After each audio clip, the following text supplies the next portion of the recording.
Good afternoon. Hopefully, everybody's having a good day today. We are jumping on live here quickly to cover stuff out in Manitoba and Saskatchewan. Severe storms underway out that way, and we now have a tornado warning. So let's jump right into it. I'm going to go right to radar here.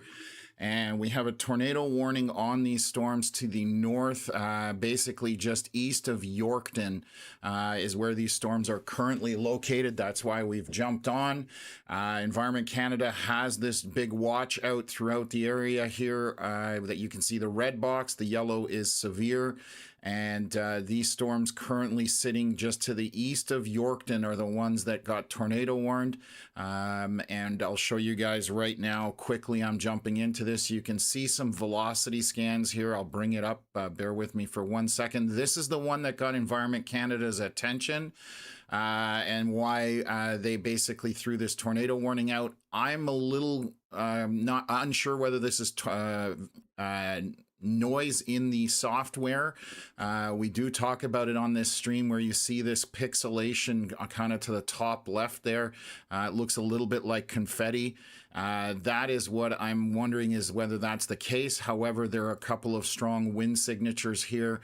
So that's why Environment Canada threw out the warning, and it is moving essentially to the northwest just slightly, primarily north. However, somewhat to the west a little bit. So if you are to the north of this area, let me highlight it right in here. If you are north of there and slightly to the west, you definitely want to take this seriously. It is again heading roughly in this direction. We had one scan there where we had that rotation showing. And that's what triggered the tornado warning. So we've basically jumped on here to let people know what's going on. I'll go through other things in a little more detail, but do want to highlight this storm in particular, as that's the one that got the tornado warning going right here on this scan. So you can see just to the east of Rain. This is the scan that got everybody's attention and put that tornado warning out. It has somewhat subsided since in terms of the rotation. You're not seeing those contrasting bright green colors opposing to red, but this is what we're looking at right now. So the warning went out. Let me take a look here. About 4 minutes ago, so actually 6 minutes ago. So basically, Environment Canada saying has updated a tornado warning for east central and southeastern Saskatchewan. Extra care and attention should be advised. They just updated again, so they've pushed it out. This is the storm that we're talking about, so they have now pushed it out on the Saskatchewan side. Northeast of Yorkton is the storm in question, and they've blown the box up a little bit back to the northwest to Kenora. So let me just read that warning again, saying a severe thunderstorm that is possibly producing a tornado, damaging wind gusts, large hail, and locally intense rainfall. So that's where we're at right now, and it is heading northwest again. If you are anywhere to the north and west or around this box, please take shelter. You want to be in a basement if possible. If you can't access a basement, you want to be as many walls between you and the outside as possible. A bathroom is always a good option. Get into a bathtub. Those are pretty solid, and put a mattress or something over top of you. So just following this storm right now, and just going to kill off my drawing here. So this is our latest scan here at 4:35 p.m. Now this is Manitoba time, so 3:35 Saskatchewan time, and our area of rotation, if there was something below this storm, would be roughly in this area here. That's where our couplet would kind of be. So again, not seeing any really bright greens, but it's going to take a look here. We do have some chasers on the ground, not in position yet, I don't believe. But let me just take a look here and see if I have anything. Okay, so this is actually from Braden Morriso right now, so I'm going to bring this up and share it with you. He has a funnel underneath and possibly a tornado. So let me bring this up and go full screen with it. So this is again from Braden Morso, and there we have it. Obviously, a very laminar funnel. Looks like it's getting close to the ground. However, you can't tell with those trees. So that's basically what's going on in terms of that. So give me a sec here. So that is what was happening there earlier. This was posted again by Braden Morris. So it's saying tornado likely ongoing near Stornoway, Saskatchewan. So that is what triggered the warning, along with the radar scan that we were seeing there. So again, if you are to the north of this, please take this seriously and take your shelter. We're going to keep monitoring social media here and see if we can share stuff that we get there, but that's what's going on right now. Definitely an issue happening pretty quickly, and that's the problem with today's setup, is that these things can spin up really quickly, and obviously dangerous at that point. So right now, where that circle is where the rotation would be.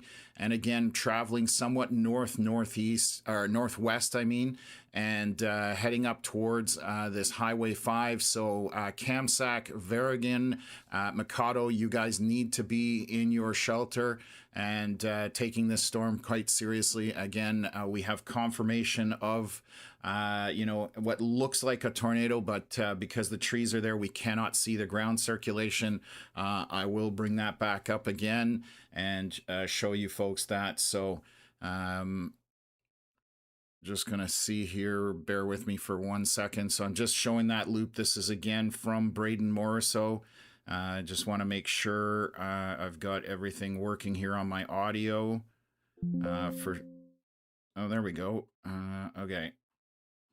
So for some reason, my audio from that clip is not working, but the visuals, you get the idea as to what's going on. So yes, again, on the Saskatchewan side, this is to the west of that Highway 8, heading up towards Kamsack, Verrigan, and Mikado.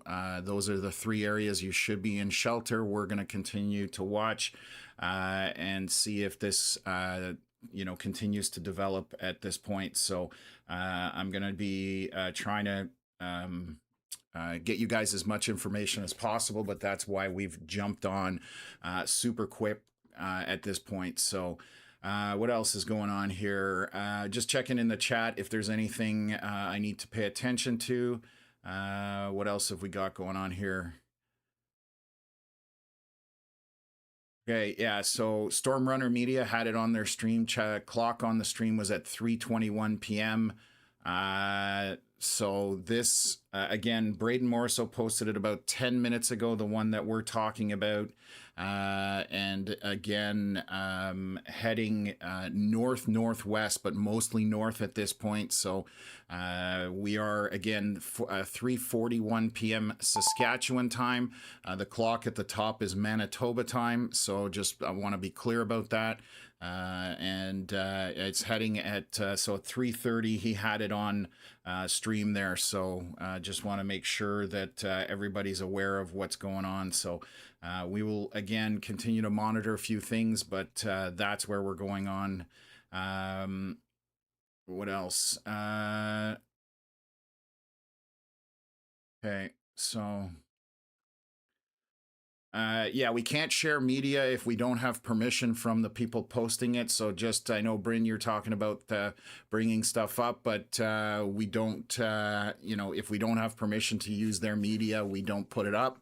We, honor people that work very hard to get up and travel. It costs a lot of money and time and effort. So we do have permission from Braden Morriso, and that's why we've got that on stream. So, but I appreciate you letting us know about it, and we'll go from there. So what else? And it looks like I've got to tweak something here. I'm just going to try and fix something up.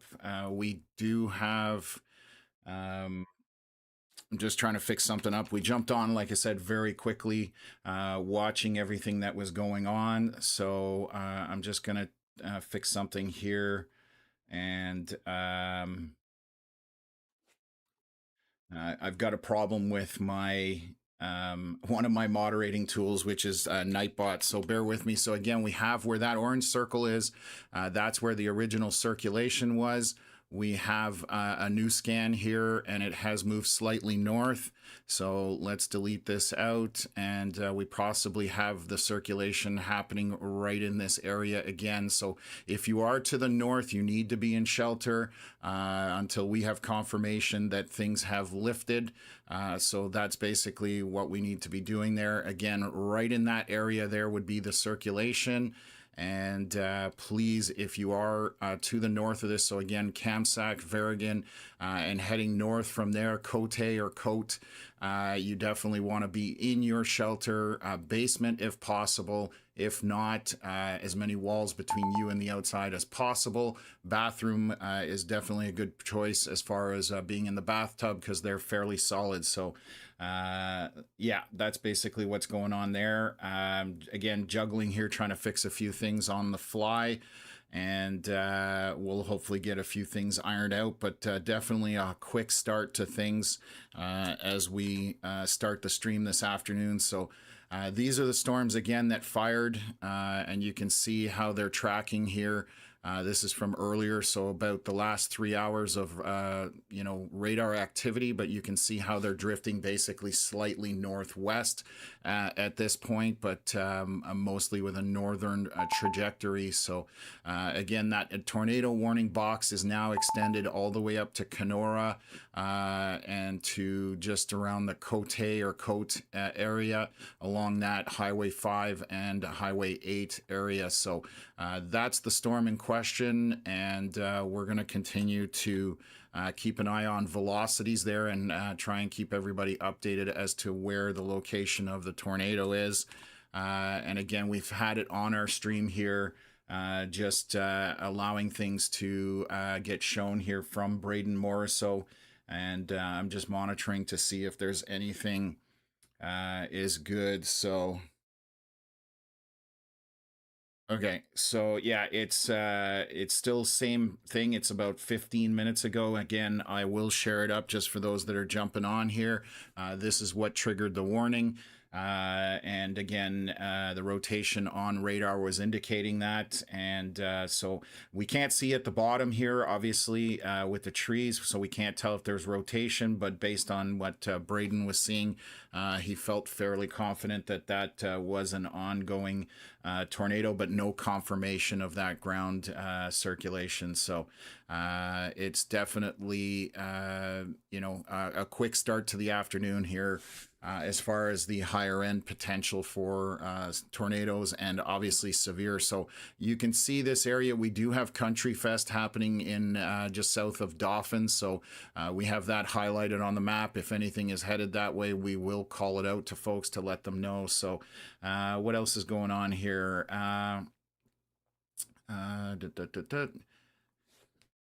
Okay, I'm just checking.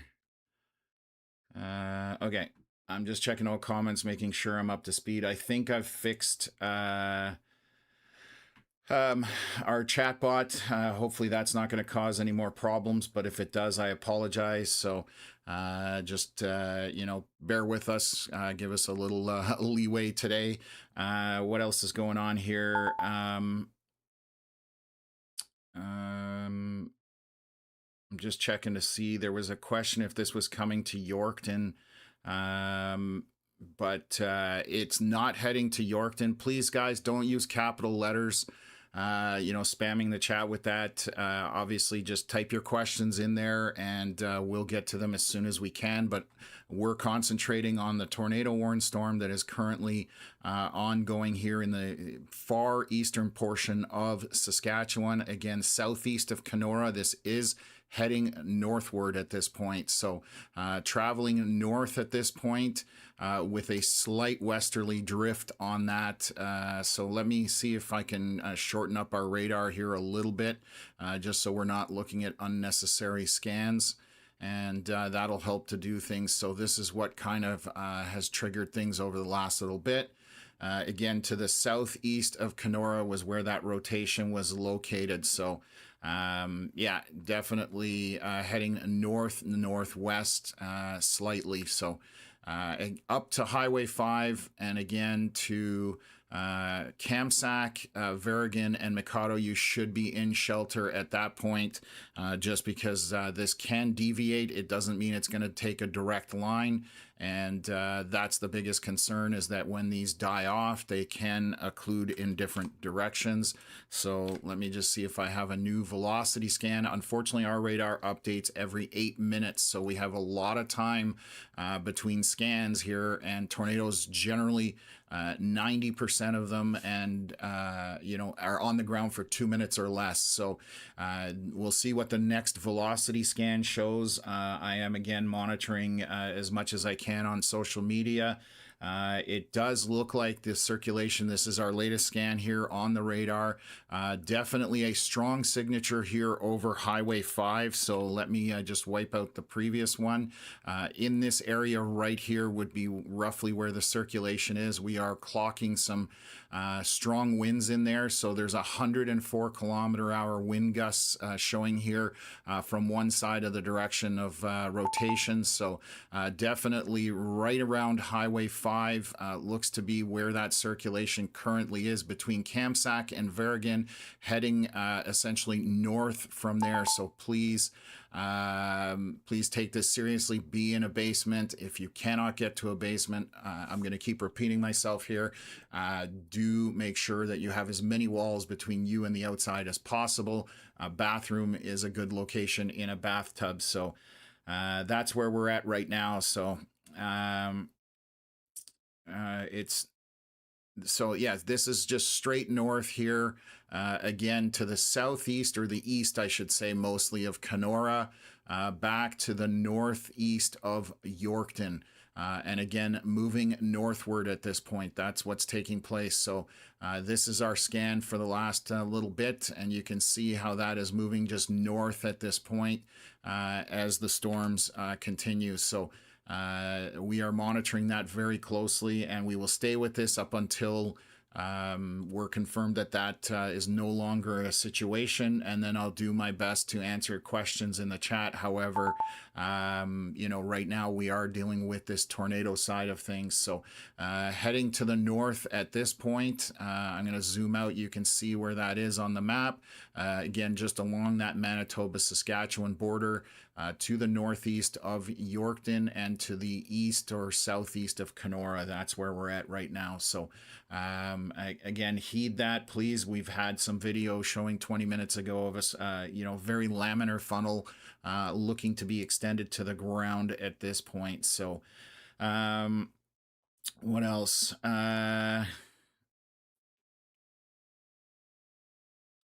Yeah, so again, if you're paying attention here, folks, I've been telling you where this is headed. This is northeast of Yorkton. You can see these red boxes that are out there. Obviously, if it's moving north, anything to the south of this orange circle is no longer in the threat. Our circulation is sitting right here on Highway 5 near Kamsack, or between Kamsack and Verrigan. That's where the rotation was located on our last scan. Again, we have 8 minutes between them, so east of Kenora, and it is moving northward. That's going to go to Norquay or Norquay, and in between that we have Key as well. So again, heading in this general direction is what we have going on, and I'll actually draw an arrow here. So we're heading roughly in this direction. Obviously, it can deviate from that line, but that's where the circulation is located on our last scan, and heading up in that direction. So if you are anywhere north of this circulation, you want to be in your shelter. What else is going on here? So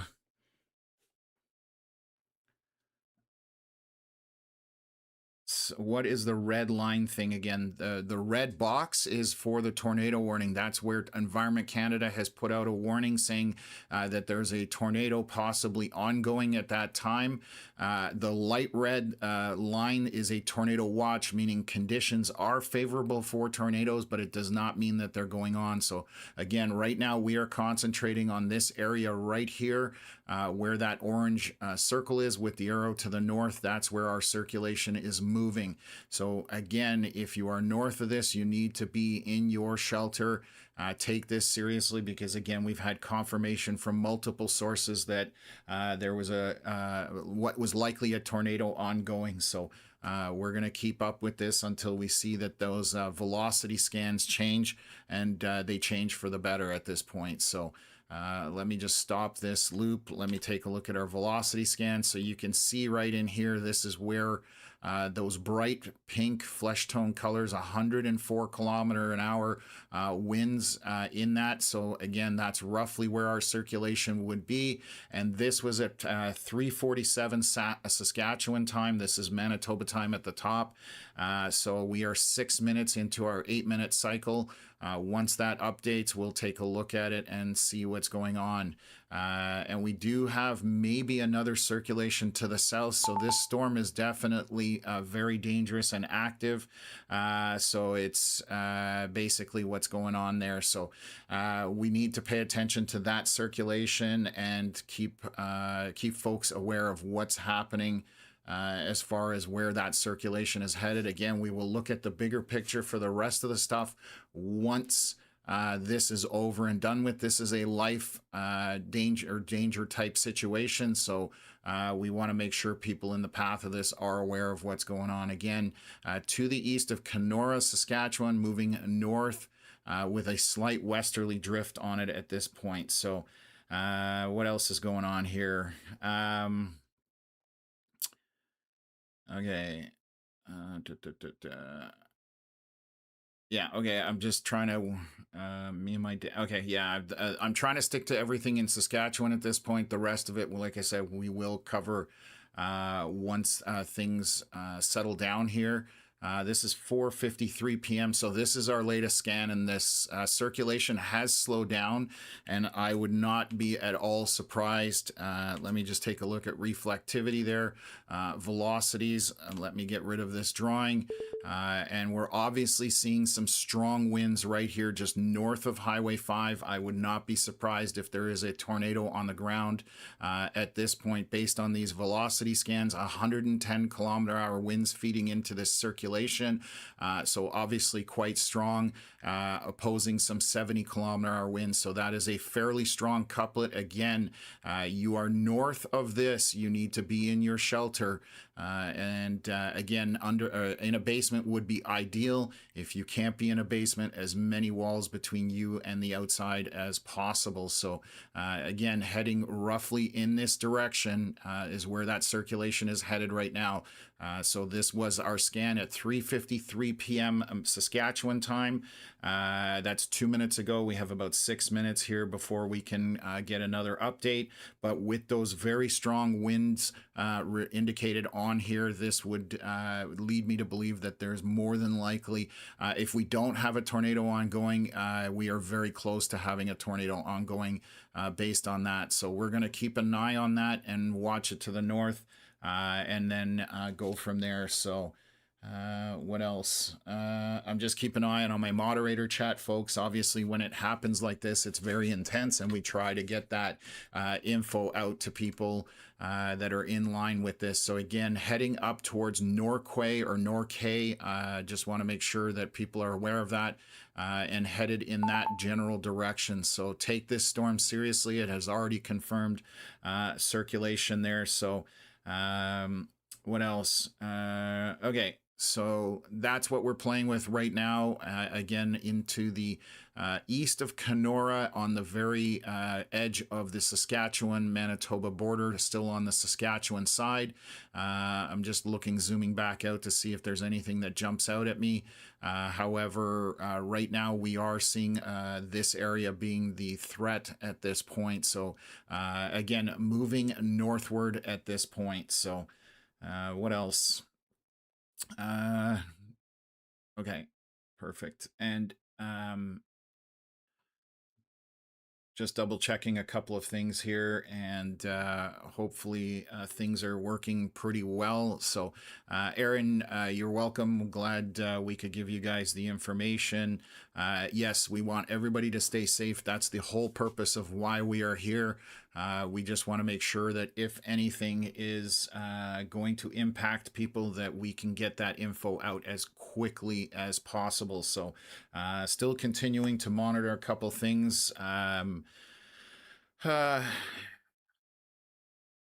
so yeah, so that's what we're happening at this point. So again, I'm going to stick with this until I see this circulation going away. We are 3:53 p.m. Saskatchewan time on this scan. That's 5 minutes ago. We have another 3 minutes till our next scan comes out from the Environment Canada radar. And we just have to wait to see what that is showing. So let me switch our scans here, and you can see some of these storms are definitely getting themselves organized. And again, heading up towards Norquay would be the next area or larger area on my map here that's labeled. But obviously there's quite a bit in between the circulation and that location. So you need to be in shelter if you are anywhere north of this circulation, this circle that I've put on here. And that's where our rotation is on this scan. It has already moved more than likely north from here. Again, we don't have a speed from Environment Canada. Let me just see the box here for the tornado warning. Just saying possibly producing a tornado, damaging winds, large hail, and locally intense rainfall, but we don't have the direction of travel, where it is currently located, and how fast it's moving. So I cannot give you that information. However, just based on this velocity scan here, which is wind speed and wind direction, for those that are new to the channel, moving northward. So Northquay, okay, or Norquay, sorry. Thank you. Appreciate that. Kevin saying, is that on the ground? We did have circulation. We did have video of a very laminar funnel. Unfortunately, we had trees below it, so we really couldn't tell whether it was on the ground or not, but that was about 27 minutes ago. So we've been on this for a little bit of time since we jumped on. So for the last 30 minutes, with this strong wind here showing on this velocity scan, again, we're seeing 110 kilometer hours feeding into this circulation right here. And we have some 80 or 70 kilometer hour winds opposing that. So they have just bumped the tornado warning north. That's what's going. You can see that it has been bumped forward, and it's Norquay. So it has pushed the box all the way up there. So again, if you are north of this, you need to be in shelter at this point. So anywhere along here, it is not going to be moving in a direct line. So definitely need to be paying attention to this. So and yeah, so it's definitely one of those situations that is quite serious. And we still see those strong winds located. It has slowed down here. It's not moving that much faster based on this, but again, we do have some strong winds in here, still about 100 kilometers an hour, roughly 94 kilometers an hour into here, with 80 kilometer hour data showing there as well. So again, north of here, you want to be in shelter. Even in Cote, up to Norquay, I would definitely recommend that you take shelter, be in a basement. If you don't have a basement, get as many walls between you and the outside as possible. Bathroom is a good option with getting into the bathtub. So anyways, we're going to jump back in here. Okay. Yeah, there's a lot of people that are in a tornado watch, which is just saying that the conditions are possible for tornadoes. We are currently monitoring a tornado warning, which means there's possibly a tornado ongoing. And that's why you have the warning come out. Let me just take a look here. I haven't even had a chance to grab my water or anything. Again, we just jumped on so quickly. So we'll get that in a bit, but I'll keep up with this rotation here. And I'm just looking further back to see if anything else is happening at this point. I don't see any other storms firing that would be of concern. Obviously, we are tucked up into this corner of Saskatchewan at this point, and watching these velocity scans here. So just continuing to monitor things as best as I can. Yeah, again, we do have a lot of time between when the data gets populated in the software and when the next update comes through. So again, it's twice as fast down in the U.S. as it is up here. For Canadian radars, down in the US, it's about every 3 minutes. Here, it's double plus in terms of that time. So again, long window for us to sit and wait to see what's happening. So again, 3:59 p.m. Saskatchewan time is our last scan. That's 3 minutes ago. We are 4 minutes into that cycle. So again, before the software updates here, will be another about 4 minutes. So that's where we're at. What else? Yeah, 45 to 60 minutes, and this storm leaves radar, which is the other issue. Great comment there. I just want to highlight that one because if I show you guys where all our radars are, give me 1 second, I'll pull up our radar tool. And we can see that Foxwarren is our most northern port in terms of radar, also the one west of Regina. There are no more radars as you go up further. And there's been discussion that Flin Flon should have a radar up there just because it's obviously a big dead spot. So this it could get difficult if this stays on the ground and continues to be a situation where we do have strong circulation. It will get difficult to be able to keep up with it. I might have to switch over to satellite imagery and try and monitor it that way. But again, we'll roll with the punches, as they say, and do our best to try and keep up with things. So again, that's where we're at on things. And again, we are just sitting here waiting right now. 5 minutes into that cycle, we still have probably about 2 to 3 minutes before this updates. But anybody just jumping in north of this circle, the orange circle where the arrow is direction of travel, that is where our circulation is. And again, if you are north of there, you need to be in your shelter. So this is to the east of Kenora, Saskatchewan, and basically between Kamsack and what looks like Verrigan, heading up to still way to the north, but Norquay is where that is headed roughly. Again, this is not an exact path, but that is where our circulation seems to be sitting. So we're going to continue to watch that and update things as quickly as we can. So yeah, definitely a quick start to this live stream today. And this is day 2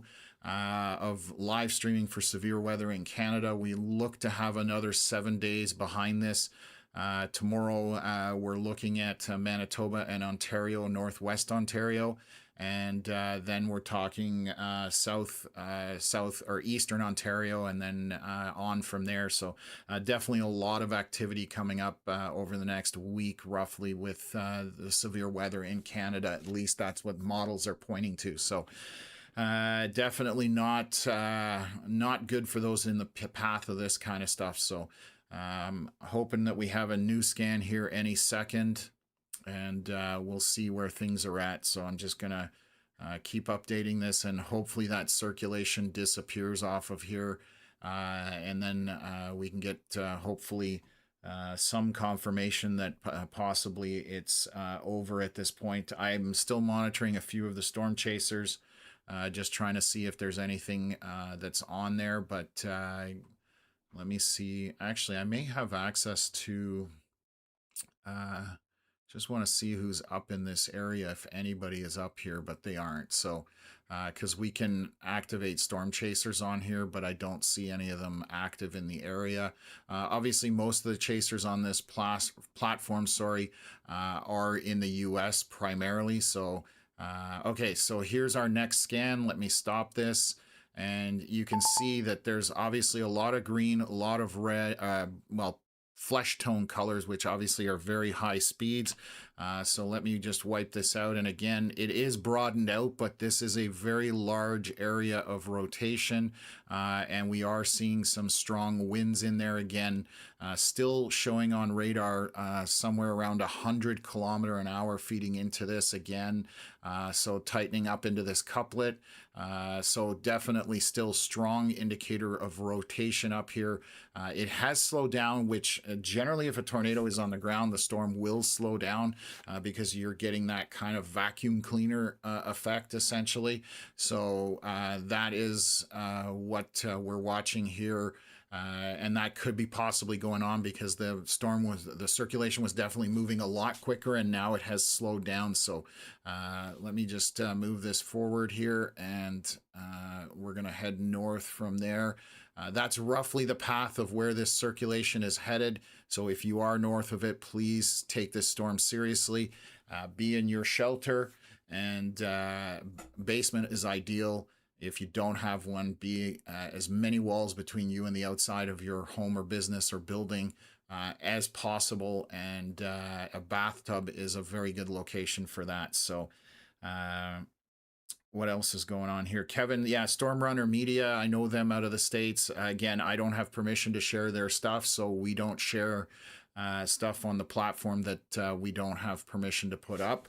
Unfortunately, if anybody has access to it and can confirm whether this is still going on based on Storm Runner Media, then that would be great, just so that we can update folks. I won't be able to put obviously the information on the stream, but at least we can tell people what is happening with that. So I'm going to see if I can source some of their stuff here, just taking a look.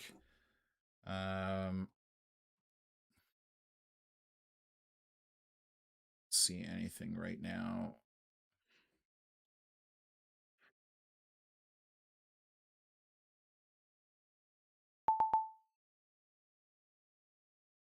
Yeah, I don't have anything here that I can see right now, but if anybody has that kind of stuff, please let us know in the comments, at least if you do see a confirmation on a stream.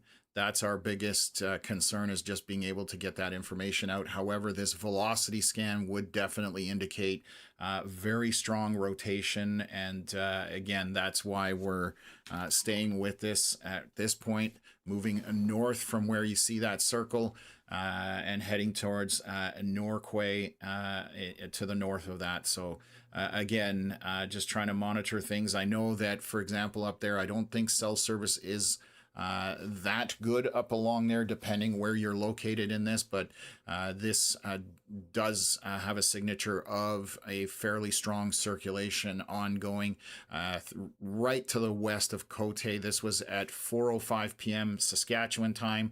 5 minutes ago, this scan, that couplet is very big, but there are some very strong numbers in here. Again, we're seeing 100 km/h winds roughly going into this, feeding into it. And obviously in such a tight area, we've got 105 kilometers on the opposite side of it. So again, just indicative of a very strong circulation. So this is where we're at. And again, it may not be on the ground, but it may be trying hard to get on the ground. So that's where we're at. So okay, and so Bryn just saying no other touchdowns according at this point, apart from the first one, still trying hard. So thank you very much for that. I'm glad to hear that, because obviously we don't want to hear about people getting, stuff damaged or even, getting hurt from these storm systems. That's why we're trying to get that word out so that people can get out of the way of this stuff or take shelter. So again, we're going to keep an eye on it and just see what the next scan does here. So we are about a minute or two from our next velocity scan. And whenever you see those greens and reds and pinks and flesh tones across from each other, that's where you do have a circulation and things going on there. So again, we are to the east of Kenora in the Saskatchewan side of things.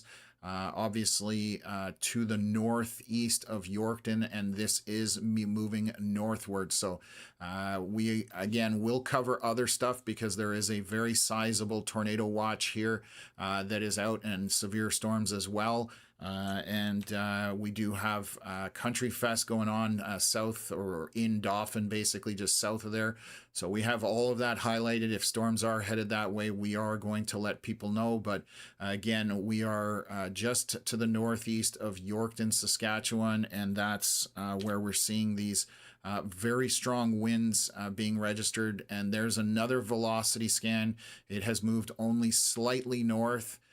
So let me just erase that one and highlight again. So we have right here would be our circulation just around the Cote area or Cote, and then Kisi-Kus, hopefully pronouncing that one right. You definitely need to be sheltered. This looks like it may be headed directly towards that area. And again, we don't have confirmation of anything on the ground, but with something like this, you do want to be in your shelter. And again, in the basement is ideal. You don't have one, get as many walls between you and the outside as possible. Get into a bathtub in the bathroom. They are metal usually, so that will give you a good amount of shelter. Put something on top of you, that kind of thing. Let me just read the winds here just to see what we've got going on. So we've got 109 kilometers, 107 feeding into this, and then we've got some 60-kilometer-hour winds on the opposite side of it. So again, looks to be like a very strong circulation. If it is not on the ground, it's definitely trying very hard to be on the ground. So again, north of this, you want to be in shelter. So what else have we got here? So again, I'm just trying to monitor everything I can to see if there's any information that has got any change, but that is where we're at right now. Again, moving through the rotation cycles here, you can see as that's moving northward. I'll show the reflectivity. This is just how much precipitation there is in the storms. So again, moving north is what it looks like. And again, it may be trying to touch down just based on what I'm seeing on radar and with those velocity scans, just the way it is progressing at this point. So obviously a very serious situation for those in the path of this, and that's why we are sticking with it. And we'll jump on the rest of it in a bit there. So let me see when our last scan here was. Just switch over to velocities. So that's 4:11 p.m. Saskatchewan time. We've got another 4 minutes or so before we get the next update on this circulation. So again, if you are north of this, you need to take shelter, heading almost straight north. But it is a very broad circulation with some very strong winds in it. Again, I have nothing confirming that there's anything on the ground. I'm just going to try and confirm from a couple of locations to see if there's anything on social media. Let's see if I've got anything. So let's see if the latest... Yeah, so the last photos I'm seeing on X, for example, were with Braden Morso about 45, 50 minutes ago. There's a couple other chasers that have some footage there as well. But that was, like I said, about 45 to 50 minutes ago. And that's the last thing that what we see here. So, and I'm just looking here. Got another one. Yeah, that's not confirmed. So, okay. Anyways, those are the two that we have. I don't see anywhere on social media anything else at this point. But yeah, anyways, that's where we're at. So we're still waiting for an update here from our radar. Just a lot of wind speed associated in here with this couplet on velocity. And so again, if it's not on the ground, it's definitely trying very hard to be on the ground at this point. So we'll continue to update here. We've got about 2-3 minutes before the next scan. So it's kind of like watching paint dry, unfortunately. which is obviously quite frustrating. But you can see where those circulations are moving across that Highway 5 to the south of the circle, and this is our latest scan here. So again, hopefully nothing on the ground, and we will hopefully see a better scan here, but not 100% sure of that. So yeah, it's definitely, let's keep the comments out of here as far as being weather related to do with carbon tax. Guys, keep the politics out of this queue. If you don't like it, you guys can leave, but I'm not going to tolerate that kind of nonsense when there's life safety stuff going on and you're sitting behind a computer or a phone typing on a keyboard.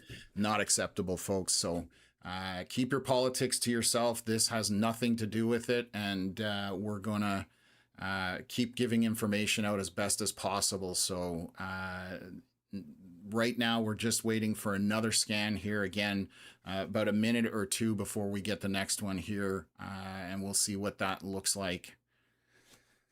Okay, what else? Okay, still waiting here. So nothing else to report off of social media, which is a good thing, because generally if there is anything on the ground, so this is, let me just take a look here. I've got a post here from Braden Moore, so it's just showing a very aggressive wall cloud right now. So let me bring this up and let me zoom in. This is where we have our circle right now. I'm going to show you what that storm looks like. So we're going to zoom in here and again share it with you guys. So this is from Braden Moore. So literally about a minute ago, what you're seeing here where my mouse is, that's your wall cloud. And just in this area here is where that circulation is picking up, is trying to draw up into it. So no tornado on the ground right now, but this is definitely attempting to rotate at the surface. So again, that is from Braden Moore, so just now, and that is where that circulation is north of Kamsack, which we see on the screen here. So let me move that over and get our drawing here. The circulation is broader, but based on what we're seeing on this, the photo, still a very dangerous, aggressive storm. So again, rotation roughly in this area here. There are still very strong winds indicated on this storm. I will read those out. We're 105 kilometers, 106 kilometers an hour. There's some pixels of 117 possibly feeding into this. So you see that kind of to the northeast. And then some opposing winds of about 60 kilometers an hour within that couplet. So along this Highway 8, if you are anywhere, again, to the north of this, you need to be in shelter. Even if it's not on the ground right now, it could get on the ground quickly without warning. And obviously with our scans being, the data coming in every 8 minutes, things can happen very quickly without us being able to warn you folks at the moment. So again, I'm monitoring Braden's stuff as much as possible and any other social media just to be able to tell you, but this is the direction as far as that's concerned. So yeah, and then I'm gonna bring Connor in here. He's also jumping on the stream here, so he'll be able to help me out. So give me 1 second here and I'll bring him in. And so now we've got that going. Hopefully his stream, I'll see if I can get that going. And we'll see if we can get Connor up and running here. Bear with me for 1 second. Office.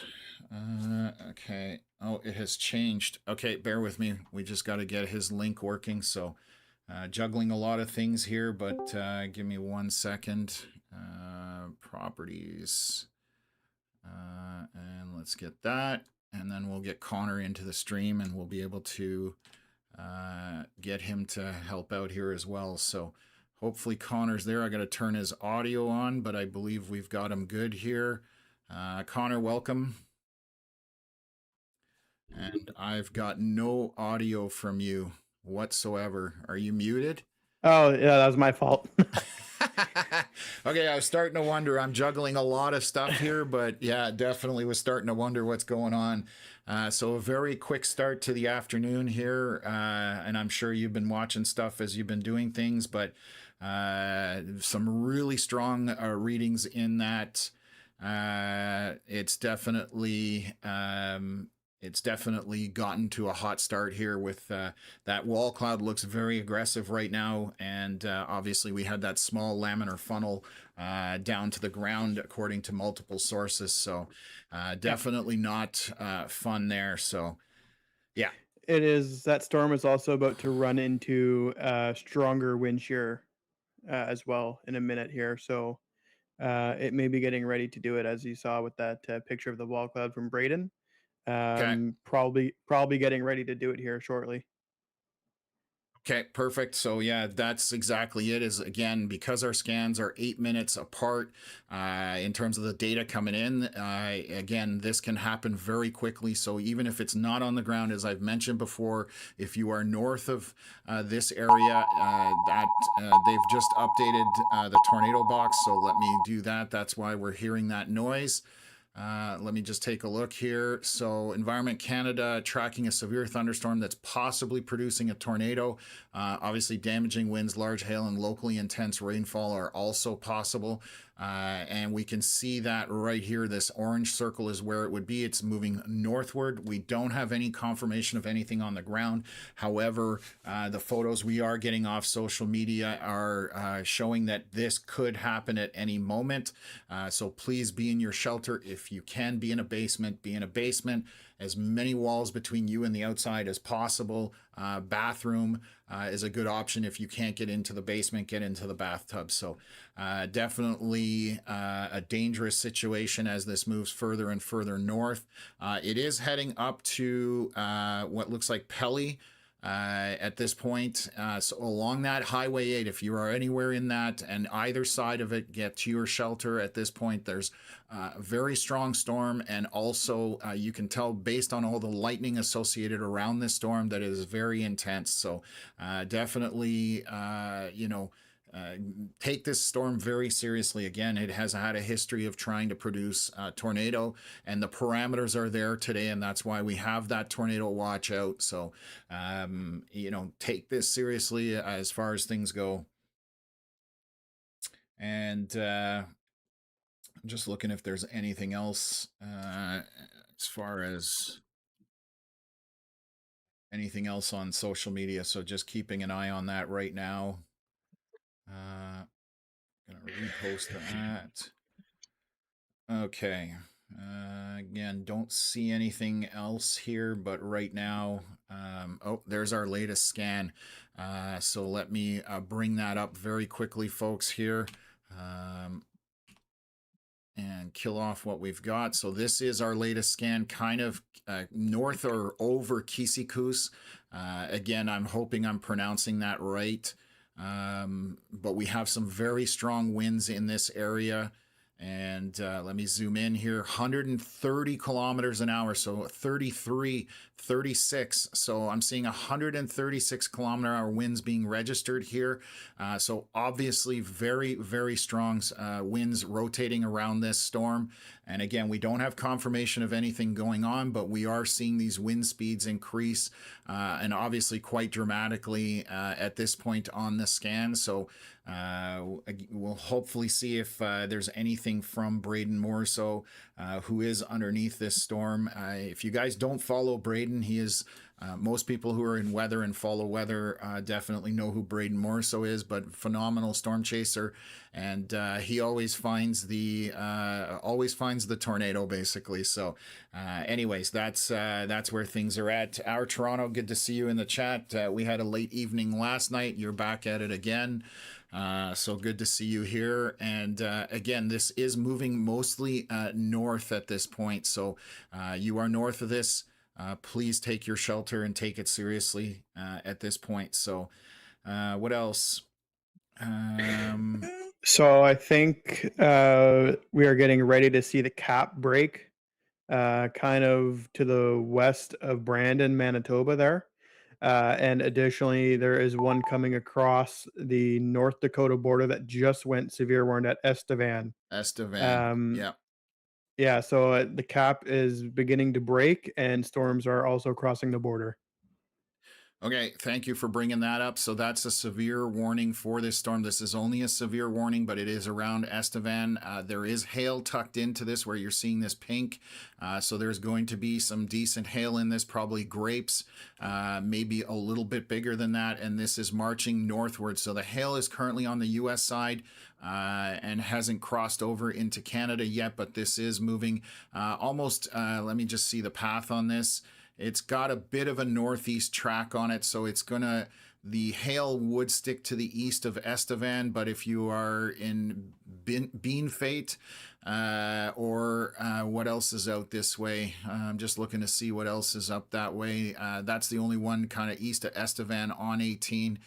This hail could be headed for your direction. So some more storms that are starting to fire, and obviously this is going to be a busy afternoon / evening. I am going to concentrate on the storm to the north. Connor is going to be the eyes in the back of my head at this point. And we're also seeing the other indicator on this storm that it's intensifying is we do show quite a bit of a hail signature on here where you're seeing all that pink and bright pink. That's also indicative of a very strong updraft that is producing some hail. So we'll get Connor to update us if anything needs updating. But for now, we are watching this circulation again to the north of Kamsack on that Highway 8, and it is moving north essentially at this point, and it is a very strong circulation. Okay, and so what Tanya's saying, I'm in Kenora, south of the storm and waiting it out. Just wet here now, but was pouring before. And yes, you're to the southwest of this or to the west. The strong circulation is kind of to your northeast, so you should be okay in that regards. And obviously you did get the tornado warning, I would assume, on your device. Right now you just have strong precipitation cores around you, but the storm in question that is the most dangerous is this one here to the north of Kamsack. That is the one that is producing all of these tornado warnings that are going out. So 25 manger or manger, it could be French, I guess. Thank you from Dauphin, Manitoba. Country Fest and fair going on. Keep safe, absolutely. Hopefully nothing goes through Country Fest. We do have it highlighted here back to the southeast of this storm, so I do have the exact location for Country Fest marked. Just if something does head that way, we are going to let folks know as much as possible to obviously seek shelter, because there's thousands of people there at this point outside. So what else? I'm going to grab quickly a water while I wait for this next scan. I still have a minute or two. Roy is asking about what about the city of Winnipeg. Roy, you're going to be all good in Winnipeg. You're completely outside of any severe thunderstorm watch or tornado watch. You're not even close to it, actually. It's past Portage La Prairie at this point to your west. You're all good at this point. If you're going to see anything later on, it'll be regular showers. Okay, let's see. Still no updates on social media that I can see anything that I would be able to update you folks on that. And again, a lot of times these storms will attempt to put down, but they don't put anything down. However, the margin between a tornado happening and not happening are so slim, and they can happen so fast. That's why we're warning everybody about this. So this is continuing to slowly move. This is north, maybe a little bit northeast, but at this point we're still showing some very strong winds in here. And again, we are getting further away from the radar, so these are a little bit elevation. However, we're seeing 123, 124, winds on one side of the circulation, so that's obviously concerning.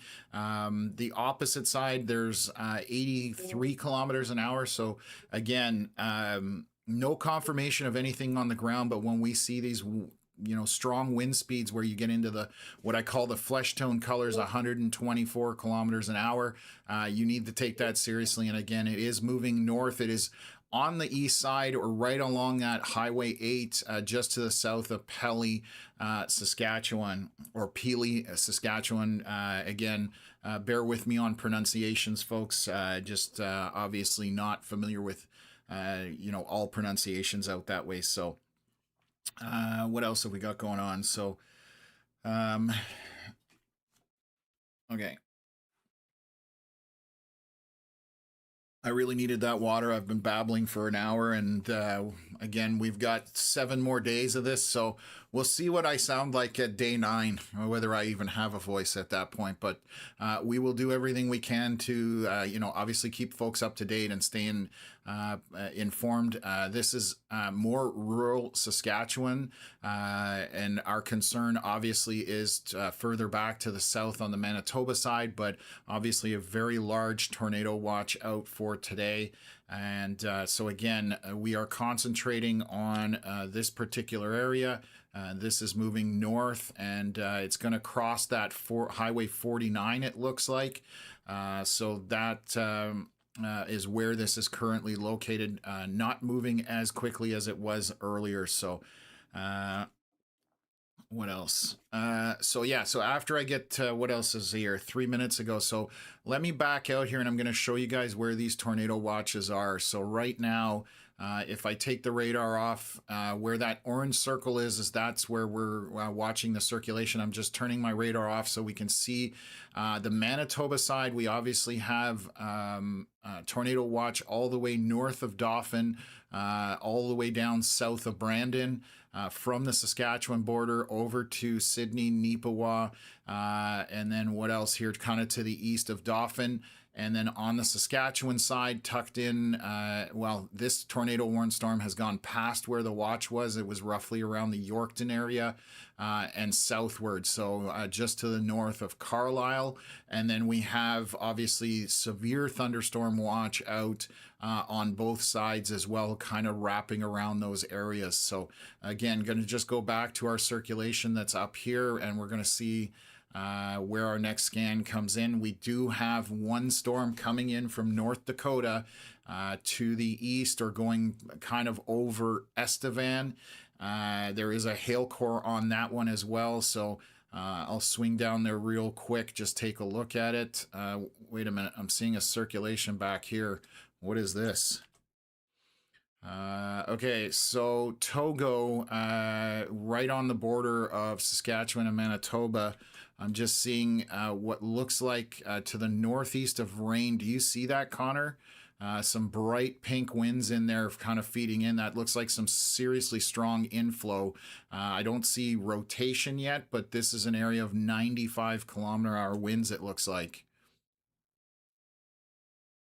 I think you're muted again, boss. I said that's Yeah. definitely another circulation trying to form there. So that's another one to watch. Okay, so this is, as I was scanning down here, this area here just north of 726 to the east of Rain, where there's not anything confirmed, but these are very strong winds, a lot of inflow into that storm. So this is another area that we need to pay attention to. And again, this is heading northward. Most of our trajectory today is going to be northward. And then I'm just going to take a look down here at the storm by Estevan. Very, very strong hail core on this on the international border at this point. It will most likely stay east of Estevan. This is moving kind of on a northeast trajectory. You'll see that moving through here right now. So this is going to cross 39 soon. There's going to be some very big hail in that, probably maybe golf balls even, so ping pong ball, that type of thing, in terms of size comparison. So again, we're going to just watch these areas here to the north, but wanted to highlight that storm crossing the border. And we're going to be doing a lot of this, folks. We're going to be bouncing back and forth. And again, we just got started on this. It is currently 4:36 p.m. Saskatchewan time, and it is 5:36 p.m. Manitoba time. That's our clock at the top of the screen. So we're just kind of going to be covering several different areas. Melissa asking me if I've got dinner ready to go, and I do. We'll take it when we take it at this point.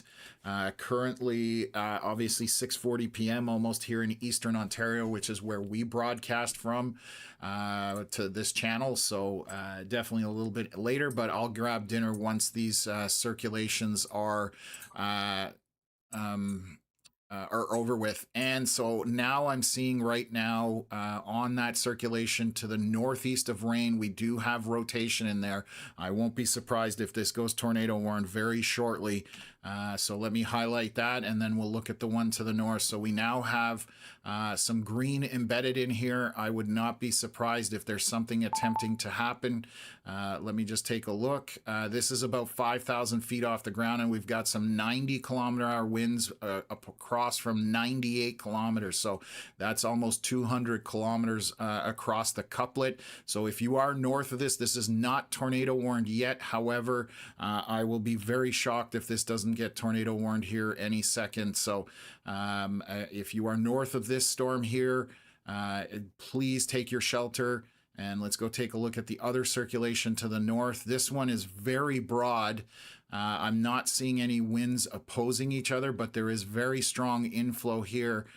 So let me just highlight that. So we've got possibly in here circulation, but we are just seeing one type of color. And again, 115 kilometers an hour feeding into this. So it may be going through a cycle right now. Have you seen anything anywhere, Connor, as far as any posts for these storms other than what we've been talking about? Nothing. It's pretty quiet, actually. Okay. Well, which is a good, like I said, is a good thing, or there's no data up there. That's the other possibility, because again, we're getting to rural parts of Saskatchewan, and not always the best cell coverage. But this down here for sure has my attention. Again, we are seeing very strong inflow winds, and now we're seeing those greens on the opposite side of it, with some of them being very bright, which obviously is that bluish color. Just taking a look here again, 90 kilometers an hour, one direction, 98 in the opposite direction. So that's usually indicative of quite a strong circulation taking place. So we'll see if that gets tornado warned here, but it is already inside a tornado warned box. So that's the problem there. Let me just see. Yes, it's still in that tornado warning to the south. This needs to be rewarned for that second circulation, so folks know about it. And so again, if you are north of either one of these circulations, please be in shelter. Basement, ideally. If you can't be in a basement, then as many walls between you and the outside as possible. Bathroom is a really good option in a bathtub. Anyways, that's where we're at right now. So obviously pretty serious event unfolding here with possibly two circulations. I'm definitely concerned about the one south here, kind of to the northeast of rain, north of 726, west of Highway 8 there. That one definitely kind of following in that same path where we had those circulations earlier. So that is definitely an issue. This one up here, possibly the circulation in terms of rotation is breaking down, but there are some very strong straight line winds in that one as well. So we will continue to monitor both of those and go from there. So we're a few minutes out from our next scan at this point. So again, to the south here, that one does have my attention. And let's just go look back down here to that storm down by Estevan. I'm going to see what the local radar is showing, or the closer radar, which is the US one. Huge, huge hail in this, folks. This has purple, and it has dark purple. So there's your tornado warning for that southern circulation. I'm almost sure of it. So they've, let me swing back here, folks. I'm just going to deal with the tornado warned storms. Take a look at our velocities. Who's got, is that your music, Connor, in the background, or? It's always on mute. Okay, yeah, no, I just heard music. I wasn't sure what it was. Okay, anyway, so they've just updated this tornado warning, obviously. So severe thunderstorm that is possibly producing a tornado. They don't tell you where. It says damaging winds, large hail, and locally intense rainfall are possible. But based on velocity scans, this would be the new area of circulation. You can see all that lightning around it, which also indicates very strong thunderstorm happening. And this is to the northeast of rain, just north of 726, and to the west of Highway 8 on the Saskatchewan side, traveling through that same area that this previous circulation went through. So the one here to the north that is to kind of southeast of Peely or Pelly. That's the two areas that have our attention up there. I will swing back down to the storm coming through Saskatchewan. This has very large hail on it. Let me bring that back up. So when we're seeing this much purple in here, we are getting into some probably close to 2-inch hail, maybe even bigger. And this is moving northeast, going to be crossing that 39. I don't think we have any cameras on the Saskatchewan side. So I've turned it on. There's nothing there. So I can't even look at cameras. But again, large hail to the west of Portal, southeast of Estevan. And there's even some hail over Beanfate at this point. So those areas there, obviously dealing with large hail falling out of that storm. And again, moving northeast at this point. So this will travel up to 18 and continue along that way. So, okay, we've got back to some tornado warnings. So they are rewarning this both areas multiple times. You can see the boxes here are just getting overlaid with each other. And yes, this is definitely another circulation. This is our latest scan. Let me delete that. So our circulation has moved ahead to this area here, back to the southwest of Kamsack and Verrigan, and traveling basically along the same route as we had earlier on that initial circulation. So roughly in this general direction. If you were north of it, take your shelter. That is another storm trying to produce a tornado. This one to the north, still some very strong winds in there, but not as obvious as a couplet as there was earlier. So again, roughly in this area, but we are seeing some strong winds, 120 kilometers an hour, rotating around this storm. So let me see what they're updating here now again. Why won't you zoom out? Too many tools open, sorry. So they've updated this warning here once again. Let me see what they're saying here. So tracking a severe thunderstorm, possibly producing a tornado. This thunderstorm is located 15 kilometers southwest of Kamsack and is tracking north towards Verrigan. Thank you, whoever put that in there at Environment Canada. Very much appreciated. That helps us out. So again, this is the storm, and it is going to track between Verrigan and Kamsack. But if you were in either of those, you need to be in shelter because this can deviate left or right. It's not just drawing a straight line and going up that way. So that is our circulation heading north. And again, this one here over 49, very strong winds in there. I just don't see the couplet at this point like you do, obviously, on the bottom one here. So again, we are southeast of Kenora. It is moving north. For the most part, basically in a northern trajectory. So those are our tornado-warned storms at this point.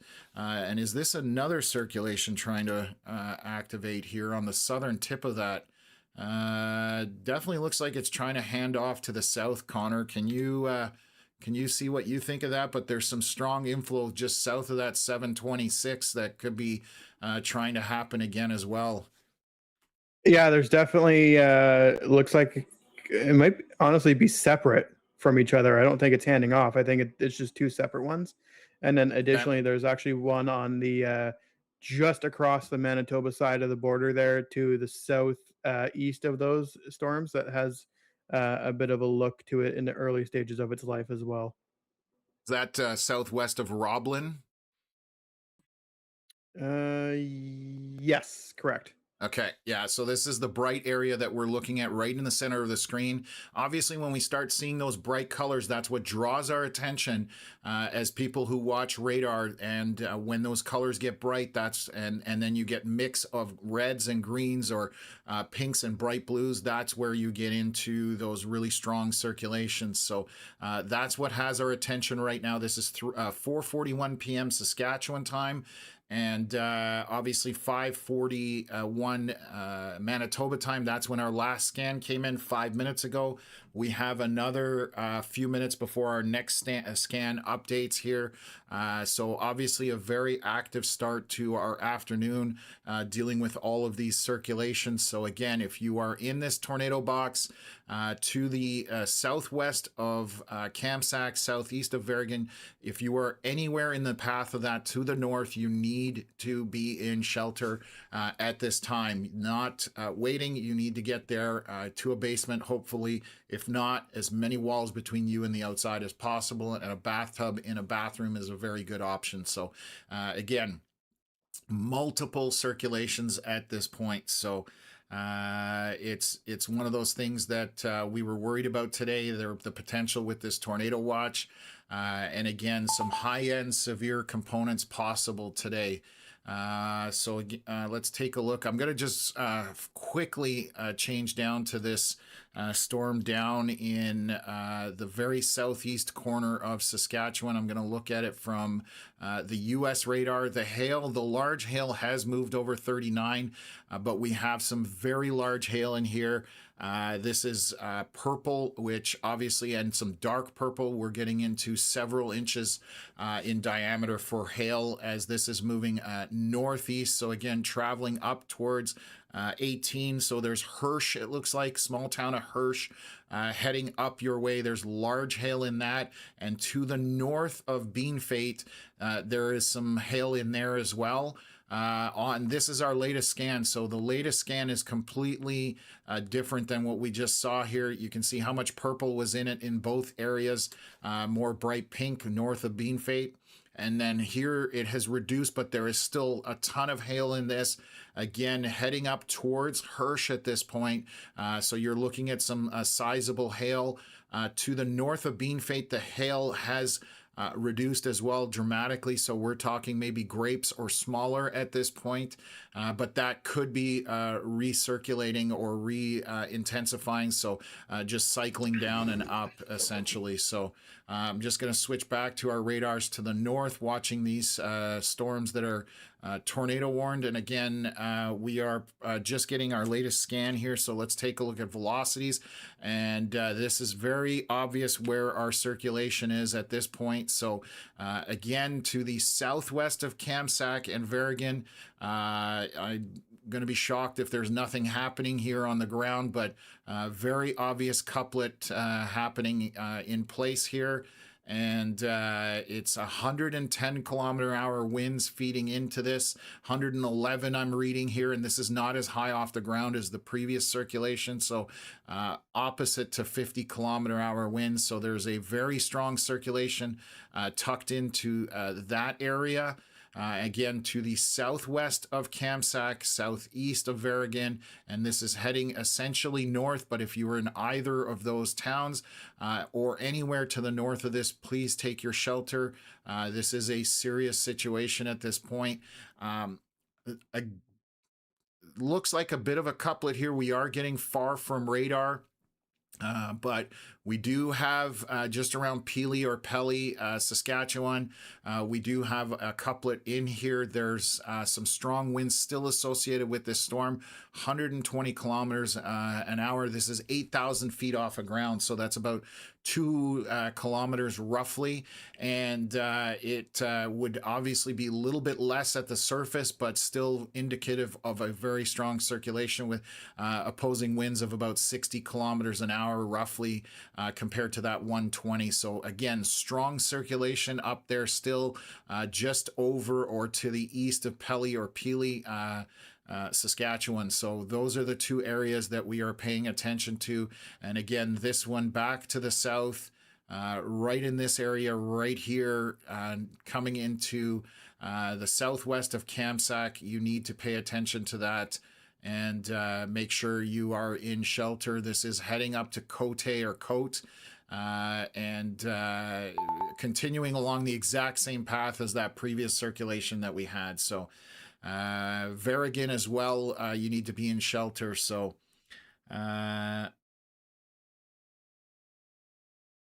okay, so Michael just saying that there's been previous tornadoes back in 44 and 59 in these same areas. So again, obviously Quite strong circulation showing up on radar, so we are going to be paying attention to that. And I'm just looking here to see on the Manitoba side if this storm is trying to put together a circulation as well. There's some green starting to show up in there, so we're going to have to pay attention to that just southwest of Roblin. And let's just swing back down to that storm coming across the border from North Dakota. And we'll take a look at our hail situation in there. Let's just switch over. Still quite a bit of hail packed into this with even a purple pixel or two. Again, to the east of Coalfields, it's probably hailing in Coalfields coming up to Hirsch. This is moving northeast. So again, a lot of hail tucked into this storm. So quite a bit of precipitation, lots of lightning, and a ton of hail going into that as well. So I'm just going to see if there's any velocity scans that concern me. We are far from the radar on this, so it's a little harder to read that, but that is where it's tucked in between that 39 and 18 going across country at this point, back to the southwest of Hirsch. That's where our hail core seems to be in at this point. So we haven't had an update from this radar in a little bit, so I'm wondering what's going on here. Usually it's every 3 minutes. Our last scan was at 4:47 Saskatchewan time, which is 5 minutes ago. So we're missing a scan here for some reason. So I'll get Connor to monitor that for me, please. And I'll continue to watch these storms to the north on the Saskatchewan side, and possibly something trying to get together here. Is this the Roblin storm? No, that's another storm back to the north there. Okay. So just watching these two areas where these velocity scans are again, Kamsack and Verigan, you need to be in shelter. This is a strong couplet signature from the radar. And we also have one here just east of Pelly or Peely. And obviously some strong winds associated with this couplet here as well. This did have a tornado earlier. We're going over an hour ago at this point back to the southwest, so hasn't had anything as of recent, but obviously something to pay attention to. And again, this is moving north with basically a little bit of an easterly component to it at this point. So let me just see here. So that's going to be my arrow there. So Kevin, we don't have any, we can't rate tornadoes until they're rated. It's not based on visuals or anything like that. So throwing EF ratings into the chat is not going to help anything. We don't have any confirmation of any wind speeds on the ground. So please try not to throw those into the chat, folks. That the ratings come from damage, and that is usually done afterwards. So give me one sec. Okay, this is our latest scan here. So we've just gotten that update. Let me delete this out and take a look at things. This circulation around Kamsack looks like it's breaking up a little, which may be a good sign. Obviously a little more disorganized. Wind speeds have gone down, and we're still seeing some 90s flowing into the storm, but the opposite side does not look as strong in that circulation. So again, it would be tucked in almost identical location as the previous one between Kamsack and Verigan, heading northeast. So Cote, you're next on the list.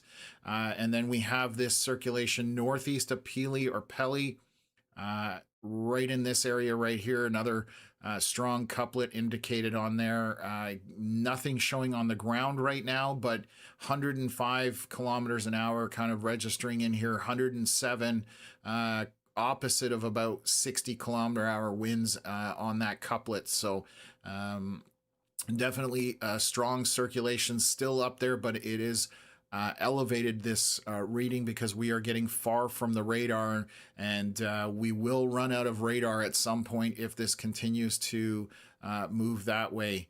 And let me just switch over to reflectivity, just checking some velocity scans, and it looks like there's another circulation trying to start back here to the south again in that same area. Connor, you see that just to the west of 8, north of that 726. It's almost like there's Yep. something triggering things right in that area. So again, some more couplets trying to form. This one is early on, but we're seeing those bright colors coming in. And since we've had circulations moving up through the radar, through those areas, that's kind of along that same path again. So it's been a very busy afternoon for those for that area of Saskatchewan. Going to jump back down here, switch over to reflectivity, and look at our KMBX radar. That has updated, but it's again, it looks like it's taking a long time to get scans out of the U.S. radar right now. Still very large hail just to the south of Hirsch.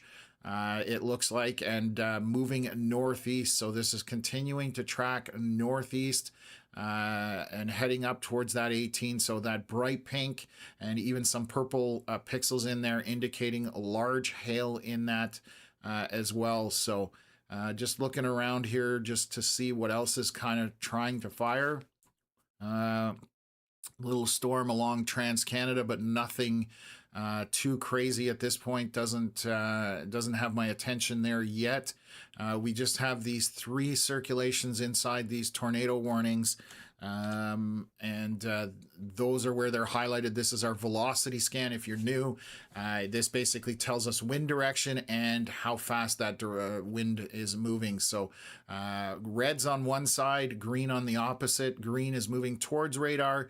Reds are moving away from radar, so you can very clearly see 3 circulations that have our attention at this point. So what else? That doesn't look the best on radar, but that storm just to the west of Roblin, Manitoba, does have some much better wind shear right beside it and in it.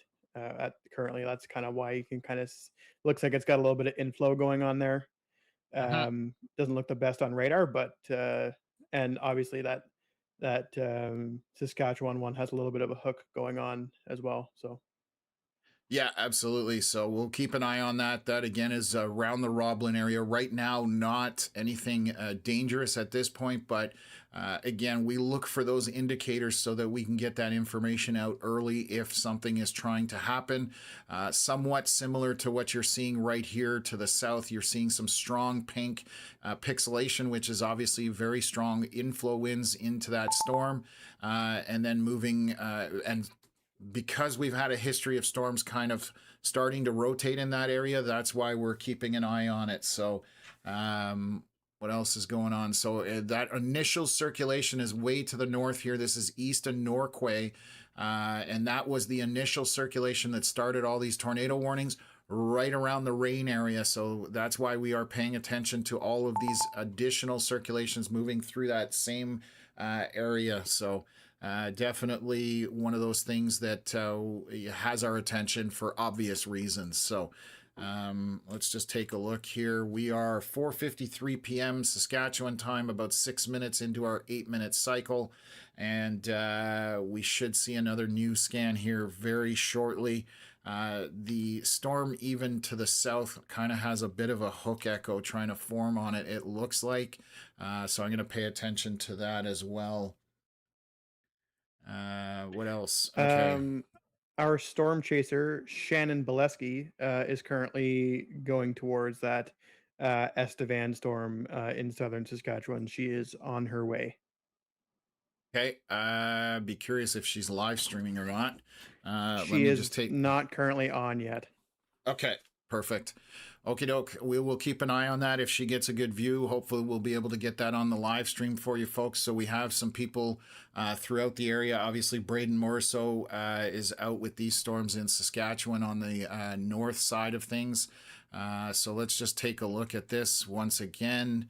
Let me just clear the radar here, and we'll get our circulations re-highlighted. So again, we have a tight circulation here, some stronger winds starting to appear in this circulation right here. Again, back to the south west of Kamsack and to the southeast of Verrigan. We're just kind of it's almost like a train here. We've got these circulations moving through. The one that is currently between Kamsack and Verrigan looks to be a little weaker at this point, but still cannot be discounted.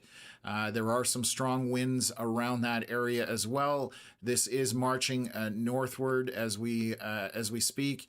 The circulation northeast of Pelly looks to be less dangerous at this point. This looks to be quite elevated. Let me just see here. We're at 9,000 feet, so we're approaching 3 kilometers in the sky. Obviously very high up. And I'm not seeing evidence of a very tight circulation in that area. So again, something to pay attention to. I'm a little less convinced that there's any kind of circulation tight to the ground here, but that would be our other area that would be rotating at this time. So let's take a look here. Thanks. I appreciate Jordan for you just hitting that like button. Anybody else, we appreciate when you guys hit the like button. It gets into the YouTube algorithm and allows us to get the information out to folks that need it, that are in the paths of these storms. That is our main objective as far as that stuff. So thank you again for hitting the like, and anybody who's subscribed today, you know, welcome aboard to the Canadian Weather Live family. We appreciate having you along, and this is what we do. And again, we're probably 7 more days of this this week. It's a very busy stretch of severe weather across Canada at this point. So we'll be covering it as much as we can. Short of getting our sleep, that's probably the only thing that's going to stop us at this point. So again, all of this is moving north. This is east of Kenora, northeast of Yorkton, moving straight up. Essentially following that Highway 8, it looks like, kind of to the west of it a little bit, but essentially paralleling that Highway 8, moving northward from there. So let's go back down to the storm coming over the border. And we're in a bit of a radar hole down there, so it's not the easiest area to read, and I'll show you why. We have 3 radar stations, but we actually have 4. We have Fox Warren to the northeast, which is where this is headed, that direction. We have out of North Dakota, and then we obviously have a Montana radar and 1 out by Regina, but again, quite far from a lot of the radars. The only one we're close to is that radar out of Minot, North Dakota, so that's why we're using it. It also updates much quicker as well. So let's just take a look. Not seeing any real strong rotation in this, so that's good. And let's just take a look here, go to reflectivity. So still quite a bit of hail right now. Still indicated right here by Hirsch on Highway 18, and stretches north to the 700. Is there anything up here? And it looks like mostly farm country, but to the southeast of Lampman would be where that hail is. This is probably pea-sized to grape-sized hail, roughly. And along 18, it might be larger than grape-sized hail. So that's what's happening back in the south east corner of Saskatchewan at this point. So just going to switch back over to Fox Warren and watch these storms to the north and see if anything's going on there. So Of note, Oxbow Yes, sir. is also there right beside that storm. So if you remember from a couple of weeks ago, folks, Oxbow was hit by the strongest tornado in Saskatchewan since 2011, I believe. That was a couple of weeks ago. So they've got another little storm, not a little storm, big storm, just to their west there. So definitely something to watch for Oxbow in the short term, but obviously tornado potential very low with this one. It's just a big hailer at this point. Yeah, Lake Time, good to see you in the chat. Definitely is a serious situation in terms of these circulations to the north, and that's why we're trying to concentrate on them as much as possible. Again, once these circulations do subside and there's less of a tornado threat, I will look at other areas and be able to answer questions as far as, where, certain areas, that kind of stuff. We'll try and answer those questions as to what's coming, what we're expecting, but we expect to be here for the evening and late into the night would be my guess, based on what models were indicating for us. Obviously, the red box that we're seeing right in the center of our radar here is our tornado watch, which means that the conditions or parameters in that box are conducive to tornadoes. It doesn't mean they're ongoing, but when you see a warning box, which is big, bright red lines around the outside edge, the thicker lines with the brighter coloring, that is a tornado warning for something that is ongoing. So here's our latest scan. Again, the only two areas of circulation that I see right now, they do look better in the sense that they're not as tight and they're not getting the same value. So they look like they're breaking down a little bit. So I'm going to just delete this out here. So again, to the southwest of Cote, or right to the west of Cote, we have a bit of a circulation. And again, it's not reading as strong as it was. Still very obvious on rotation. And then we have another one back here to the southwest of Kamsack, but again, doesn't look as strong as it did earlier. So this would be the other area of concern. And the circulation that's way to the north now, that is, I'm confident that's not of concern at this point. Right now, just some very strong winds in there, and that is far from the radar, so that is starting to get way off the ground. Like I said, we're about 3 kilometers from there in terms of the elevation of where that reading is. So those are the two areas that we're watching east of Kenora. And again, if we're getting close in here, this is between Kamsack and Verrigan.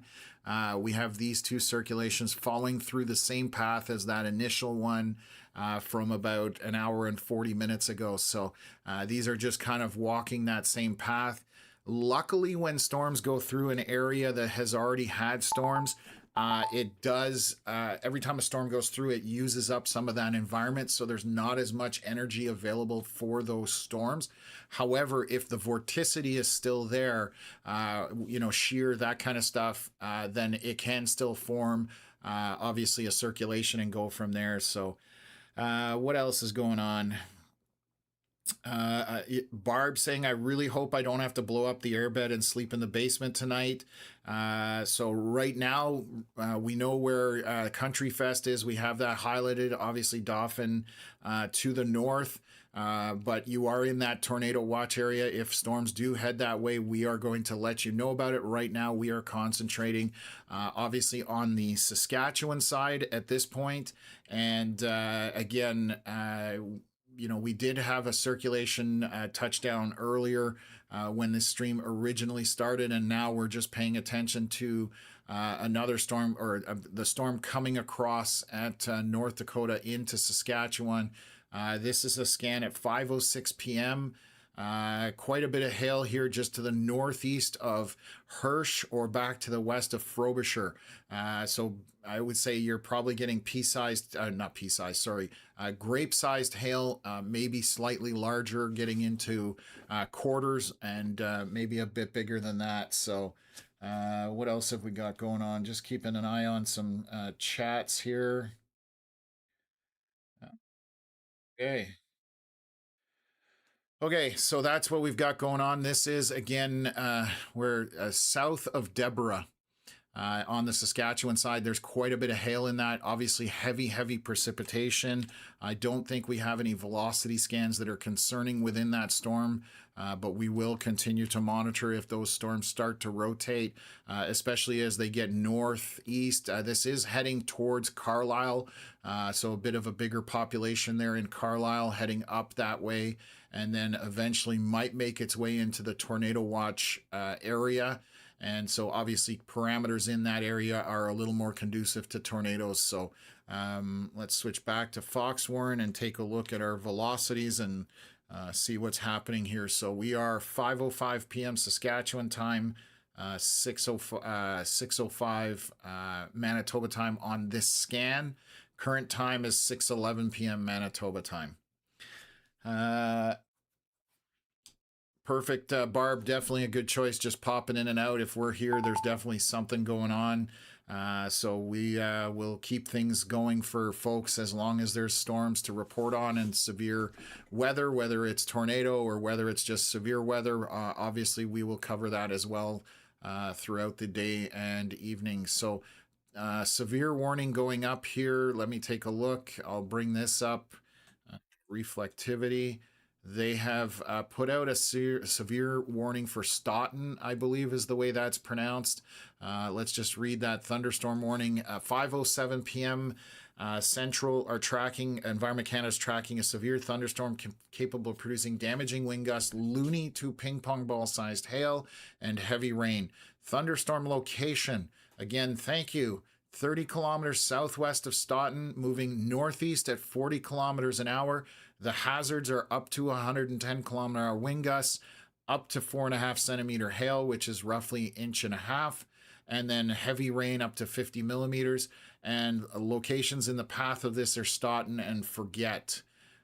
So that is the update from there for those storms. And again, we're still seeing some hail to the east of Estevan, moving northeast. So these are moving northeast roughly.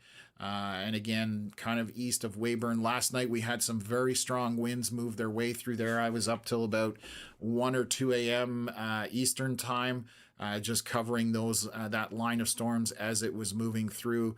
Had quite some winds packed into there. So let's go back up here to the tornado warnings and see what we've got going on. 6:11, this is our latest scan. So look at velocity and we'll see if they're still showing rotation. So still broken up rotation signal here around Cote or Cote. And just not as strong as I would expect if there was something on the ground. However, we don't see below the storm, but those are our two areas of circulation. Again, this is marching north to the east of Kenora, and that is following that roughly that same path as the initial circulation. So what else have we got here? Oh, Stoughton. Okay, I was close. But I appreciate finding out the pronunciation because it's like I said, I will probably forget it too because I see so many names, but it's definitely a learning experience trying to pronounce all the different names down there. So, okay, what else? Got one in the chat for you there, Tom.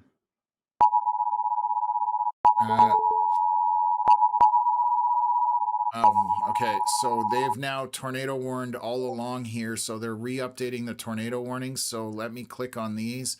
There's a whole bunch of them. So again, Environment Canada, 5:12 p.m. Central Time, tracking a thunderstorm possibly producing a tornado, damaging winds, large hail, and locally intense rainfall.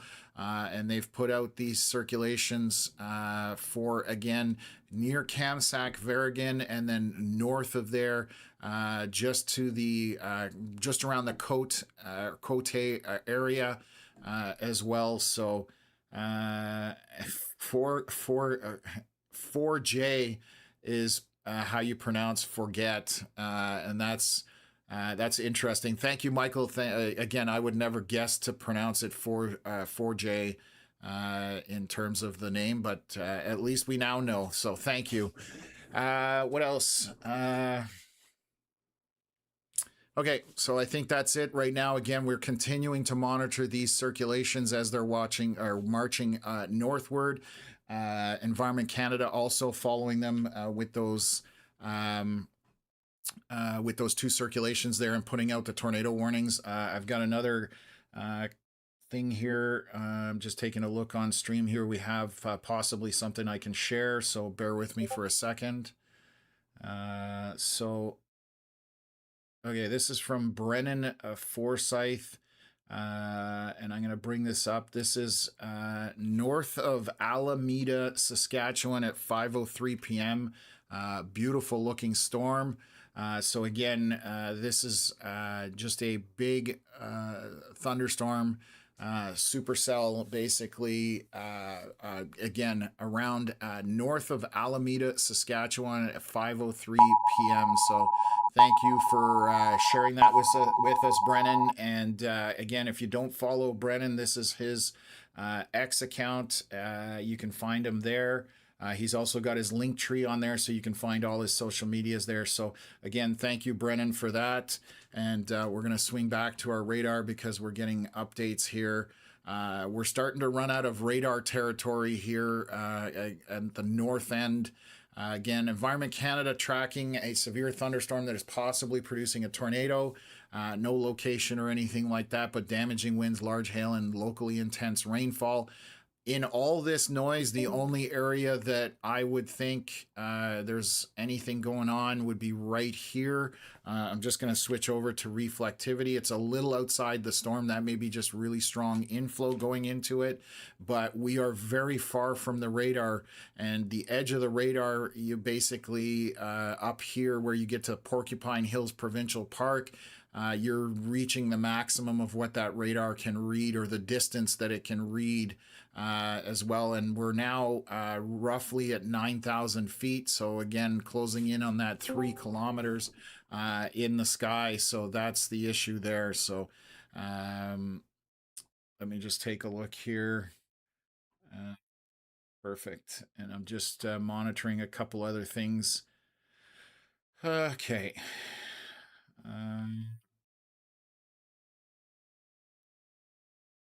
Happened here? So that storm in southern Saskatchewan, Yeah. there is a boundary in front of it. You can probably see that on satellite if you bring that up on stream, actually. Okay. Um, Give me a sec. so the boundary would be close to the Manitoba Saskatchewan border. If that storm can make it there in time, if it shoots a little bit more east, then it would have um, a higher severe ceiling, is what I'll say. Okay, so we're going to monitor that as this moves northeast. Again, right now we're about 5:18 p.m. Saskatchewan time, 6:18 Manitoba time, and these storms are marching northeast. So it is heading towards Carlisle. And I'm just going to show you guys, this is satellite imagery that we're looking at over the last little while, and you can kind of see that boundary that's on there as well. But let's switch back to radar. It is heading up towards Carlisle, but I don't think it's moving east enough to catch that boundary. I don't think, or get into it. But we'll see what happens. Obviously, storms do what storms do, and it's always good to keep an eye out as to what may be happening ahead. So, thank you for that, Connor. And let's move back up here to Fox Warren and watch those storms to the north. They are still tornado warned, and where we have these orange circles, that's where those winds and circulations have our attention, essentially. There are some storms starting to fire in Manitoba. There is one just around Minnedosa. It is not currently in any kind of severe component or anything like that, but just getting going here in the last few scans. So we will watch that. Just looking at stuff around Riding Mountain, because that could potentially end up into Country Fest. But for now, we're still good. I don't know what time Country Fest ends. Actually, Connor, is that something you could look up for me, please? Sure. And we'll see whether, or maybe somebody in the chat knows, but we'll definitely confirm it. They've expired this thunderstorm warning kind of to the north of Estevan. That is now expired. You can see where the storms are, so they're killing off that thunderstorm warning to the north of Estevan, and this one here still remains. This is the storm from Brennan that we're seeing that was near Alameda.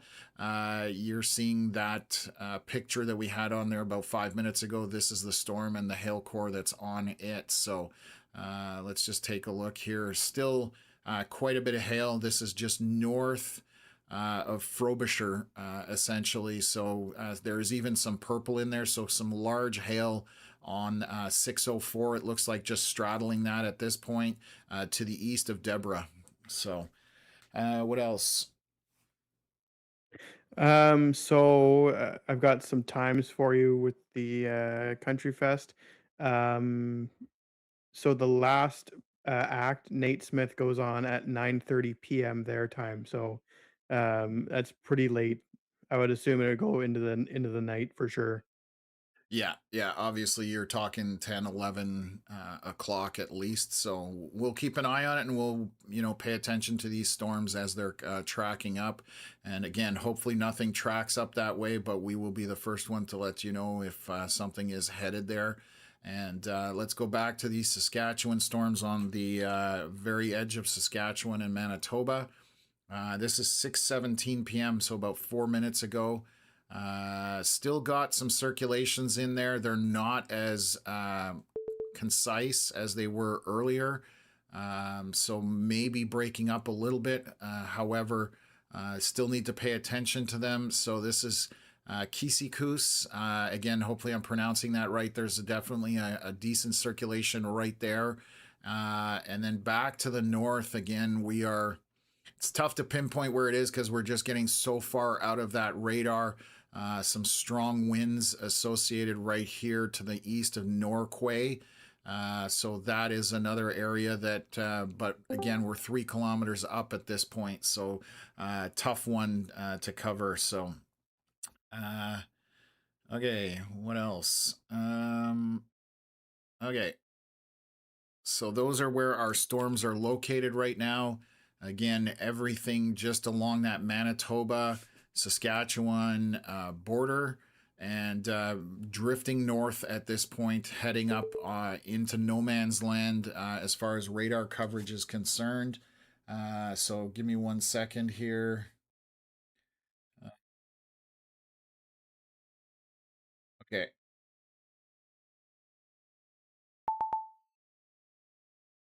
Okay. So now they've put up a severe to the north of all of this, where these tornadoes are currently located to the east of Kenora. Now we have a severe thunderstorm warning here. I'll read that out at 5:21 p.m. Environment Canada tracking a line of severe thunderstorms capable of producing damaging wind gusts and up to quarter-size hail and heavy rain. And obviously, we are getting to the edge of these radars. They're not. It's kind of a radar hole almost. It's still visible, but when you start seeing the greens stretching out, it's getting tough to read what's actually going on in that storm. So a little bit tough at this point to pinpoint some of the stuff, and that's what's making it difficult on us, especially as we get to the north. So still a couple of circulations here. The one along Kamsack and Verrigan in between there. There's some rotation involved in that right here in this area. And then the second one would be just to the southwest of Kisikus. It looks like we've got a severe warning back on the opposite side here. Let me just take a look. Have they killed that off? So that's expiring. So to the southwest of Kenora, that severe warning has been expired at this point. So that will disappear in about an hour as we continue through this. So, okay.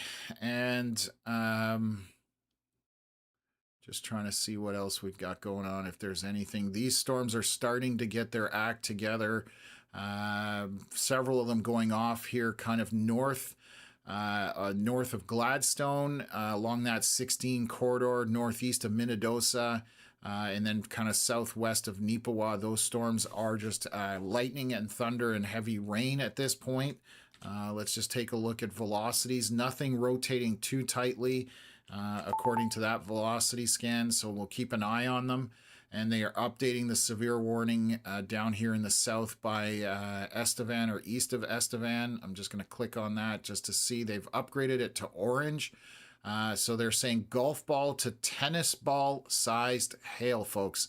Tennis ball sized hail and heavy rain embedded in this storm that is kind of to the west of Alameda and heading from in that direction northeast from there. So I'm just corroborating with a couple of radars. So our hail core is to the west of Alameda and moving northeast. And again, Environment Canada calling for some significant hail. That's why they've bumped it to color orange, which is the middle of the color code. We've got yellow, orange, and red with Environment Canada. So they're saying golf ball to tennis ball sized hail within this storm right to the west of Alameda. So pay attention to that. It is moving northeast, heading up roughly towards Carlisle, maybe a little bit east of Carlisle by the time it gets up there. It's still a bit of a ways away, but that is the other area that we are paying attention to as well.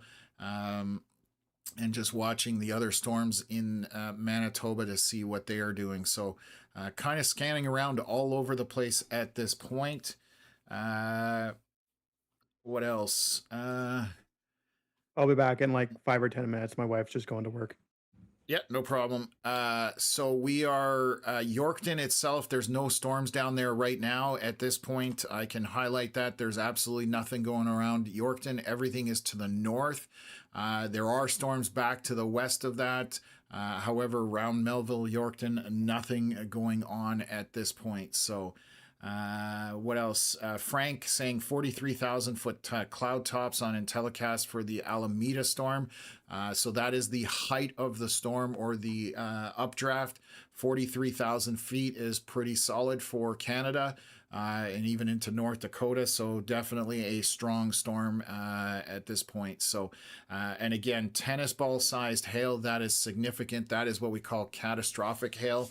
If that has any density to it and it hits you in the head, it's going to do some damage. It'll kill possibly livestock, obviously damage, vehicles, farm equipment, that kind of stuff. So again, that is the big threat down in the southeast corner, just east of Estevan, near Alameda.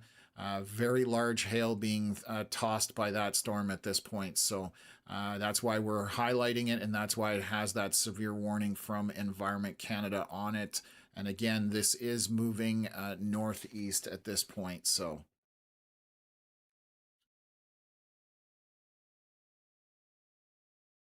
that's just the track at this point, trying to show you folks what it's doing. And again, heading up towards Carlisle at this point, maybe a little bit east, but we will update you as it gets closer to that. So this is the cycle here of those storms down at the bottom. And then we're just going to continue monitoring those storms back up at the top here and just see what our velocity scans are doing. This is 5:23 p.m. 5 minutes ago, we still have these couple of circulations, hiding out here. And is there one still to the north? It's now to the point where I can't tell on radar where it is, just because we're so far from the radar source itself. We're about 12,000 feet.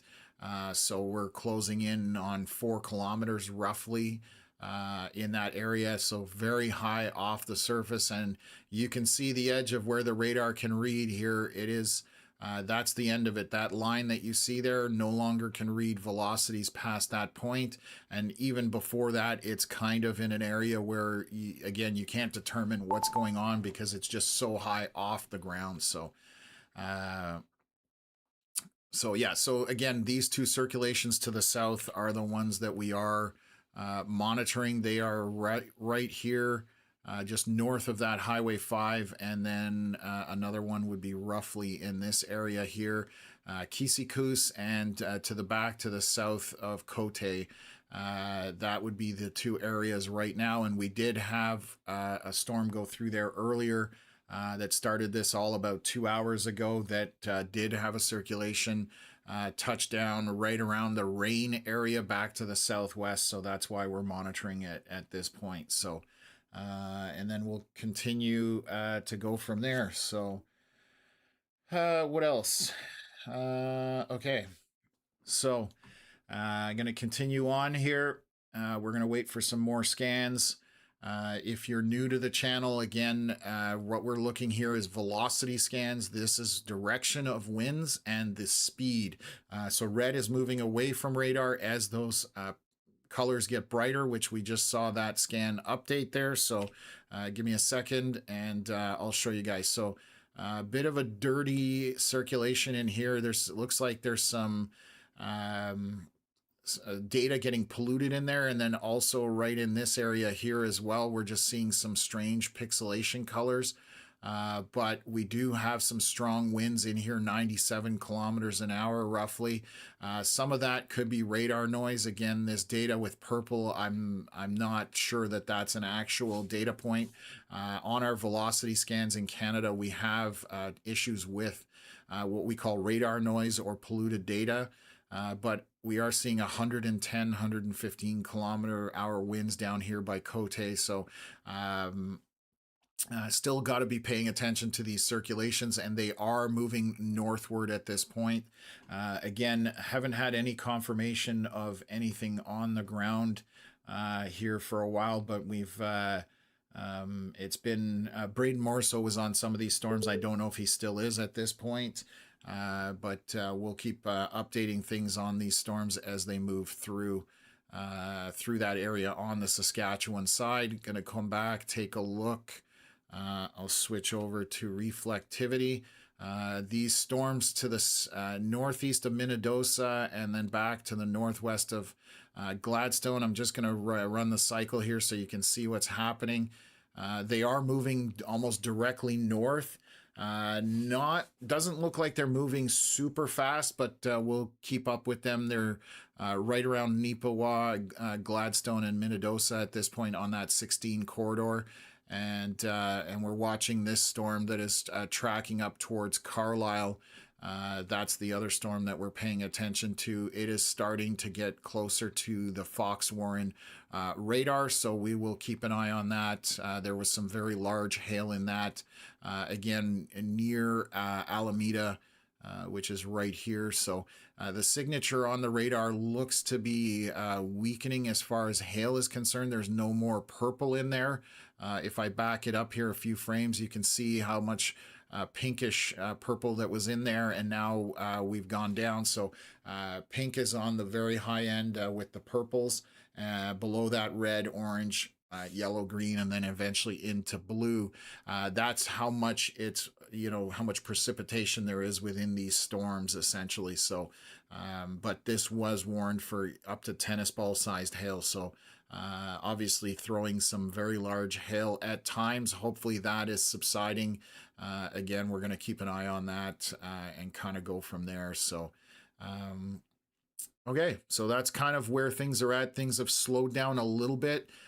These storms to the north do have quite a bit of hail on them.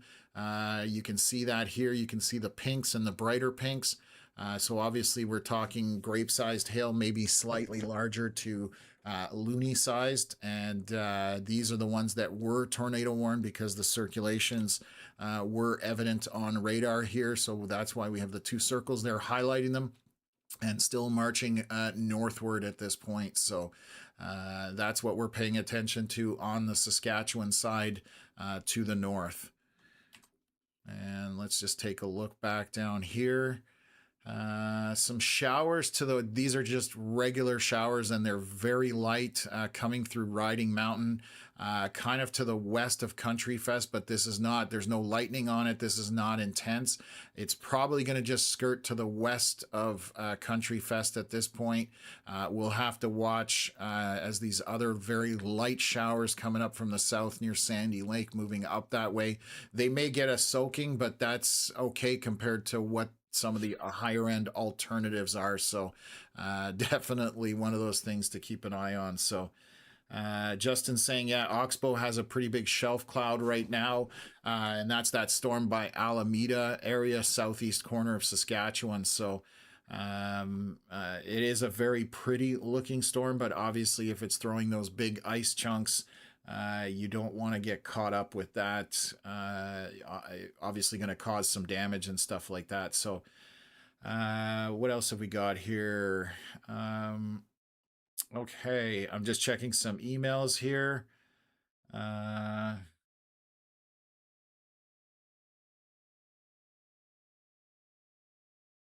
Okay, so let's go from there.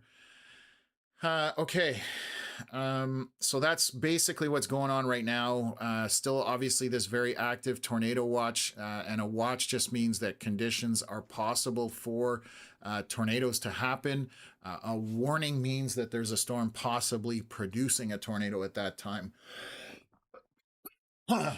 Sorry, guys, give me a sec here.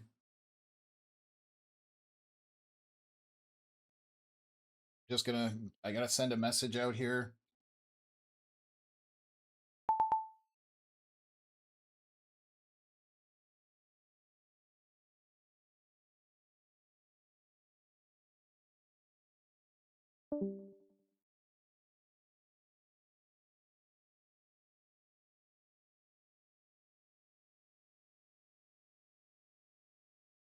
Okay, excuse me, getting a dry throat, unfortunately, with all the talking for the last 2 hours, but that's the way it goes here. Obviously, you can see back into Saskatchewan to the west. There's some storms happening out that way.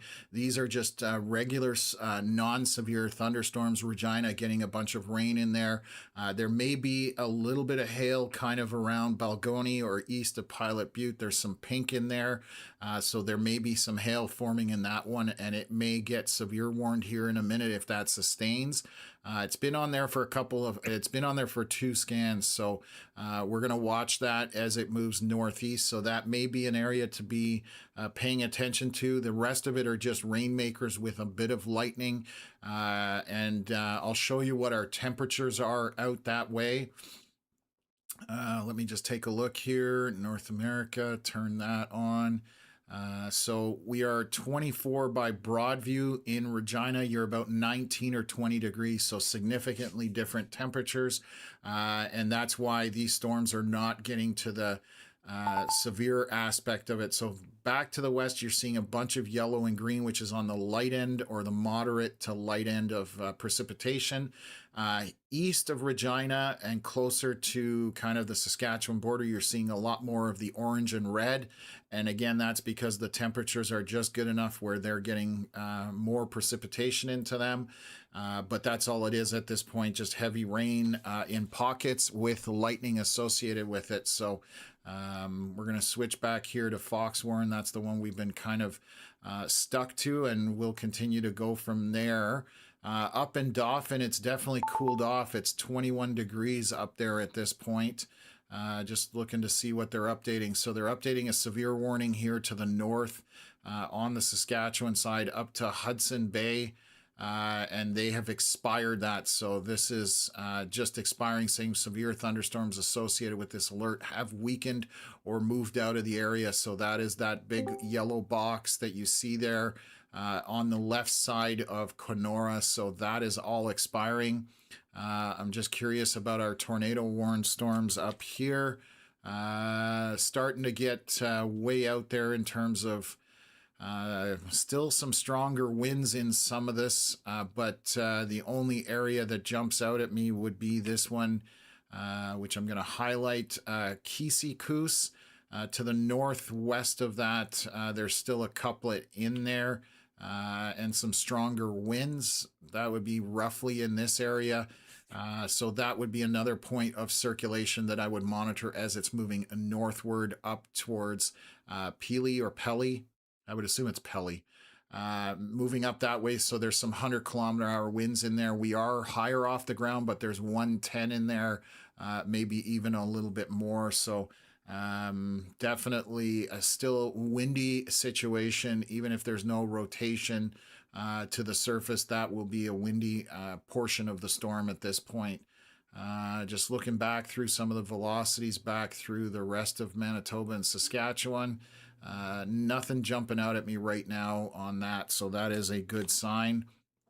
Hopefully that northern portion of Saskatchewan, the tornado aspect is over with. But again, to where that rotation is, you can see all this bright pink. That is hail again.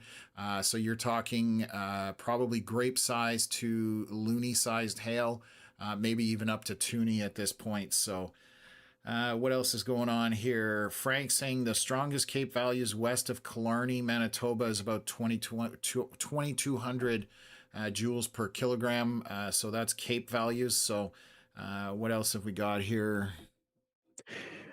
Um, Okay. just based on satellite imagery, north of Brandon, around Minnedosa, Mm-hmm. there is some very explosive developing updrafts there. Obviously, the storms are there on radar as well, so those storms around there are definitely going to be ones to watch over the next 30 minutes, probably. Okay, perfect. Thank you for that. Yes, they've definitely gotten our attention. Again, they are not severe warned yet, but what Connor is doing, he's looking at satellite imagery, and there's the satellite imagery showing us. Is it going to go to high res, or are we already at high res? Oh, we are. Okay, so you can see these kind of clouds or updrafts. Where those storms are located. If I overlay the radar imagery on that, you can see where those storms are going up. And that's one of the tricks we use when we're storm chasing before they really show on radar, especially when it takes 8 minutes between data scans. You can get a heads up just from satellite imagery itself. So I'll pull that off and we'll continue to monitor things here. It looks like the storm heading towards Carlisle is weakening at this point. I'm going to look from another radar just to see, and it is. So that's a good sign.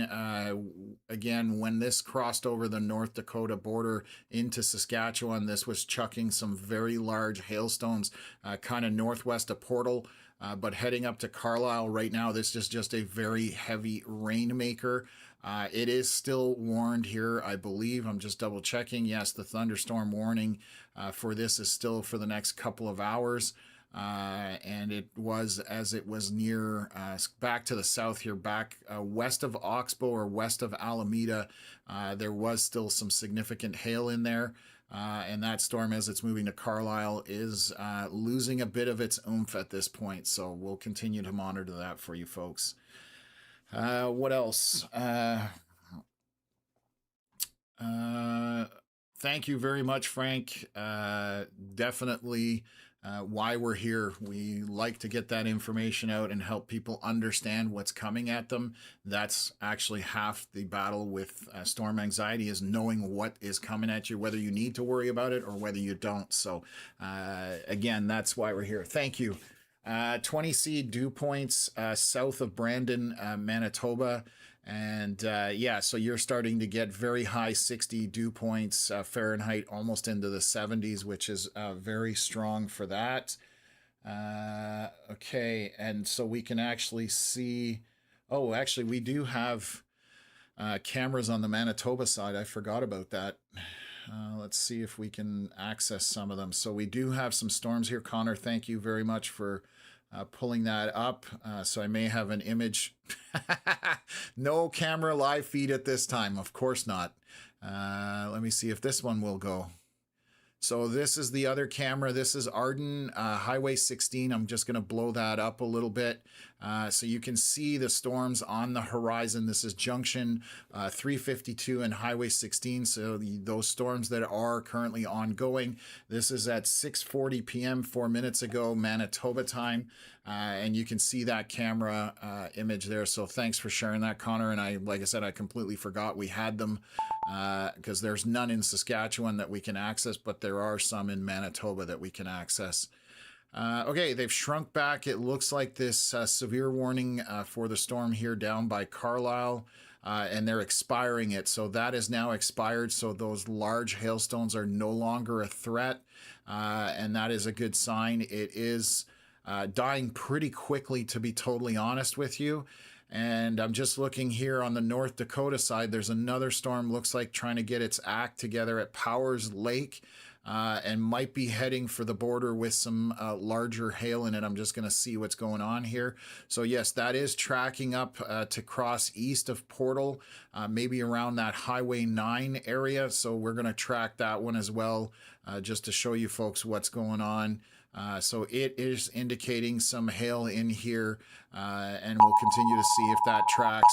Tornado warnings being updated to the north. This is the whole box up here, so let's see what they're doing. So tornado warning 5:44 p.m. Environment Canada tracking a severe thunderstorm that is capable of producing a tornado, damaging winds, large hail, and locally intense rainfall. So let's look at our velocity scans. And they are picking up here, so I'm going to erase our previous one and highlight this area right in here. Definitely some strong winds associated with that. So this is north on that Highway 8. Again, it's just been there all day.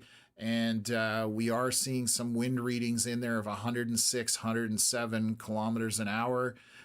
So obviously some strong inflows and rotation on that. And that's why Environment Canada is warning that. And that is Kisikus. Is right in that area as well. So again, moving north up in that area. If you are north of this circulation, please take this seriously. Tornado warning has gone out for this storm. Be in a shelter, be underground, in a basement if possible. And if you don't have a basement, then obviously as many walls between you and the outside as possible.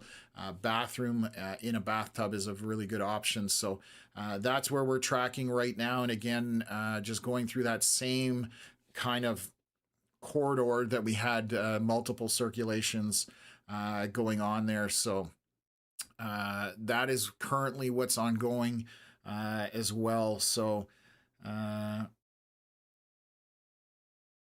oh wow, that's so cool. So this is a great comment here, Justin. Thank you. I love your stream. It's so helpful and accurate. When we had that tornado in Oxbow, I was in the basement with the kids and we were listening to you, so we knew what was happening. You're my go-to, and thank you so much for that. Appreciate that it. just absolutely makes our day, because again, we are getting that information out to folks so they can understand what's going on. And that was probably 10 days ago, I want to say, but that Oxbow tornado was quite strong and significant. So glad we could help out with that. And we're going to continue to do that. So thank you very much for following along. And anybody who is new here today, welcome to the Canadian Weather Live family as well. We appreciate having you guys on the live stream as we walk through this event today. Just watching here for some stuff around Country Fest. Nothing yet, just some showers in the area, but nothing of any significance. We are going to watch these storms. Oh, I just got a beep here. What are they updating? It's not anything. Unfortunately, our beeps for our software are across Canada, and today there's a lot of areas with watches and warnings going up, but this is the most intense area, and that's why we're concentrating on it. So we're watching these couple of storms happening here north of 16, kind of around north of Nipawa or to the northeast of Minnedosa. And we'll see if they get going. The right side storm definitely weakened on this last scan that just came up, lost a lot of that red and more into the orange and yellow, so losing a little bit of that precipitation. The storm on the left definitely has a better precipitation core on it as well at this point. Let's take a look at some velocities. Nothing rotating too strongly at this point, so we will continue to monitor that. This is currently southeast of Dauphin, and again, along that Highway 5 and 16 corridor. They just severe warned this storm, so let's just take a look at that. So thunderstorm warning, sorry. We have so many watches and warnings. Basically, Environment Canada tracking a severe thunderstorm capable of damaging wind gusts, loony to ping pong ball sized hail in this storm. So that's what they're warning this one for. Obviously, quite a bit of hail, and this is moving northward. It's to the west of this Highway 5, but it is basically moving northward at this point. So that is going to go up to Laurier. We will monitor it now that it's gone severe warned. Again, we're going to watch it for rotation. That's the biggest thing that we're concerned about today, because it is within that tornado watch.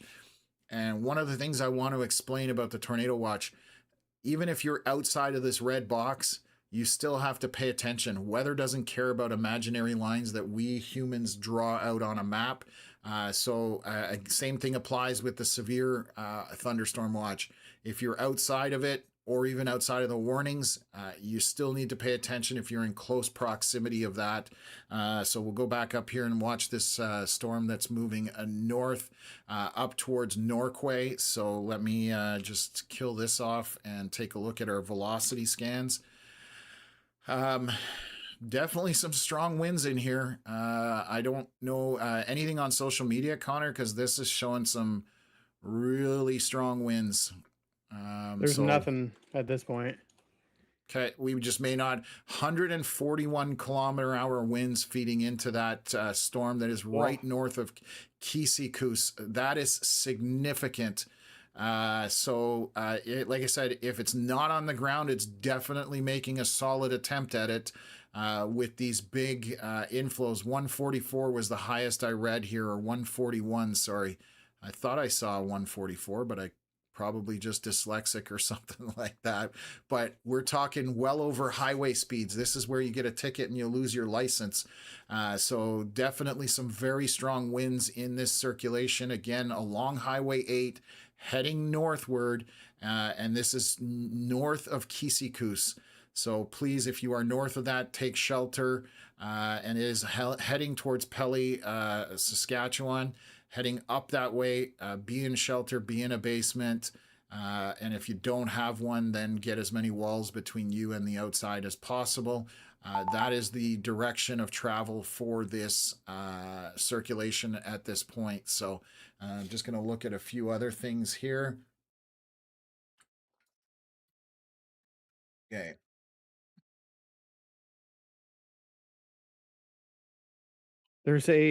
Obviously there's tornado warnings going on, so we don't need to jump over here.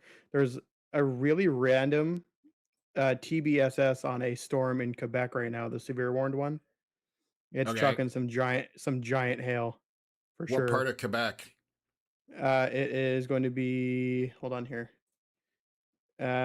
southeast of Three Rivers. Okay. Just north of Sherbrooke, actually. Okay. Well, if anybody's watching from that area, obviously we're concentrating on the tornado warned storms. Those definitely take a higher priority, but good to know that information, that there's some large hail on that as well. So, okay. What else have we got here?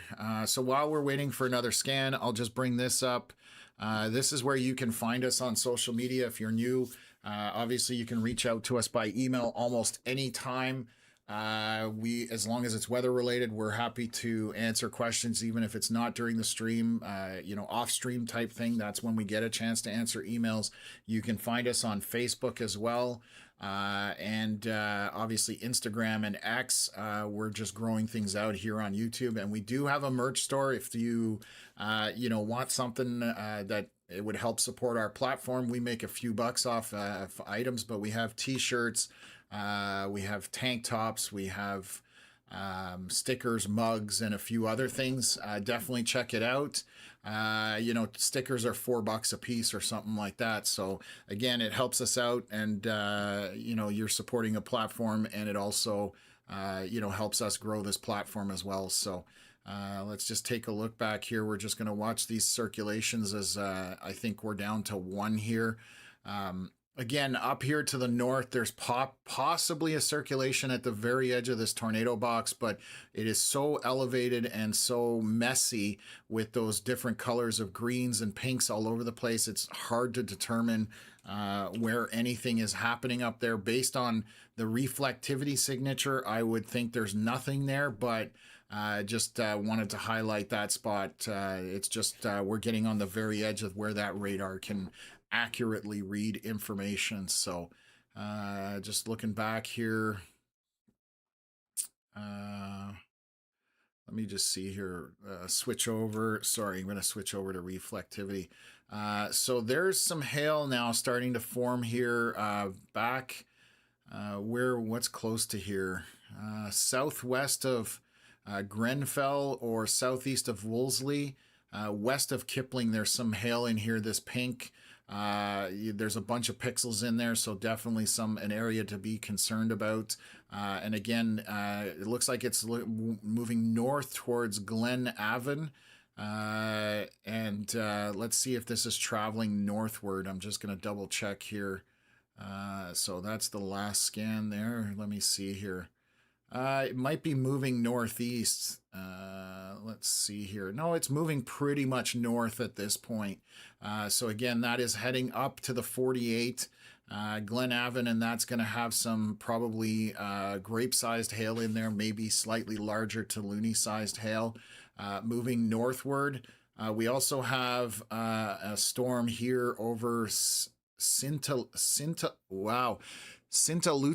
Hopefully, I'm pronouncing that remotely well enough that people understand where that is, but that's on the Trans-Canada Highway. So Sintaluta has some hail over it, moving northward as well. So a couple of cells getting some hail cores on them, so we need to pay attention to them. Also, heavy precipitation tucked back in here in the center of our screen to the west of Kipling. So all this red and orange, that is definitely heavy downpour in that as well.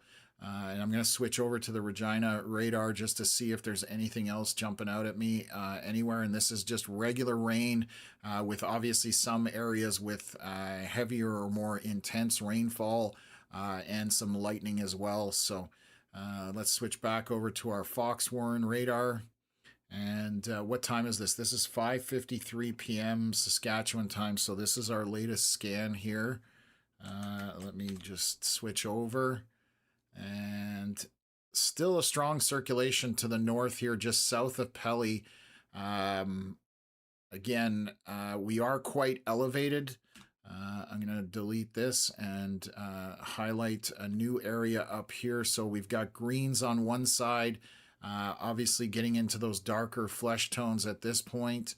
There's going to be some 167 kilometers an hour. Okay, that's pretty serious. 164 across from roughly 30, 80, 90 kilometers an hour back here. It's further displaced, but that inflow into the storm, this is at elevation again, but it's not that high. It's 164 kilometers an hour, 167. So again, along that Highway 8 corridor, I wish we had eyes underneath this to see what's going on, but those are some very strong winds rotating up there. We're about 1.5 miles above the surface, so you're talking 2.5 kilometers roughly, but obviously not going to have 160 at the surface, but even if it was 100 kilometers an hour at the surface, that's very strong wind gusts in there. And obviously it is showing, rotation being reds opposing greens. So that's why we're jumping on that there. And just looking north of there right now, I don't see any other circulations at this point. Just looking back here, let's see what reflectivity shows. It's on the very tip of this. It's outside the storm though. So I was looking at the circulation near Verrigan. There is some hail packed into these storms as they're moving north once again through that same corridor. So everything seems to be north of rain and kind of walking its way up from there. So we'll continue to monitor that. Watching this storm over here north of Neepawa. Let's just take a look at velocities here. There is some rotation down here in the corner back to the south of Polonia. Let's just take a look if that's displaced. Storm's got a bit of a strange look to it, but there may be a couplet trying to form right down here in this area. Obviously not as bright colors or as strong, but let's look on reflectivity. It's on that southern tip of it, where you have this quasi-hook looking thing. So there may be something trying to happen there in terms of a couplet trying to form. Let's switch back over to velocities, and I'm going to see if it's there for the last few scans. So it's only there on that scan. It was back to the west. There was a bit of a rotation there as well. So where those red and greens back to the southwest. And this is the brightest one at this point. So we're going to watch this one here. This is 6:53 Manitoba time, about 2 minutes left till we get our next scan. I will watch that one there. I'm going to leave that circle. It is moving northeast roughly up towards that Highway 5 corridor. So this is to the southwest of ebb and flow. What else? Yeah, Vera so I Bros guess asking, is it going to hit Dauphin, Manitoba? And as Tom kind of just mentioned there, the storms are moving to the northeast at this point. So Country Fest in Dauphin is looking okay with the storm direction at this point, and there's nothing else around Dauphin there. So again, Dauphin looks pretty good at this point. perfect. Thanks, Connor. Yes. So again, heading towards ebb and flow would be roughly the trajectory on this. It may be just to the west of there, but that's where these storms are currently tracking. And south of Dauphin, like southwest of Dauphin through Riding Mountain National Park, if any storms get going there, they will end up in that Dauphin area. That's what we're monitoring there. Obviously, to the northeast of Yorkton, we have all these storms that have been producing circulations all afternoon for the last 2.5 hours. It's weird. It feels like I've been on longer, but it's only been 2.5 hours. So it's getting to 8 o'clock here. I should probably grab a bite to eat. So I'm just going to grab something out of the fridge and try and eat some dinner while I do this. So we'll see where's our next scan here. This one just came in. So let me assess this one for the storm to the north near Norquay. Still some very strong winds opposing in there. So let me delete that. And you can see right again in this area right here, that's where there's a velocity couplet showing here to the southeast of Norquay. And so if you are north of it, the winds have gone down on that last scan, 130 kilometers an hour. But again, we are getting further and further away from the radar. We're at 8,000 feet roughly. So we continue to read further and up into that storm. And obviously, our concern is when there's rotation close to the surface. This is definitely not close, but it's strong. So that's why we're watching it in that regards. Just looking further back here to see if anything else is happening. I don't see anything right now that jumps out at me. Some hail tucked into these storms along Highway 5 to the west of Verrigan. There's definitely some good hail in there. Grapes would be my guess, roughly. And then obviously to the southwest of where this Pelly, Saskatchewan is where we have that circulation. There's some sizable hail in there. You're probably getting to large grapes, maybe up to loony toony size, that type of thing. So some big hail in spots. We'll go back to the south here. Hail indicators on this have subsided a little bit, especially this one here north of Sintaluta. That one, there's only about 5 or 6 pixels on there of hail, so that's going down. It would be pea size, maybe grape or smaller, let's say. And then let's look back here towards Carlisle. Nothing to see there. And then swinging back around, just looking at these storms up here. Very messy look to those storms. Just checking velocities. There's still a bit of rotation here, kind of near southeast of Polonia. So we're going to watch that to see if that intensifies or increases. What did they update? I'm just got a beep here, but it's probably elsewhere in the country. So yeah, I don't see that flashing, so that's fine. So these storms again are marching northeast up towards ebb and flow. So kind of to the south of McCreary, they're gonna probably get on the edge of McCreary, move through Alonza, and then up to ebb and flow. That's kind of where this is headed towards Lake Manitoba, obviously. But we're still quite a bit of distance from that happening. So right now, we're still looking pretty decent on things other than our rotation that is right here near Pelly, Saskatchewan, and the larger hail in there as well. So, what else?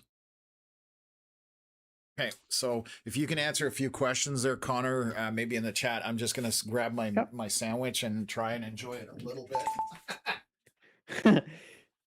So Sean was asking. He says he just got home in Esterhazy, Rocanville area. Got a seek immediate shelter tornado warning, but there's only flat bottom clouds in the sky. Strange. So Sean, you're actually well outside of the tornado warning box there.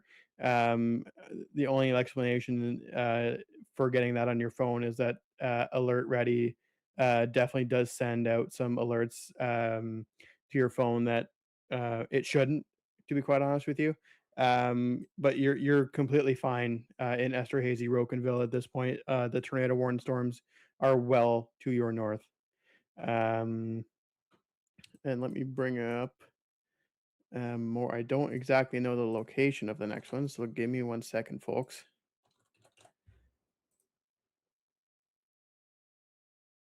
All right, so Joy is asking, is this tornado going to hit Morden, Manitoba? First of all, no. You are not even in the severe thunderstorm watch or tornado watch. You've got nothing there at all, Joy, to worry about. Maybe a couple of minor showers heading your way later tonight. But at this point, you are not in the severe thunderstorm watch, and you have pretty well nothing to worry about there in Morden, Manitoba. I'm just showing it on the screen here so people know it's near Winkler, very south portion of Manitoba at this point. There's no storms even happening at this point.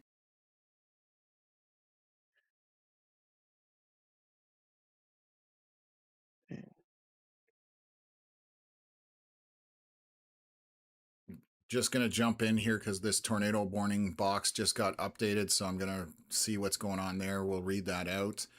Environment Canada tracking a severe thunderstorm that is possibly producing a tornado. No location, direction, or speed or anything like that. Obviously, damaging winds, large hail. And again, it's probably up in this area near Norquay. Let me switch over to velocities. There are some stronger velocities to the northeast or around the Pelly area. There is also some large hail indicated south of Norquay. You can see those bright pinks in there. I'm going to kill off my circle because that's from the previous scan. So just in this area here in the center with all these bright pinks, we're talking probably loony to grape-sized hail roughly in that area. This is southwest of Pelly and southeast of Norquay. And we do have some strong inflow winds flowing into this storm, which is feeding that storm.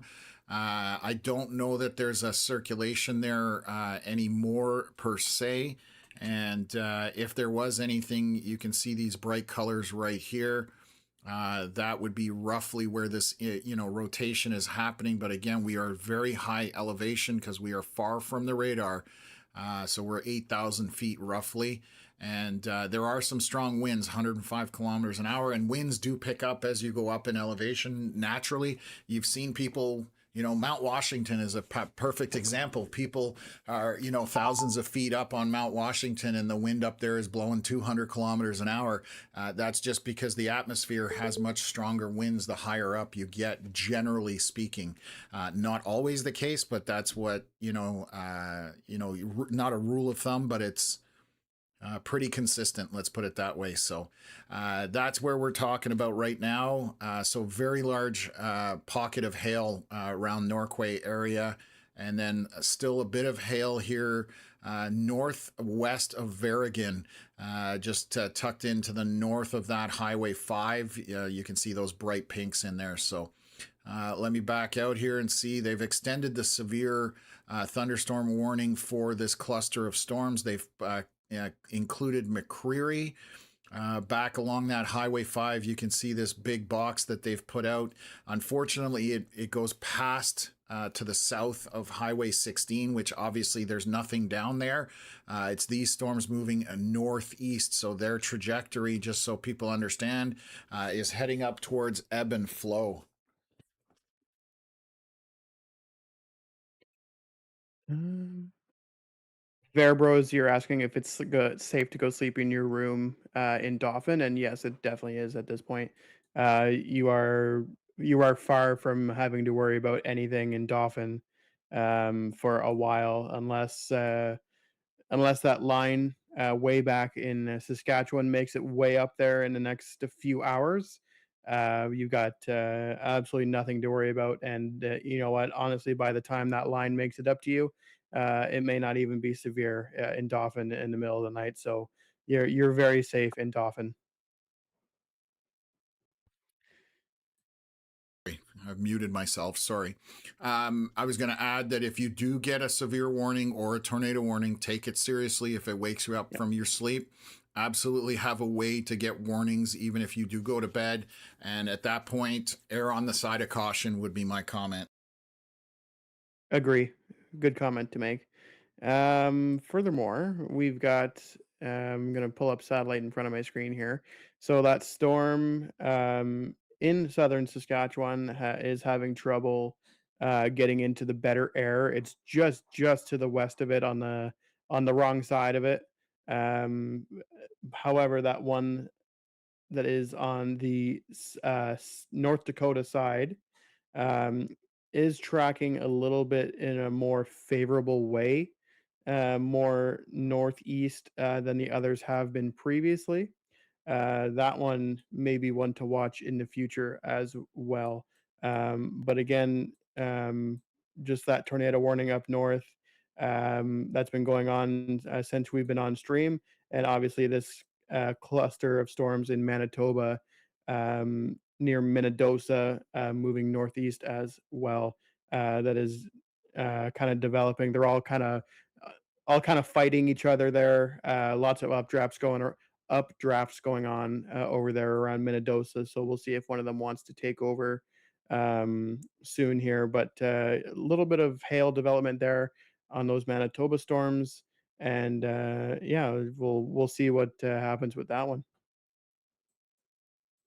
Um, I just had a train of thought and I've lost it. Oh, I know. I was looking at this before we got on stream, and I'm going to zoom into this name. If anybody can pronounce this name or tell me how to pronounce the one that's in the center of the screen, this is in Manitoba, north of Pipestone. But if you can tell me how to pronounce that, I tried every variation I could think of. I have no clue what's the proper way of pronouncing that one. Anyways, just one of those things. If you know how to pronounce it, I'd love to know the phonetic way of doing it or whatever the case may be. So, um, Canupa Wakpa. huh? Canupa Wakpa. Starts with a C, right? Yeah. Canoe. Anyways, yeah, not even gonna attempt it. Hopefully, somebody can give me a cheat code for that one because I would butcher it.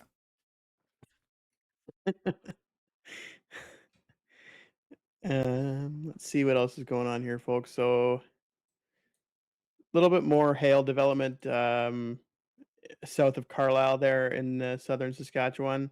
Um, one little pixel there, obviously, but it's kind of just percolating there. We're gonna wait to see if that one can um, make its way slowly into the better air there, closer to the Manitoba border. But those ones there still kind of struggling around Carlisle um, and stuff like that. So we'll see what happens with those ones. And new scan here north of Neepawa, Manitoba.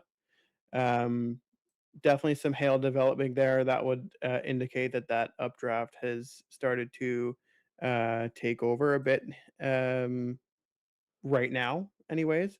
So we'll have to see if that one wants to keep its act together. Um, and there's yeah, a little bit of very broad rotation there as it gets itself going. Decent inflow on the south side of it as well, blowing right into it. So, and lightning is upticking as well pretty quickly there. So that's definitely going to be one to watch. Again, in the next 20 or 30 minutes, north of Neepawa, Manitoba, moving to the northeast.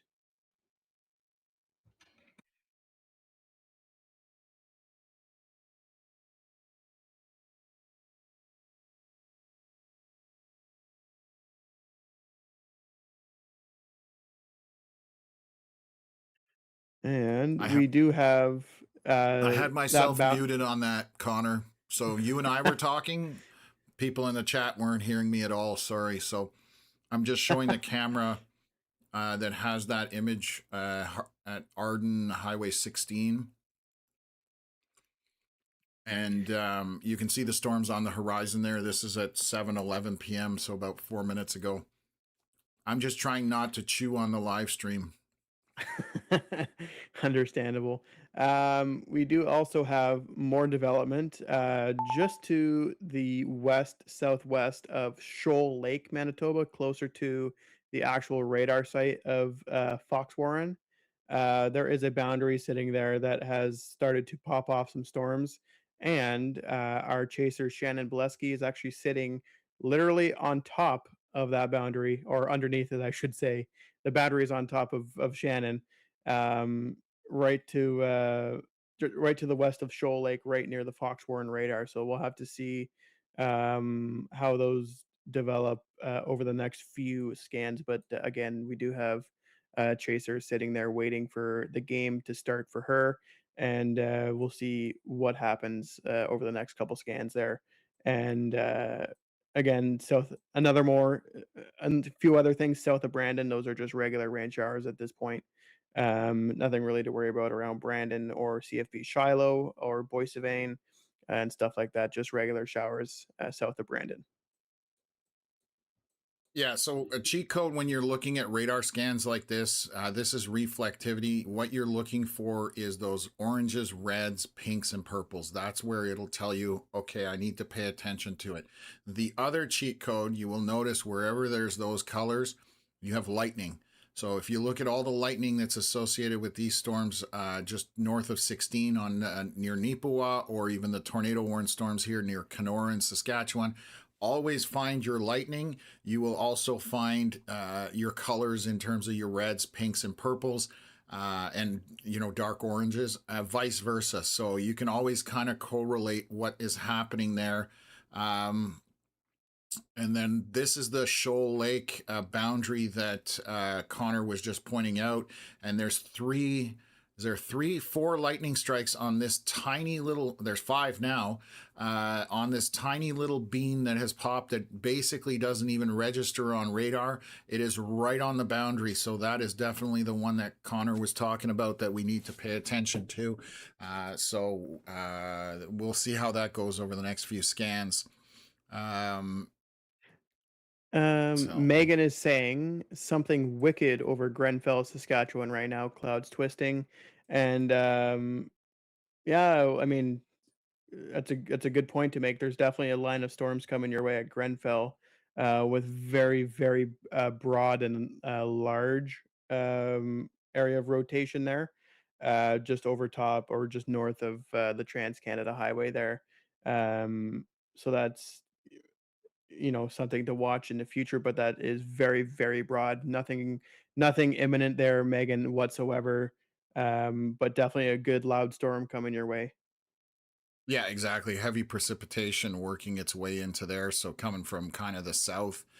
So it's about to rain and get a little bit windy, and obviously quite a few lightning strikes associated in that area as well. But it's very narrow and shouldn't be too long lived as well. So,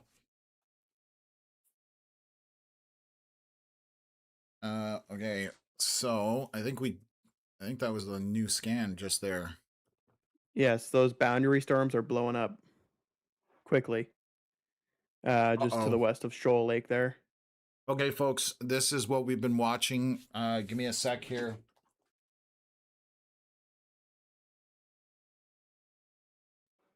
I'm going to try and eat and talk and do all this at the same time here. So this is that cell that we were pointing out earlier that's sitting on the boundary. And boundaries basically are an area of enhanced moisture, also possibly vorticity. So when storms start to interact with boundaries, especially when we're talking severe weather, that can be the trigger for them to go absolutely nuts. It doesn't mean that's going to happen, but we've been paying attention to this boundary because of that. So um, we're going to watch where these go at this point. Right now, they're very early stages. Again, it's only been in the last two scans. So we went from one or two scans ago, and now they're popping up where they've already got orange and red. So this could go fairly quickly and fairly strong. So this is an area that we are going to watch. Basically a northern trajectory. So it's going to go across Highway 16 up towards Rossburn, roughly at this time. So we are paying attention to that at this point.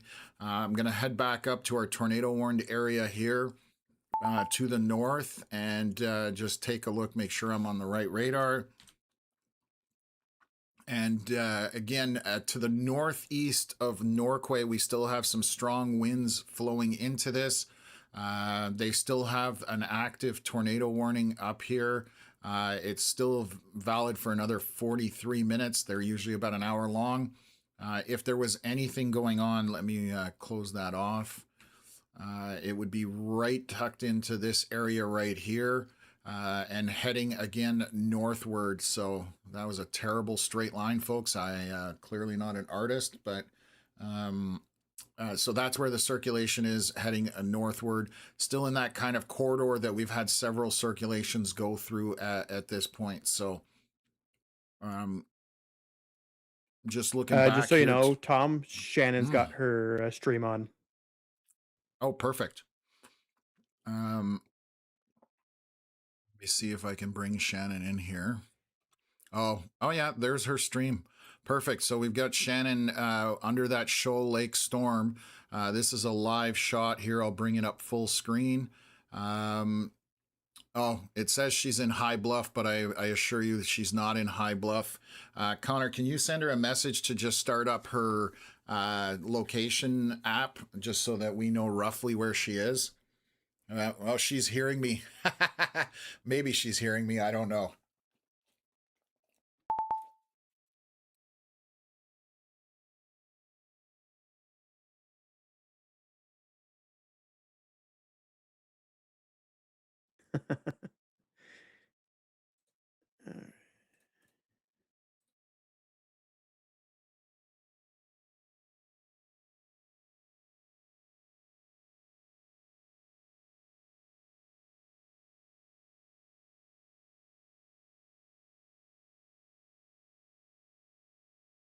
Oh, hold on. Breaking.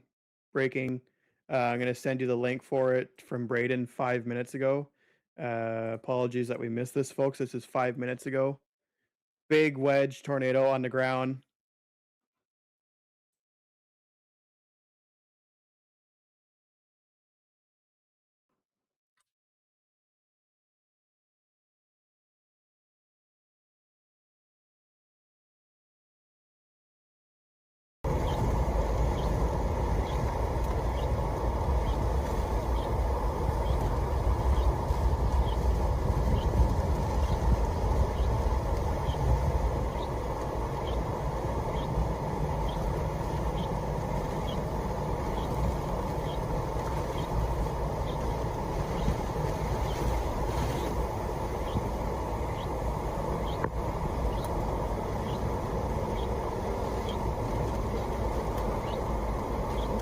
Getting hooked in here.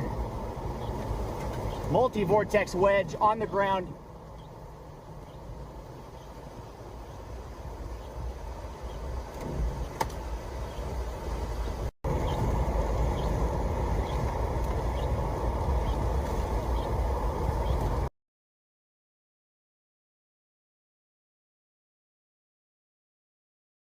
Sorry, I didn't have. I had my mic muted. I'm sorry. That is a tornado that was on the ground. Violent wedge tornado, Pelly, Saskatchewan, and I have that circled right now in that circulation to the northeast of Norquay, due north of Pelly. You can see in that video. I'm going to replay it there. You can see Braden is trying to keep in behind the tornado, so the tornado is due north of him, and you can see all the damage. So if you are north of this circulation, take your shelter. This is a very strong tornado ongoing right now, heading north of Pelly, Saskatchewan. It is 6:17 p.m. Saskatchewan time. We are going to get another radar update right now. And again, it's not moving very quickly. So let me highlight that. Bear with me for 1 second here. Let's delete that out. And then if our tornado was anywhere on this circulation, it would be right in this area. But obviously you've seen there from Braden Morrisseau, we do have a very strong tornado. It is rain wrapped. You are not going to see this thing till it's on top of you. I am going to replay that clip here. So this is Braden driving straight from the south, and the tornado is to the north of him.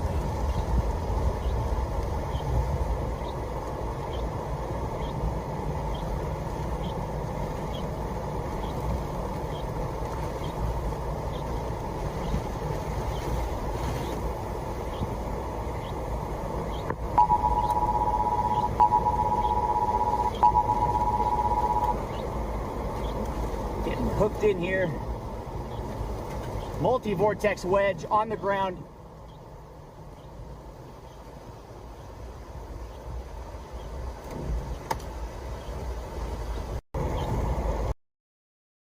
So again, back to that, we are confirming that we have a tornado on the ground, again, north of Pelly, heading north. I'm going to say he's along 661 roughly based on the velocity scan, based on his video. That would be him on 661 heading north out of town. And again, this is heading north.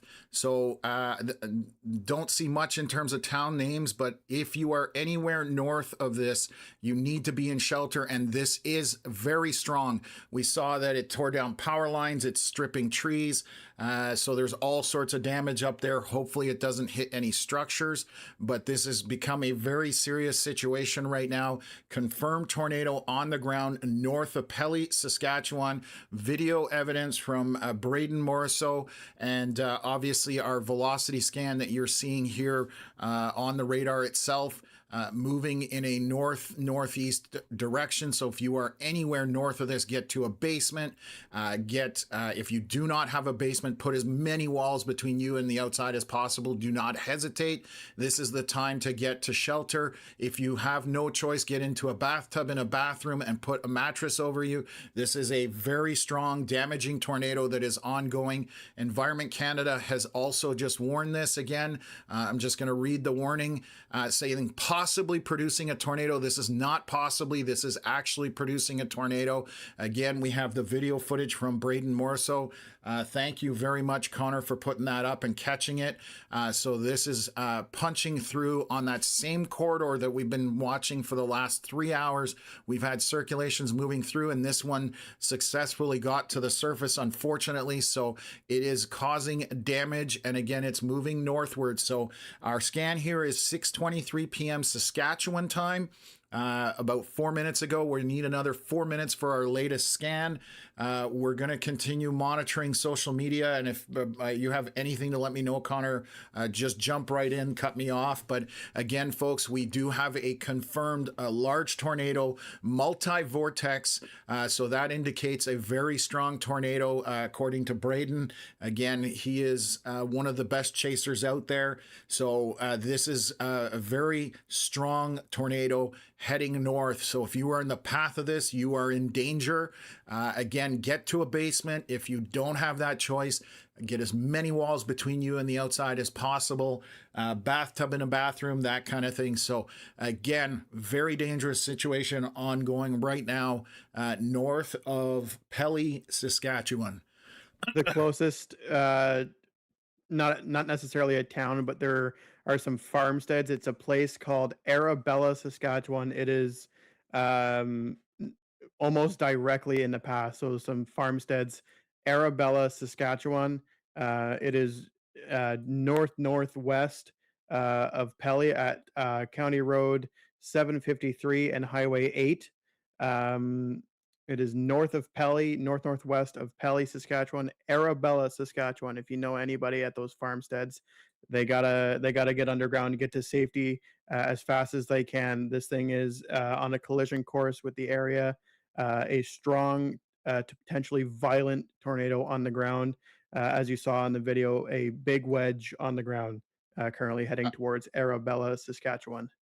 It looks like it's paralleling or going straight up 661, heading towards 753 is the cross reference for the road or highway, county road to the north of this. But again, just zooming back out. So again, northeastern Norquay, straight north of Pelly, Saskatchewan, confirmed very strong tornado. We are about 2 minutes from getting our next data scan, and we're starting to get very far away from radar. We're running out of where this radar is going to read, so not a good situation. But again, running straight up 661 towards 753. So if you know people in this area, it's kind of going to be going east of Swan Plain, but even there you should be in shelter in case this deviates. It doesn't just run a straight line, it can go it can turn, you know, left or right. So obviously take this very seriously. It doesn't look like it's moving very fast based on the video. However, you know, take shelter immediately anywhere north of this current area. And there's our next scan here. So let me just update things and where I would say the tornado roughly is. Again, it would be kind of in this area. We are very high aloft in terms of where our data is coming from in the storm. But we do have a confirmed ongoing tornado tracking north, essentially almost straight north. Sorry guys, let me pause that for a minute. There we go. And this is heading straight up in this general direction. So if you are anywhere north, east of this, northwest, or straight north, get into your shelter. Do not hesitate. Get underground if you can in a basement. If you have a tornado shelter, definitely get into that. But it is tracking along 661, heading towards 753, and then heading cross country after that. So this is again a confirmed tornado on the ground from Braden Morrisseau in you know, our one of our friends and storm chasers out in the area. So obviously a very dangerous situation. This is as real as it gets. And he posted that video that was 15 minutes ago, so started kind of south near Pelly and working its way up north from there. So it's Sire saying, is there a link I can send a Facebook video to? Whose video is it? Because we don't share video if it doesn't belong to us and we don't have permission. If you have, if you know who the owner of that is, you can send it to canadianweatherlive@gmail. It's right at the bottom there. But we need to know we have permission to use it. Otherwise, we can't put it up. I mean, it will give us a visual as to understanding what's going on. So Connor and I can look at it, but before we will put it on the stream, we have to have the owner's permission for that. Just want to be clear about that, folks.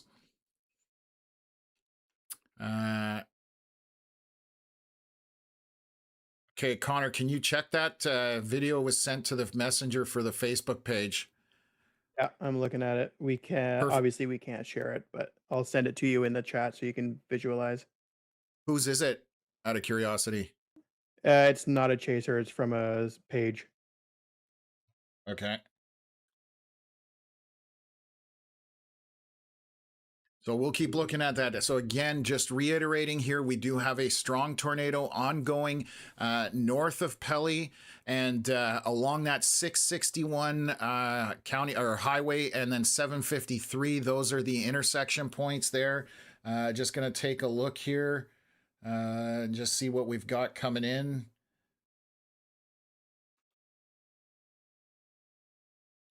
If my laptop would cooperate. But anyways, heading north.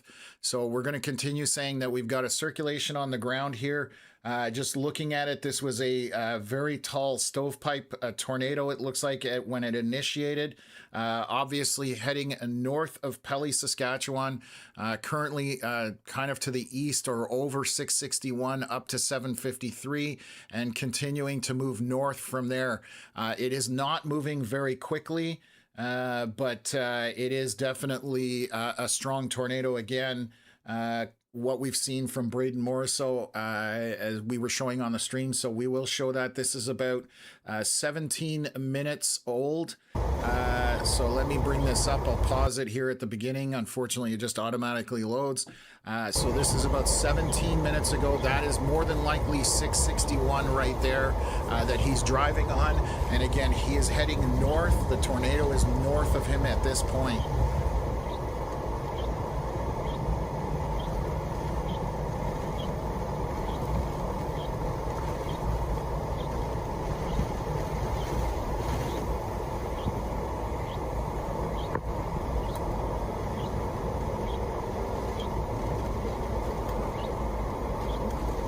hooked in here. Multi-vortex wedge on the ground.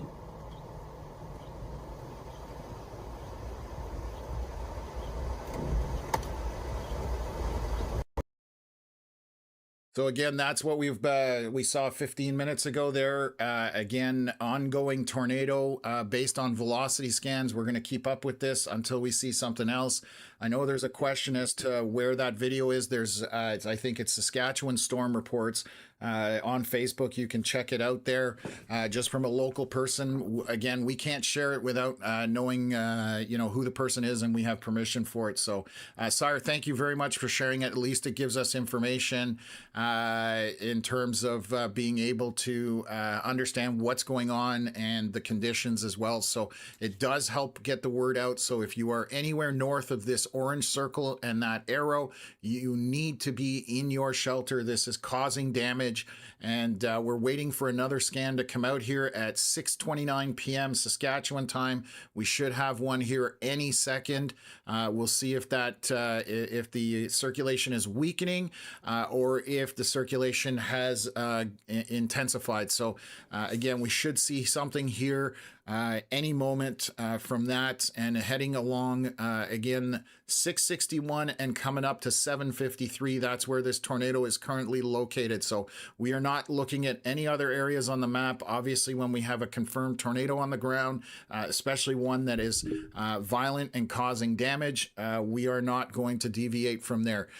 So this signature is dirty or polluted. Again, it's probably because we're far away from the radar, but however, you still have some strong circulation happening in this area. Just to give you guys an idea, 120 kilometer-hour winds feeding into this 126. So still strong winds with this. Nothing confirming that it's off the ground at this point, unless somebody else has seen video of that. But it is moving, continuing to move kind of to the east of 661, it looks like, heading up towards 753. And again, this is north of Pelly, Saskatchewan. So we need to be careful. And again, life type dangerous situation. So we will answer questions about other stuff later on. Go ahead, Connor. Braden is checking houses. There was one for sure hit, he says. Okay, so it sounds So like this we've is had... again, a damaging tornado, folks. Yeah, so obviously the worst case scenario, if it's destroying homes and that kind of thing, that's the worst case scenario for us. We don't like reporting on that, but obviously if you are in the path of this circulation to the north of it, where you see this orange circle 661 heading up to 753, you are anywhere here, you already need to be in shelter. You need to be in a basement if possible, as many walls between you and the outside as possible. If you can't get into a basement, get to a center bathroom, bathtub, throw a mattress over top of yourself. Bathtubs are usually metal, so they'll take some impacts, but again, we have a confirmed tornado on the ground and a damaging tornado on the ground. So we're not sure if this will be long tracked or not. And again, we are struggling with the velocity scan since this is starting to get to the edge of where this radar can read, and we have no more radars further north of this. So this is the last hope for being able to understand where this tornado is. And it also helps that we also have chasers on the ground like Braden Morriso being able to report this to us so that we can get that information out and share it with you folks. So I'm just monitoring a whole bunch of different things. Give me 1 second here. Okay, yeah, okay, perfect. I'm caught up on all that. So folks, bear with us. Again, we are waiting to get another scan here. We're about 4 minutes away from that, but where you see this orange circle, if you are north of that, it isn't moving too fast by the looks of it, but it could accelerate suddenly. You never know what these things are going to do, but confirmed damaging tornado in this area moving north. Once again, I'm going to just keep repeating myself. This is to the east of 661, heading up to 753, and that is the road that goes to Danbury to the west. So again, if you are anywhere in this area, you need to be in shelter preferably in a basement, if not as many walls between you and the outside. We've already had confirmed damage to homes and buildings. We've seen the damage it's caused to power lines. And when it starts ripping power lines, those are very thin. They don't have a large surface area. So if it's ripping out power lines and power poles, you know that if it's hitting a barn, a house, a building, it's going to do some serious damage to it. So again, heading north, please share this with as many people as you can. Let them know to watch the stream. We are trying to get the word out to people. If you know anybody in the path of this, it is as serious as it gets with these storms for tornadoes. And obviously this one is quite strong based on the video footage we've seen both from Braden and other social media platforms. So just taking a look here.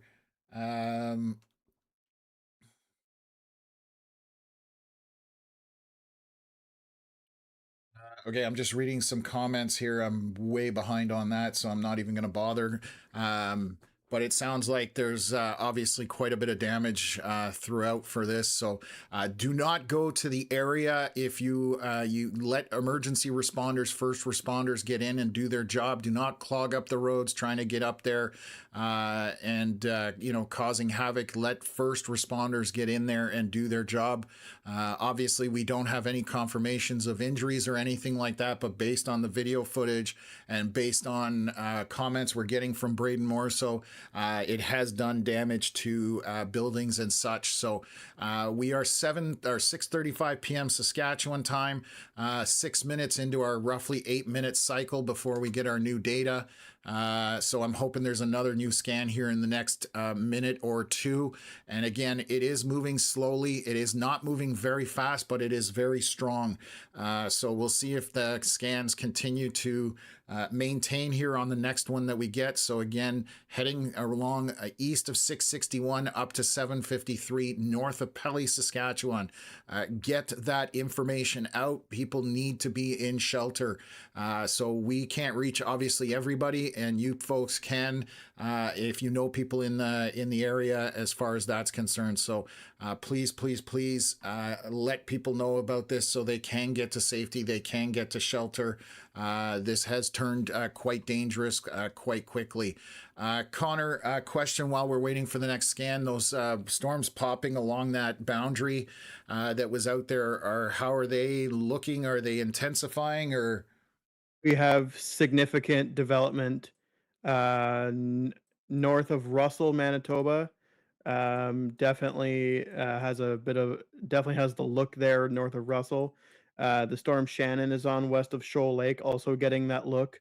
And then we have significant development there near Pipestone, Manitoba as well, with that boundary. So and the low-level jet is also about to kick in, as Braden was telling us in the chat there.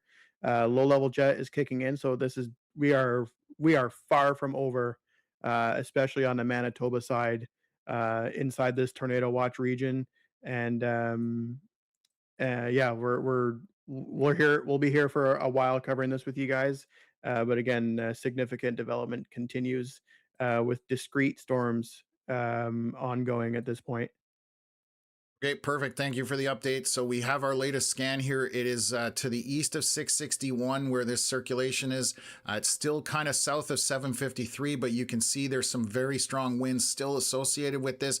They really haven't subsided. We're 110 kilometers an hour, roughly feeding into this area. So over 100-kilometer-hour winds. So again, I'm highlighting the area where I suspect where that circulation is. We are a little bit handicapped in that regards, just for the sheer fact that we're far away from radar. So we're reading very far or high up into the storm. And again, this is moving northward. It still hasn't crossed that 753. It doesn't look like it's crossed it, but it's about to.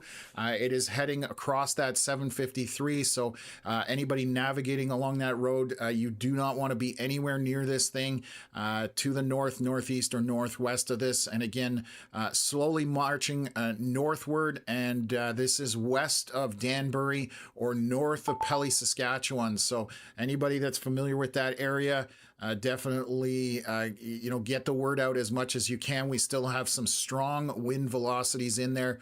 We are missing some data here. I can see that on the radar itself, but it's just because we are getting so far away from the radar itself, and we're getting into where the radar can no longer read accurately. So again, thankfully, we have Braden with us, being able to report information like that and post. Thankfully, we've got that, and we were able to help get that information out. So just looking at velocities. Sorry, give me a sec here. Velocity scans. That's a little bit outside the storm. So again, I'm starting to struggle where this rotation might be. Exactly, again, around the 661, 753 area, we have strong winds flowing into this, and there is definitely some rotation. If you are anywhere north, you need to be in shelter, be in a basement. If you don't have one of those, then you need to get as many walls between you and the outside as possible. Bathroom in a bathtub is a great place. So what is going on here? New circulation southwest of Pelly. Uh-oh. Okay. Oh, yeah. Yeah. Back where we've had several of these corridors happening. Thank you for that. Let's switch over to reflectivity. It is southwest, or it's straight south of Norquay. Again, we have another circulation, looks like trying to attempt right in here in this area. Again, so another area we have to pay attention to. This has been like this since we got on the stream. This corridor has been putting down circulations, and some, obviously this is one that's gotten to the surface. Some of them have not, but they have to be taken seriously because they can spin up very quickly between scans, and there's not too much warning time. So again, if you are north of any of these circulations on the Saskatchewan side, you need to pay attention. I believe there's another one trying to form east of Kenora, so let me look at that. We may have another circulation trying to form back around Kenora area, so we are highlighting all areas that are indicative of rotation or circulations trying to form. If you are north of any of these, you need to be in shelter now, not later, and get into a basement if you don't have the option. As many walls between you and the outside as possible. So right now, those look like three possible circulation areas. The one to the north, we had a confirmed tornado on that. Still not sure if that has lifted or not. Don't see anything as far as that's concerned. Don't know if Connor has seen anything in that regards, but we always err on the side of caution. If we don't know, we assume it's still on the ground. And again, get to your shelter, please. Yeah, I haven't seen anything confirming that it's lifted yet. Obviously, Braden stopped there to do a little bit of search and rescue stuff, so we don't know right now, but he is still there around Pelly somewhere. Okay, yeah, and again, one of the things that we do, I definitely, when I storm chase, if I come across damage like a building or a house, I no longer pursue the tornado. It's obviously going to help people, first aid training, that kind of stuff, being able to assist folks that get impacted by this severe weather. So for now, again, we have three circulations heading to the north on the Saskatchewan side. At this point, there's our latest scan, so let me update all of this and delete that out, and we'll take a look. We have one circulation right here east of Kenora. There's another one near Norquay or Pelly, which is where this other tornado went through. We don't have any confirmation if it's down on the ground. And then, sorry, let me draw one more. We probably have another circulation right in this area, which is the original tornado that was heading north. And then this is kind of following suit at this point. And we are definitely, we're not trying to scare people, but we're obviously have to take this seriously and assume that these circulations could potentially develop and putting down tornadoes, especially because there's a history of it right now. So we are in that, what they call the magic hour, around 6 to 7 p.m. is when the lower level jet will kick in the atmosphere, which kind of ramps up storms. And that's probably what took place here based on what Connor was reporting and what Braden was telling us. So these are three very possible circulations. The north one definitely had a tornado down on the ground north of Pelly, Saskatchewan, moving northward. We have another circulation moving between kind of to the west of Pelly and east of Norquay, so kind of splitting the two. There's a circulation in that area, and then we have one here to the northeast of Mikado, another area that is showing a significant rotation. So we are treating these all as very dangerous, and you need to be in shelter if you are north of any of these at this time. So please do not hesitate. Get there now. Later, you won't have the time. So it's definitely going to be an issue at this point. So I'll cut in real quick. We have yes. our chaser Shannon Bolesky is reporting a wall cloud developing on her storm. That is just right beside the Fox. Sorry, I lost you there, Connor. Sorry. I said Shannon, our storm chaser Shannon Bolesky's got a wall cloud developing on her storm. It's just the one right beside the Fox Warren radar. And obviously you can see the hail core has developed quickly to the north of it as well. So that is just in between Fox Warren and Shoal Lake, Manitoba. Our storm chaser Shannon Bolesky is reporting a wall cloud developing. So that's the one that's Wayway Seacappy First Nation, roughly to the west of Rossburn you're talking about? Correct. Okay, that's the storm she's here. Closer towards Shoal Lake, though, Highway 16. 10-4. So that's where this hail core is right now. So that storm is developing pretty quickly. We also have a hail core developing Shellmouth to the northwest of that. These storms are moving northward. So we're going to have to keep an eye on these to see what there's going on. I'm looking at velocities on that one. I'm a little concerned about it.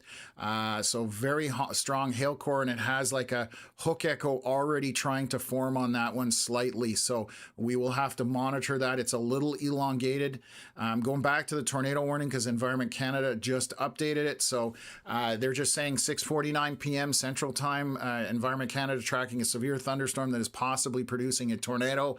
Again, no location, distance, speed, or where it's headed. However, we have these velocity scans here. These are the three of them. They do look like they're serious couplets, and they are moving northward. So again, if you are north of this, you need to be in shelter. We've had video of the tornado on the ground causing damage from Braden Morrisseau, and now we are monitoring some storms back to the southeast of all these storms on the Manitoba side. The one south of Roblin or to the northeast of Shellmouth, that one has my attention. We will keep an eye on that one. And then Shannon Bolesky is reporting a wall cloud, which is the first signs that you may have something trying to rotate and put down a tornado on this storm near Rossburn. So that is right near the Fox Warren radar site, literally right to the south or northeast of it. And these storms are now starting to fire southwest of Dauphin. So we are going to have to keep an eye on what's going on and where they track. If this one here near Rossburn turns northeast, that could be problematic for Country Fest. I'm going to read here the thunderstorm warning. We have so many of them, so let me bring this up. This is a severe thunderstorm capable of producing damaging wind, quarter-size hail, heavy rain. It's located near Salsgirth, moving north towards Vista, Rossburn, Wayway, Seacapo, and Angusville. And hopefully I'm pronouncing most of those correctly. At least you folks should understand where this is. Again, these are moving a northern trajectory for the most part. They did fire off that boundary that we were discussing earlier, and we're going to have to keep an eye on them. For now, they're moving mostly north. My concern is if this Rossburn one turns northeast, then we may have a problem. So for now, we're good. It is moving north at this point. And again, we are monitoring three three very strong circulations here on the Saskatchewan side, right on the Manitoba-Saskatchewan border. Switch over to velocities, and I'm going to show you all of those three circulations. Again, the first one to the top had a tornado on it about 30 minutes ago. We cannot confirm if it has lifted or not, but there was a confirmed tornado on that just a while ago. This is our latest scan, so let me clean this up a little bit here, and we will highlight where the new circulations are. So this one here to the south, this is southwest of Key. There would be a circulation right in this area here, again, moving northward. Just trying to see if there's anything along there. That's around the 754 and 650 on that side. And it, again, is moving basically a little bit northeast at this point. Let's take a look where our other circulation would be, and there's a lot of noise in here, so it's getting hard to read where these are. Let me see if I can flip over to reflectivity, so give me a sec. So I'm just going to base it off of reflectivity. There would probably be another circulation in here and possibly another one up here. Let me switch over to velocities, and it lines fairly well up, but just based on that. That's just from my experience as far as looking at radar. So again, these are all moving northward. You need to be in shelter.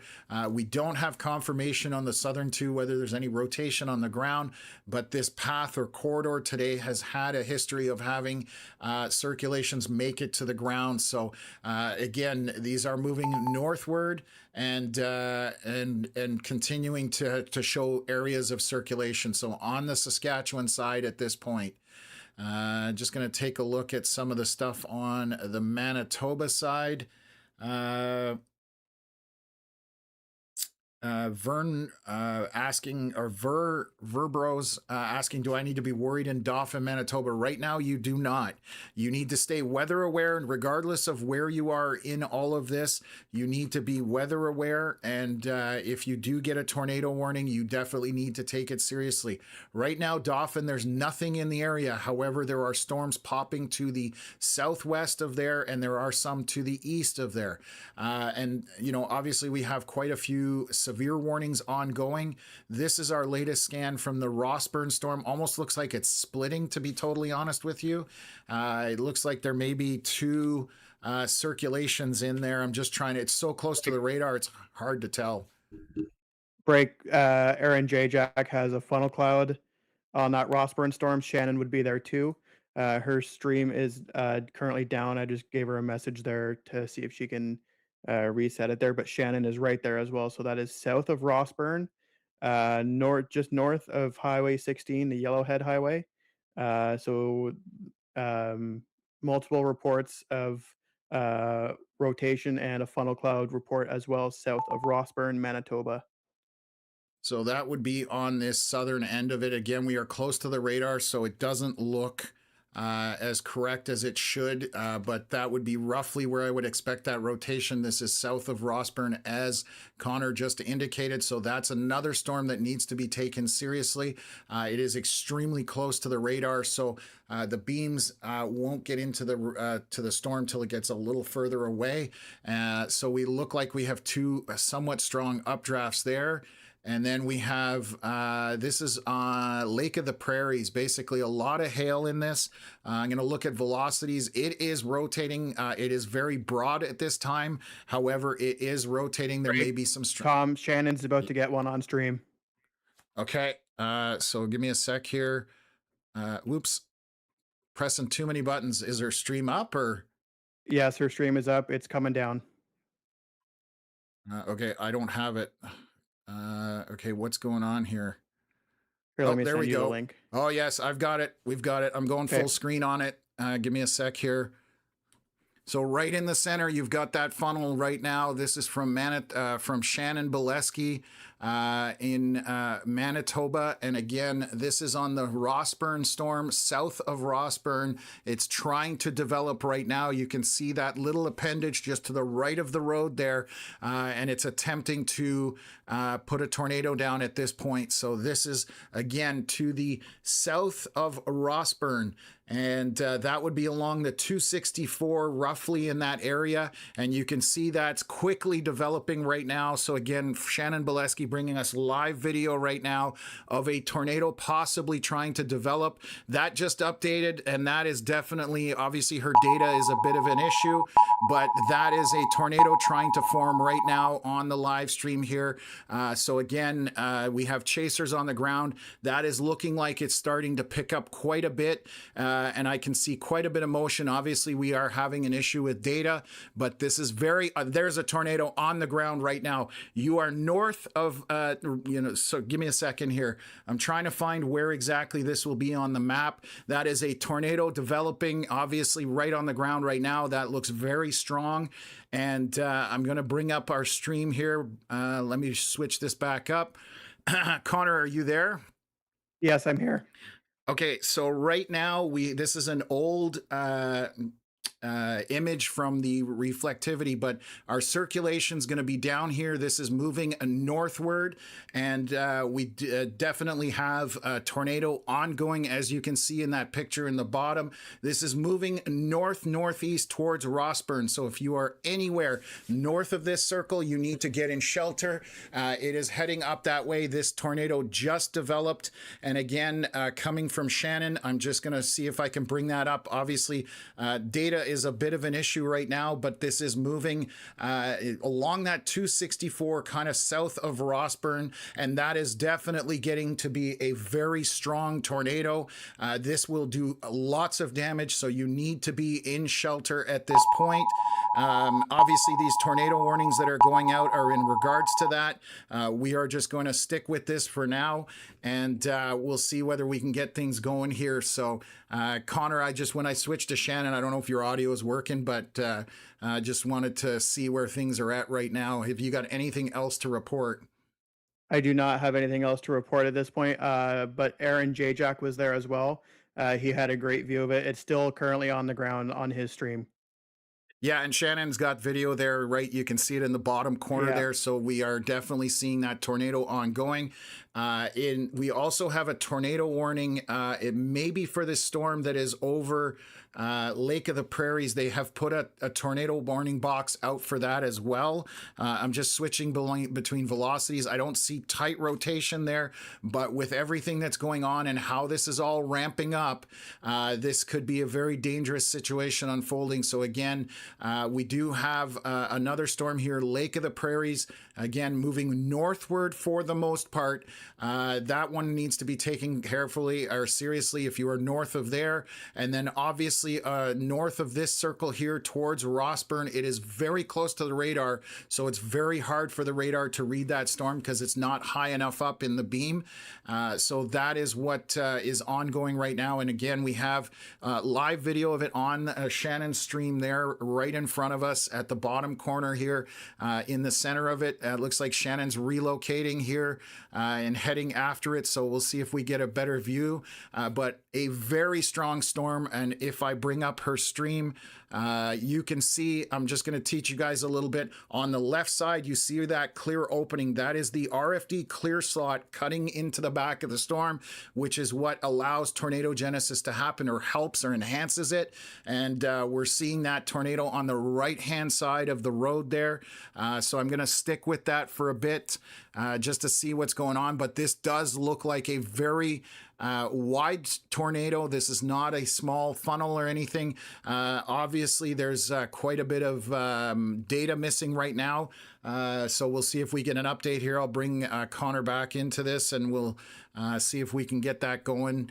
And we'll see when there's an update, but she's obviously lost a bit of cell data there, unfortunately. But obviously, a tornado happening ongoing. We also still have those tornadoes possibly on the Saskatchewan side. So we are bouncing around between quite a few things here.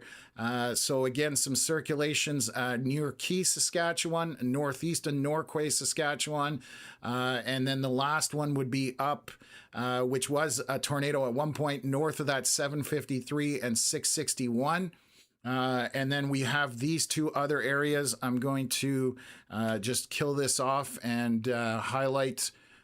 So we've got this rotation would be just down here on the 264, which is what I suspected from south of Rossburn. This is moving northward, I believe, for the most part. And again, we have another tornado warning box for the storm that is over Lake of the Prairies. Is there's a tornado warning up there as well. So we do have a confirmed tornado on the storm south of Rossburn.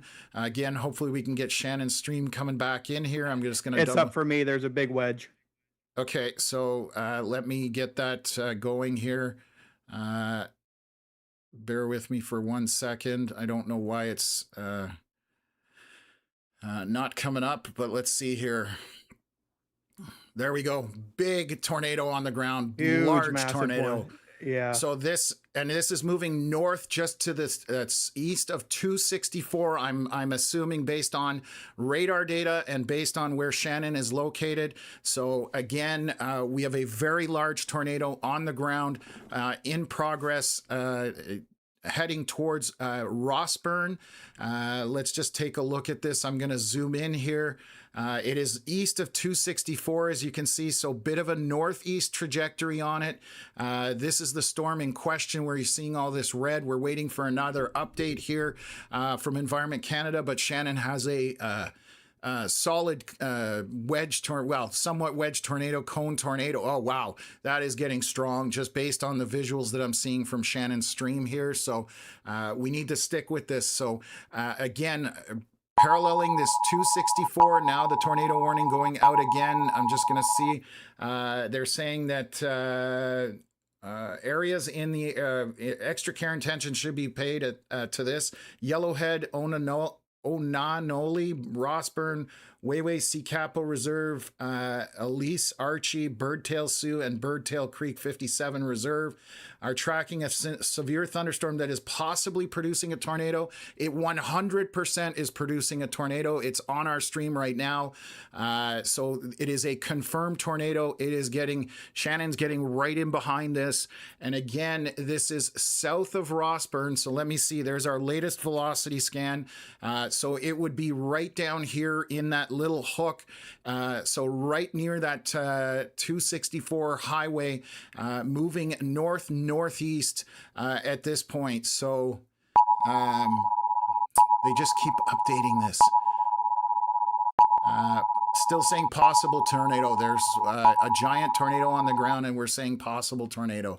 Anyways, so you can see that in the imagery at the bottom of your screen. Shannon doing a great job here. So it is definitely a very, very strong tornado.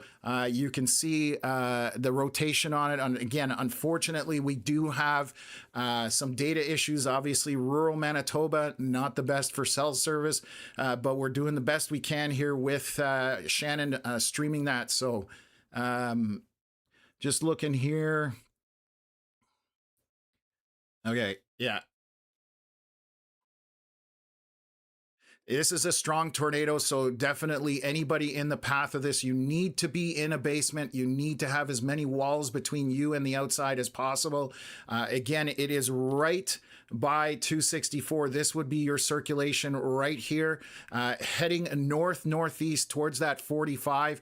It does not look like this is weakening at all. It is continuing on, so we need to, again, if you are in Rossburn or anywhere between even Vista, for example, on 45, get into your shelter. Do not wait. This is coming. This is strong and violent and damaging. This is not a minor situation. This is very deadly, very serious.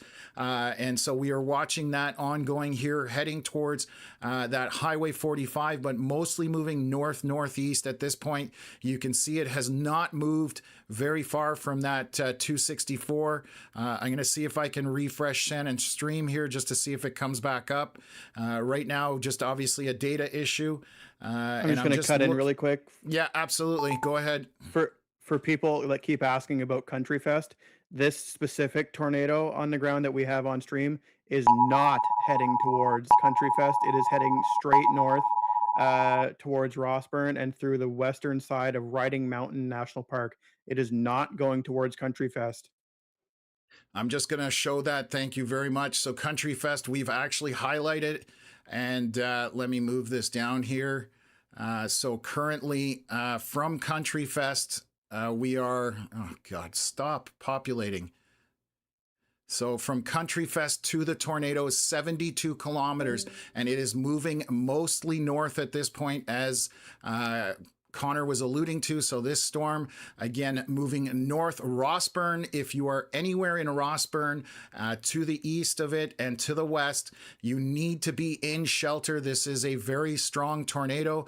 Hopefully we can get Shannon's stream coming back here. Obviously data, an issue up that way. But as soon as we can get some imagery back, very strong cone wedge tornado heading north, northeast. So again, where that orange circle is, that's where it was located on that scan. Moving up towards Rossburn and 45, there's a town of, it looks like Vista. You need to be in shelter in case this does turn right. Again, they can turn right, but if you are in Rossburn or anywhere between Rossburn and this circle that we've got here, that is where our tornado was when the scan came out at 8:05 p.m. Manitoba time 5 minutes ago. And again, we had live footage there from Shannon as she was following this tornado. So I'm going to see if I can keep getting it back. We need to concentrate on just this, and that's what all these tornado warnings are for.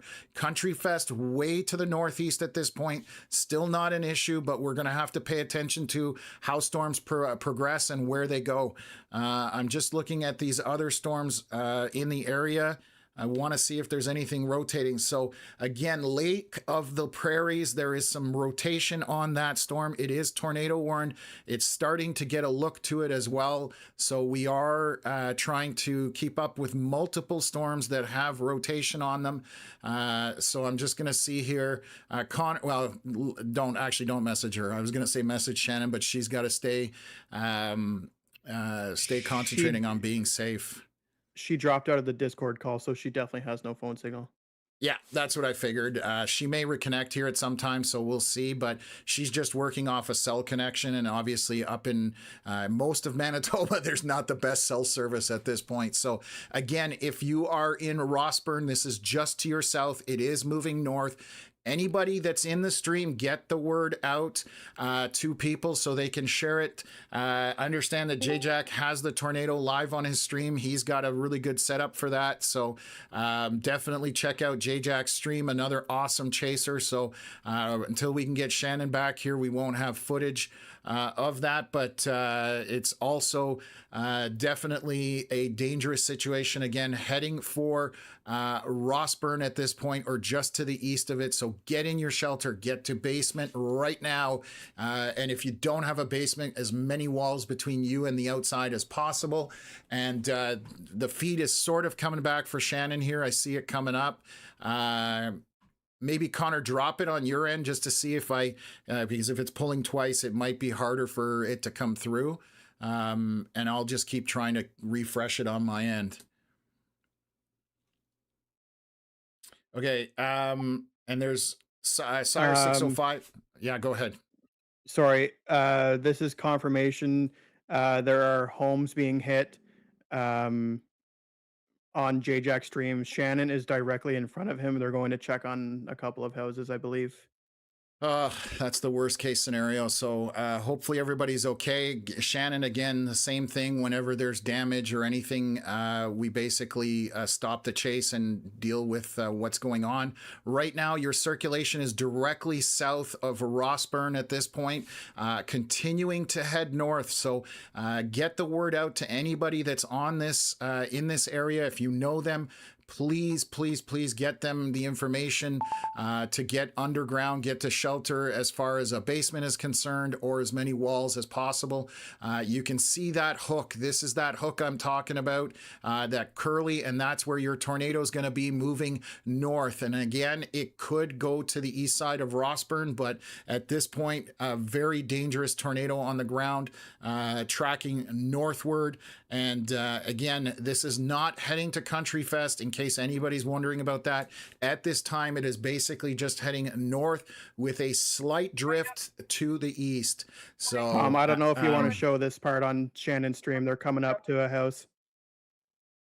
Okay, well, I'm going to switch out. You can tell me. I don't know.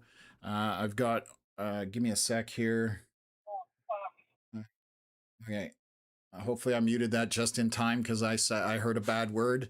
That's not good. So hopefully Shannon can help whoever's there with Aaron Jajak. Obviously it's not good. So again, tornado currently ongoing, very indicative on radar here. You can see where that curly Q is, and then the circle we've put in here for that, and heading north. So again, immediately the Rossburn area, south of there along the 45, this is going to track along there, moving northward. It is still ongoing at this point. This is 8:11 p.m. Manitoba time, 3 minutes ago. I'm just looking to see, is there any other storms, Connor, that I need to pay attention to? That Lake of the Prairies, I think, is okay, but we may need to watch that one as well. So again, currently have an ongoing tornado here just south of Rossburn, and we're not showing Shannon's live stream right now because they are doing search and rescue, and we do not want to show something that could be very bad. So we don't want to definitely show that on our live stream at this point. So and okay, so Sire 605 saying something about lake up here. Sorry, so let me switch velocities here. Yeah, there's definitely very strong rotation here. More than likely, if there isn't a tornado on the ground, there is very strong circulation right in this area here. And again, that storm does have the look. This is due south of Roblin and moving north with a slight drift, maybe to the east. So again, out of an exercise of caution with how things have ramped up, if you are anywhere north of this circulation, Lake of the Prairies, and northward from there, get to your shelter at this time. There's the tornado warning for that going out from Environment Canada, and they're just saying that it has updated a tornado warning for Parkland, Manitoba, and the localities are Roblin, Russell, Binscarth, and Assisipi Park, tracking a severe thunderstorm that is possibly producing a tornado. There is very strong circulation in that area, so we have two ongoing possibly tornadoes, one here by Rossburn, due north, and then obviously the one by Lake of the Prairies, due south of Roblin. So again, on the Manitoba side, that's where we're at. It is moving northward. We do have some more storms to the south that we're going to have to keep an eye on. And again, Connor, just jump in if there's anything I need to stop talking about. But these are our two areas south of Rossburn and south of Roblin. We have two tornadic circulations. Obviously, the Rossburn storm, we had a very strong confirmed tornado, and based on these scans, we're still seeing that. We need another minute or two till this updates. Again, we get our scans from Environment Canada every 8 minutes roughly by the time it gets into our software. So this is definitely one of those situations where we need to pay attention to it. And these tornadoes are moving almost due north essentially at this point. So in the Rossburn area, and then Lake of the Prairies is the other one. So that's what we're paying attention to right now.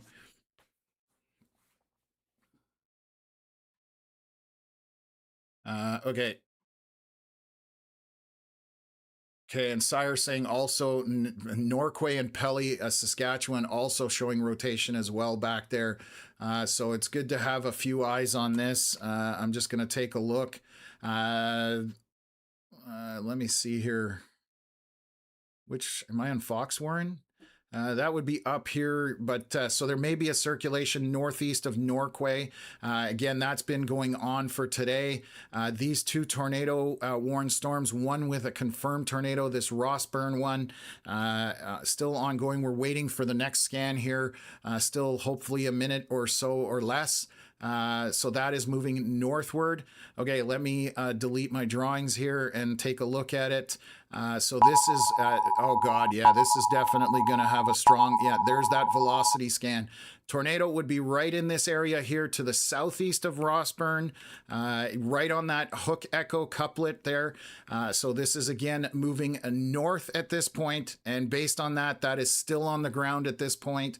And then we also have a velocity couplet forming here by Lake of the Prairies south of Roblin. If you are north of this, you need to be in your shelter, and there are tornado warning up here as well in Saskatchewan. So obviously we are running all over the place at this point.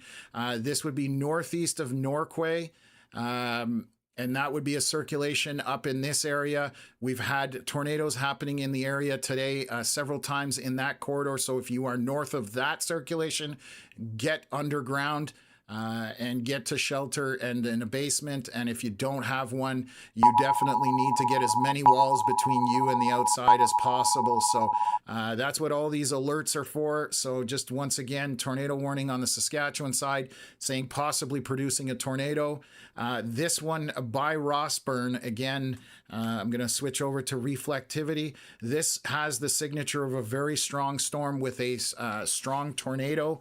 Connor, I don't know if you have anything that you can confirm anywhere else, but or as far as what we're talking about. They're still doing, they moved on from the house that they were at. They're still doing search and rescue south of Rossburn.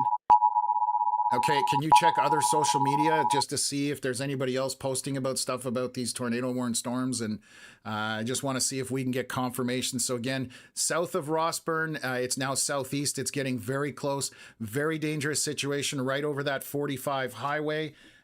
Jordan is on. Wow, I didn't even know Jordan. Okay. No, he's not back. He just shared the stream there.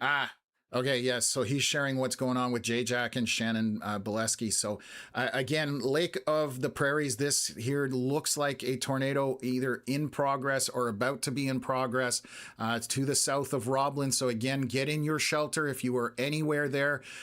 North of this is east of 83. It's forming right in that area. We have strong winds feeding into that circulation. Again, there may not be a tornado on the ground right now, but there could be one very shortly. So again, here southeast of Rossburn on 45 is where our other tornado is situated, and we're gonna have these alarm bells going off like crazy at this point. So what are they warning down here? Let me take a look. Is there anything rotating here that I can see? No, they've just warned 2 boxes. This one just saying, again, tracking a thunderstorm that is possibly producing a tornado. So if anybody is getting tornado warnings and you're in any of these boxes, again, along that Saskatchewan-Manitoba border, this is east of Kenora and northeast of Kenora, northeast of Norquay. You need to be in shelter. Do not mess around with it. Again, south of Roblin, this is another strong circulation making its way northward along 83 up towards 5. So again, get into shelter if you are anywhere north of that. And then the Rossburn storm is the other one. We are 8:17 p.m. Manitoba time, about 3 minutes till we get our next scan update here. But again, moving north, get into shelter. Don't mess around with this, and move, to shelter in a basement, if preferable. Tornado shelter if you have it, and if you don't, then obviously as many walls between you and the outside as possible. Bathtub is a great location. They're metal usually, and get a mattress or anything over the top of you to protect you from debris in case of the worst case scenario. This is all southwest of Country Fest right now, not heading heading towards Country Fest. I imagine there's some warnings going off there, but you guys are not in danger right now in Dauphin or Country Fest. Again, we highlighted it on our map here for the specific reason that we know there's thousands of people out there, and obviously an outdoor event with severe weather is not a good thing. I cannot confirm if it's on the ground still. I have not seen anything on social media with any photos to tell me that it's still on the ground. Aaron and Shannon are had to turn around. I believe they were blocked by power lines, so they have to backtrack a little bit to see if they can catch back up with the storm. But just based on that radar image right there, um, I, I I don't think that it would be lifted if I'm being honest. No, that's a classic supercell thunderstorm with a tornado hook echo on it with a little, donut at the end. That's basically where you know you've got a tornado. So, and again, the visuals we saw in our live stream, we had a large cone tornado on the ground with Shannon Bolesky chasing behind it. So we're waiting for another update here in about a minute or less, hopefully. And then I'll update you where those circulations are. Again, we are talking south of Roblin on the Manitoba side, southeast of Rossburn. Actually, it'll probably be right near Rossburn at this point on the next scan because we do have to wait, 8 minutes. Thank you very much, Paula, for the stars. Really appreciate that. Thank you for supporting us. Obviously, it goes a long way towards helping us to be able to get information out. I'm looking on the Saskatchewan side, and we are getting way outside of the range there of where we can read things. So this is our newest scan. So again, I'm just going to reset here. Bear with me for 1 second. Delete out my drawings. Let me look at velocities. So right in here, we're still seeing kind of a hook echo type thing forming. So this would be where the circulation is south of Roblin, again, heading north. So if you are, that's a terrible arrow, but anyways, bear with me. And then the storm by Rossburn, it's kind of to the east of Rossburn. I'm not seeing tight velocity coupling on there. But again, if there was a tornado, it would be right in here. It may have broken apart a little bit, but that would be where your circulation would be. There's a lot of noise on that radar scan heading north. So this is east of Rossburn heading northward at this point. So it's one of those things where this is a serious situation. Shannon and Aaron were doing some search and rescue at a home that got hit. So hopefully all good news there in terms of life and injury, but and hopefully nobody was there, to be totally honest with you. So those are our two tornado warned storms. Again, Rossburn, and then south of Roblin, Manitoba, right at the Saskatchewan border.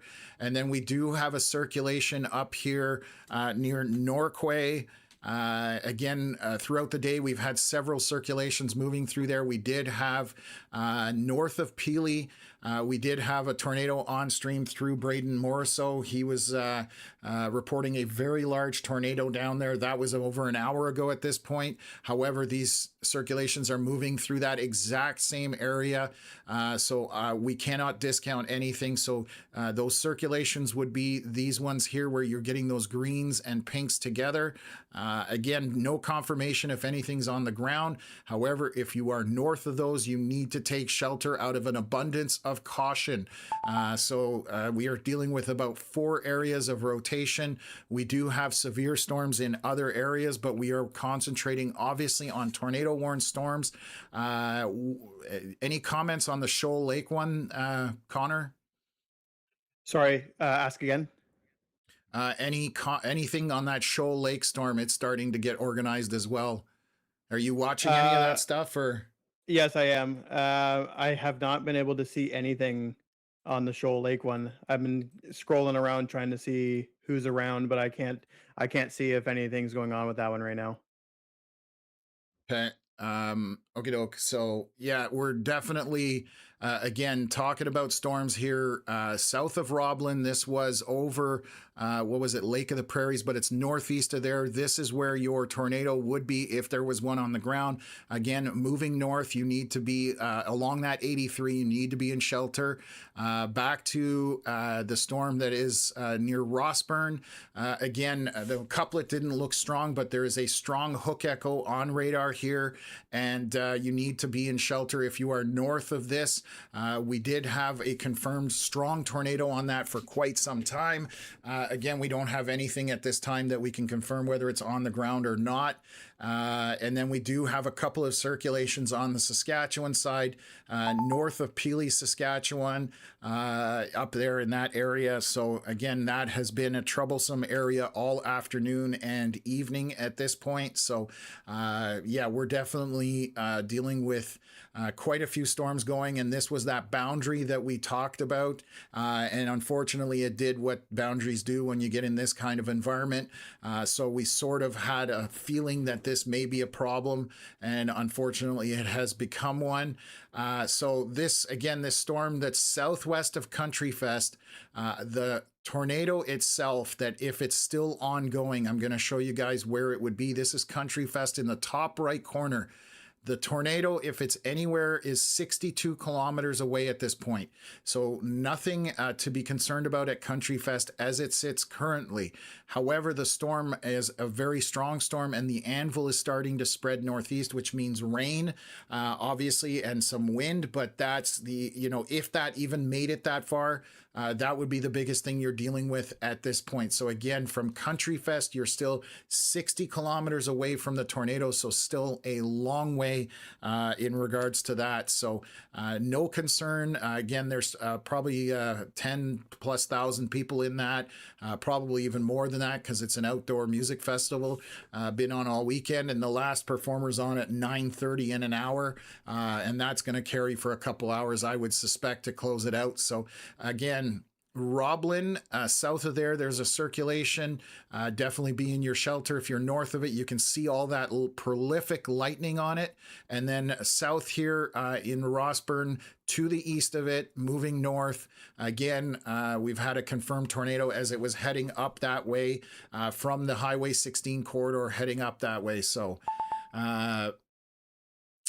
let me just take a look here. Is there any questions I need to answer that are important at this point, Connor, or? Nope, we're all good. Okay, so we are currently just concentrating, folks, on where these tornado warned storms are, where the tornadoes possibly are, and what direction they're headed in. Those are the three most important questions that we can answer or provide information on. The rest of it we will cover once we get outside of this situation, because this is a life safety type situation. Here is our latest scan. Let me update folks on the Rossburn storm. I'm going to take a look here. It looks like velocities are breaking down on that storm. There is some noise within that. The look of the storm doesn't look as conducive to a tornado on the ground right now, but if it was anywhere, it would be kind of in this area right here. Still definitely a very strong storm, and it could be cycling. What happens sometimes is the storm, they've just tornado warned to the north of this because of that circulation. So what happens is the tornado dissipates and then it re-energizes again. So you can have what's called a cyclic supercell. I've storm chased 12 years, and I saw 13 tornadoes out of one cyclic supercell in the US. That doesn't mean this is going to happen. I'm just saying that storms do have the ability to be cyclic. So just because it's weakened doesn't mean we need to, ignore it at this point. So we will continue to update you folks with that. 8:30 p.m. Central Time, Environment Canada updating a tornado warning for Parkland, Manitoba, Yellowhead, Onanole, Rossburn, Wayway, Secapo Reserve, and Riding Mountain Park, saying Environment Canada meteorologists are tracking a severe thunderstorm that is possibly producing a tornado. So that's what they're putting it out for. If the tornado was anywhere, it would be right in this orange circle. And again, heading northward. I need to update you guys on the storm that is up by Roblin. So let's take a look at our velocity. I was just going to jump in actually on that one. Yeah, so there's some strong winds in here. They're very broad, but the storm here has some very strong circulation. Let me see if that matches up with reflectivity. So that's going to be inflow there. If our tornado was anywhere, it would be south of Roblin, heading north. We again don't have confirmation of that, and I'm going to delete this drawing because it's a little confusing. But our hook echo is right in here, and again, if there is a tornado on the ground, it is heading north at this point. So if you are Roblin area, Highway 5, anywhere north of this circle, you need to be in shelter. This is a very strong storm. And again, out of an abundance of caution, be in a basement if you can. If you cannot be in a basement, then you need to get as many walls between you and the outside as possible. Interior bathroom, bathtub is metal, so that will protect you. And put a mattress over yourself in case the worst case scenario has happened, so that you get as much protection as possible. Do not hesitate at this point if you are north of any of these storms. So the Rossburn storm, again, may be cycling at this point. I'm a little hesitant to say that there's a tornado on the ground there. However, we have a very strong circulation to the south of Roblin, basically along that 83. And then I'm looking back up in Saskatchewan here. We are getting out to no man's land in terms of velocities on this radar. Hard to say if there's anything up here east of 982, but that would be the last area of circulation that we can kind of read on radar at this point. So definitely some very strong winds wrapping in here. Just to give you an idea, we're reading 115-kilometer-hour winds, looks like inflow into this storm in Roblin, or southeast of Roblin, I should say. And obviously picking up velocities there. That storm has had the look for quite some time. So we're definitely concerned about that. What's this storm doing down here? Oh, yeah, I'll just jump in really quick. Yeah.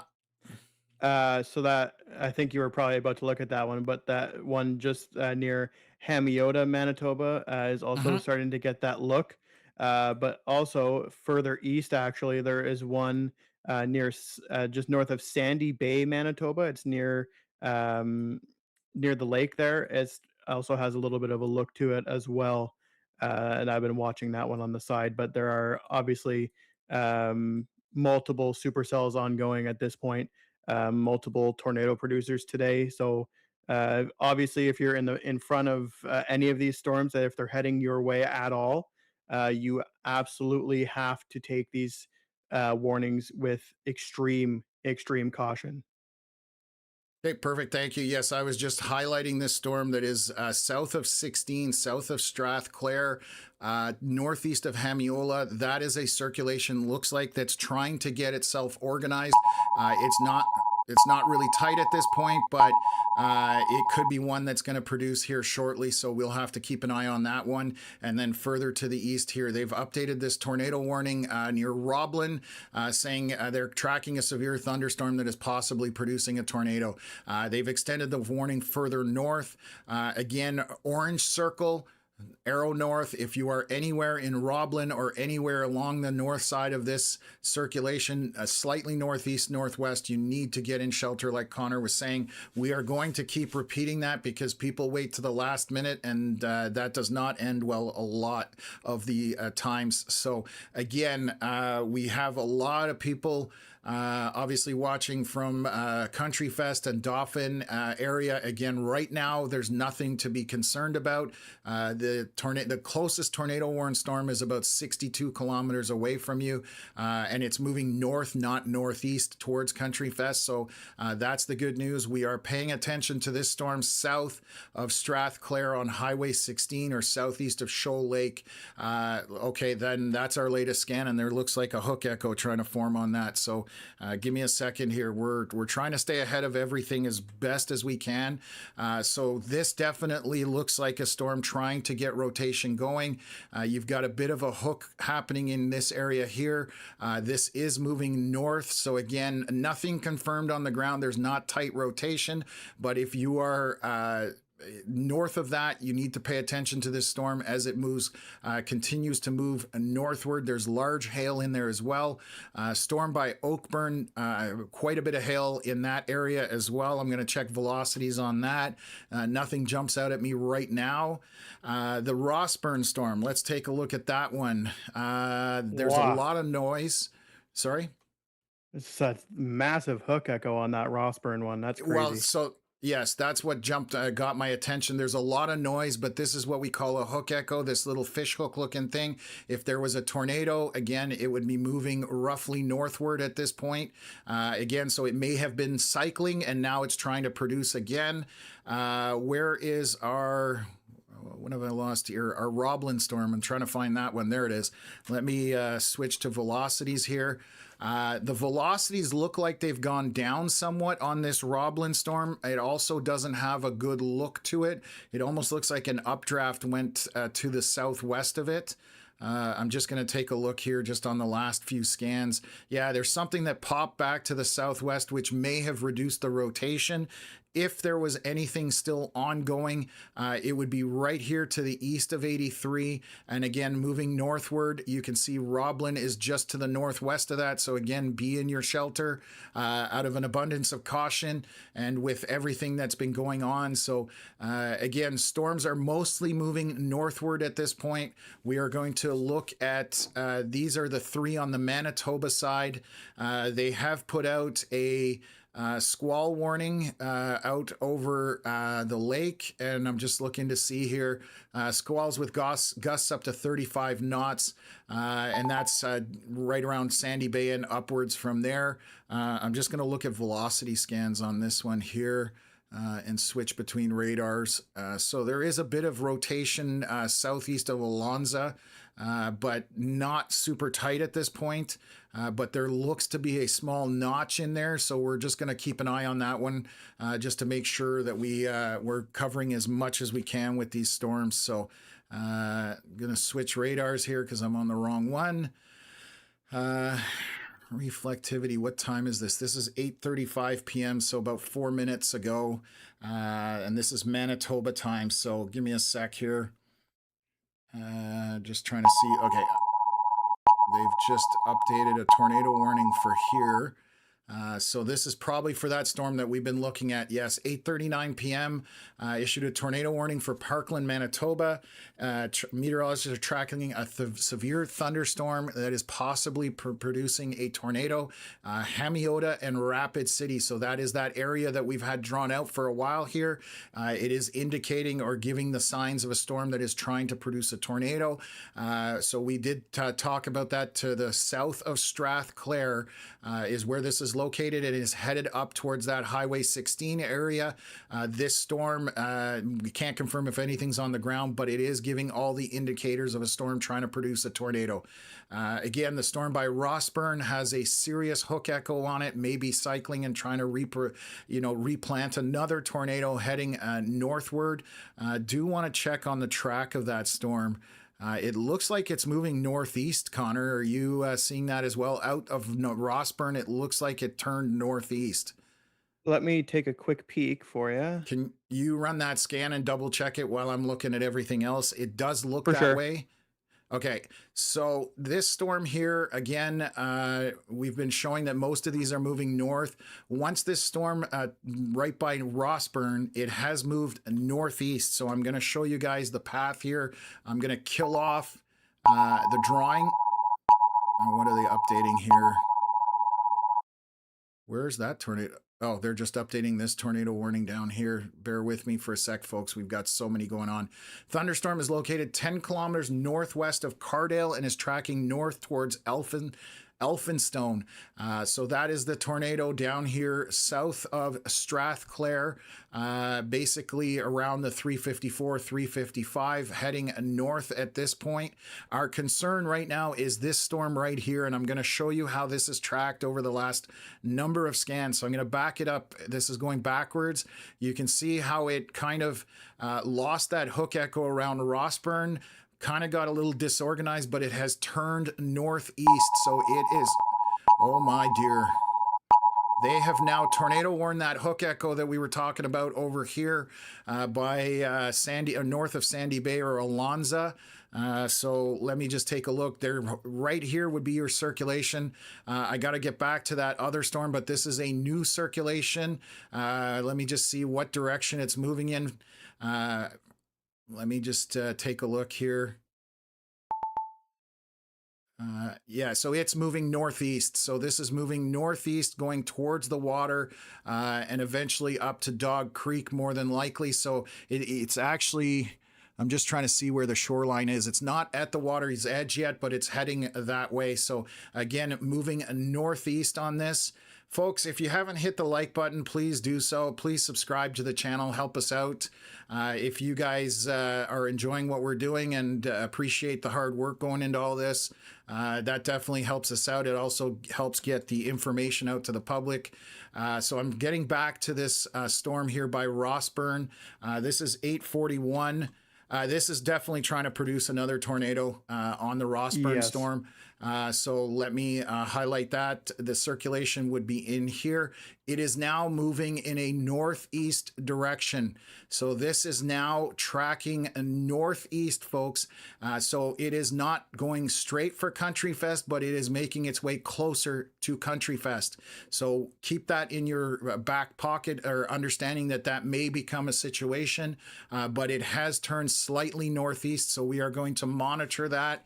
And then we're going to see this storm back by Roblin. Oh my God. Okay, just coming back here, folks. We're now switching between radars, so a lot of stuff going on. Let me just see here. This thunderstorm is located 15 kilometers northwest of Amaranth, tracking to the northeast towards the lake, which is what we just reported. That's the location, heading out towards the water. If it does cross the water, it'll end up, it looks like Dog Creek is roughly where it's heading, over Lake Manitoba. Let's switch over to our other radars here, folks. So yeah, so we definitely have a storm trying to produce a tornado here. Again, a solid hook echo on this storm moving northeast. That's the other one we're tracking.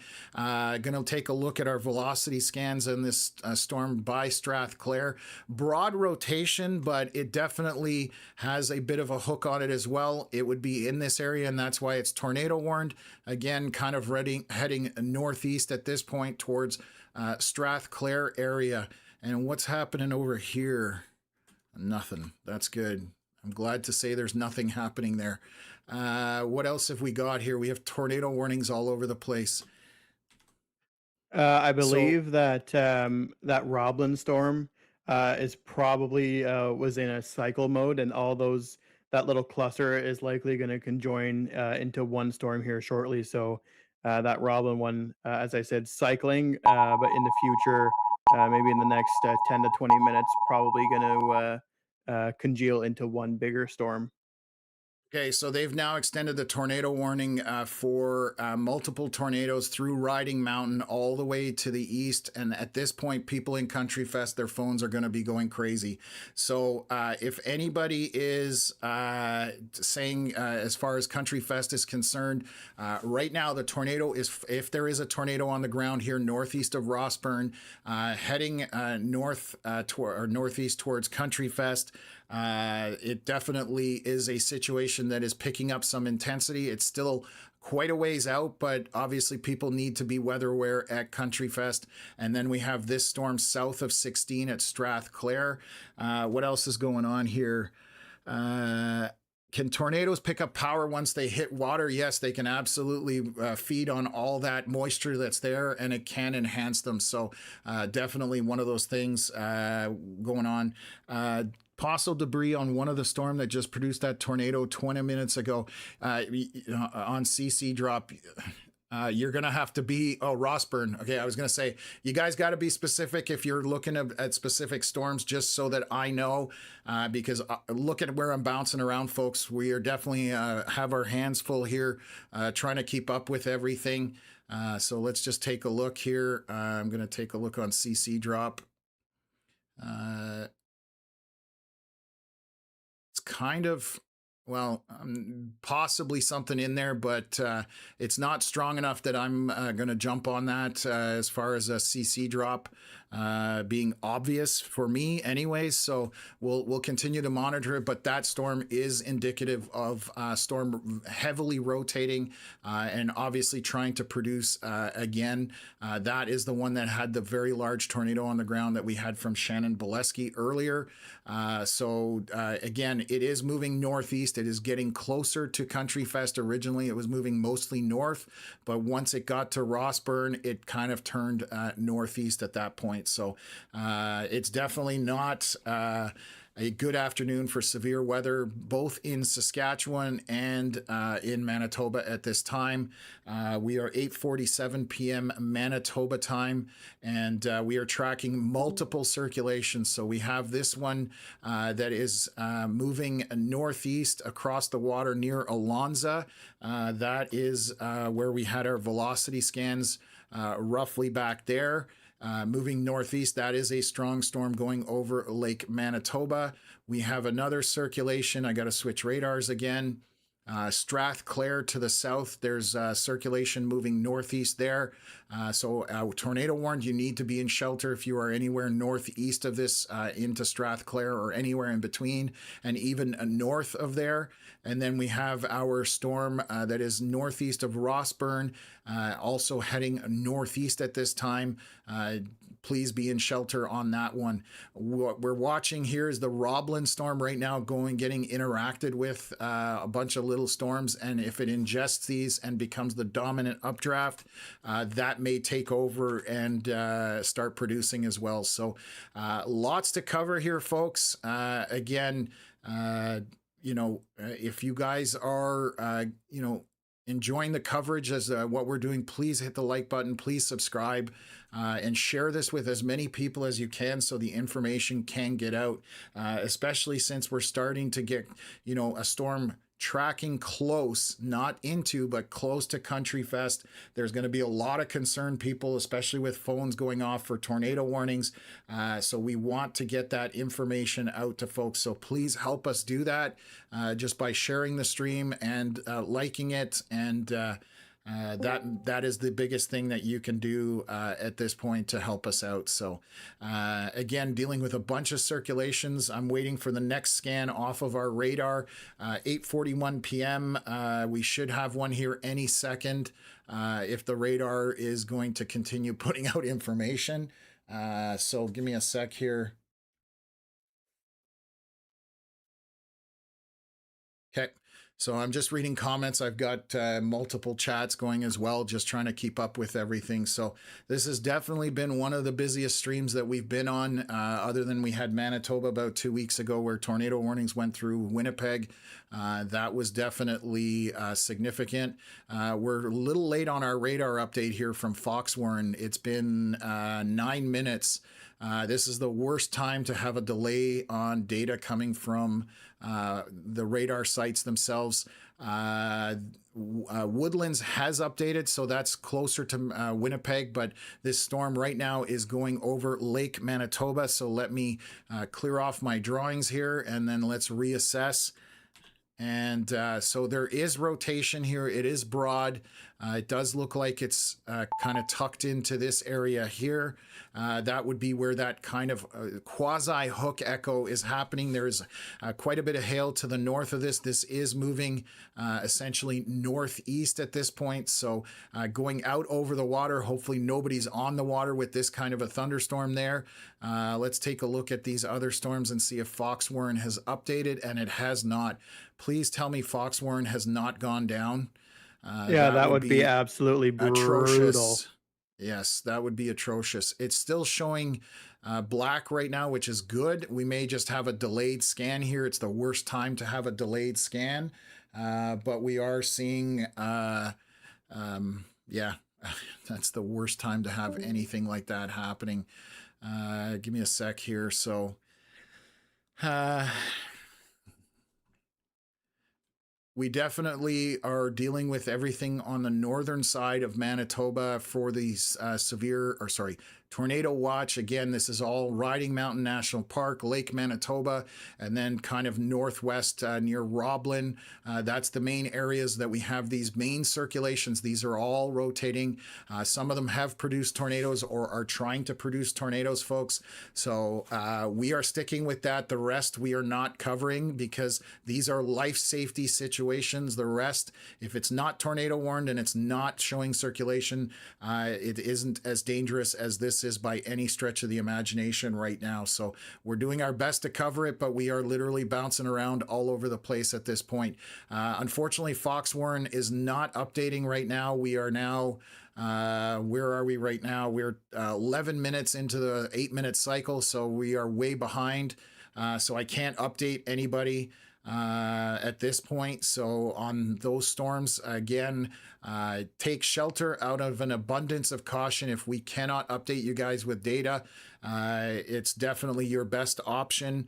Again, coming back to this storm that's near Alonza, heading over Lake Manitoba up to Dog Creek, there is rotation within it.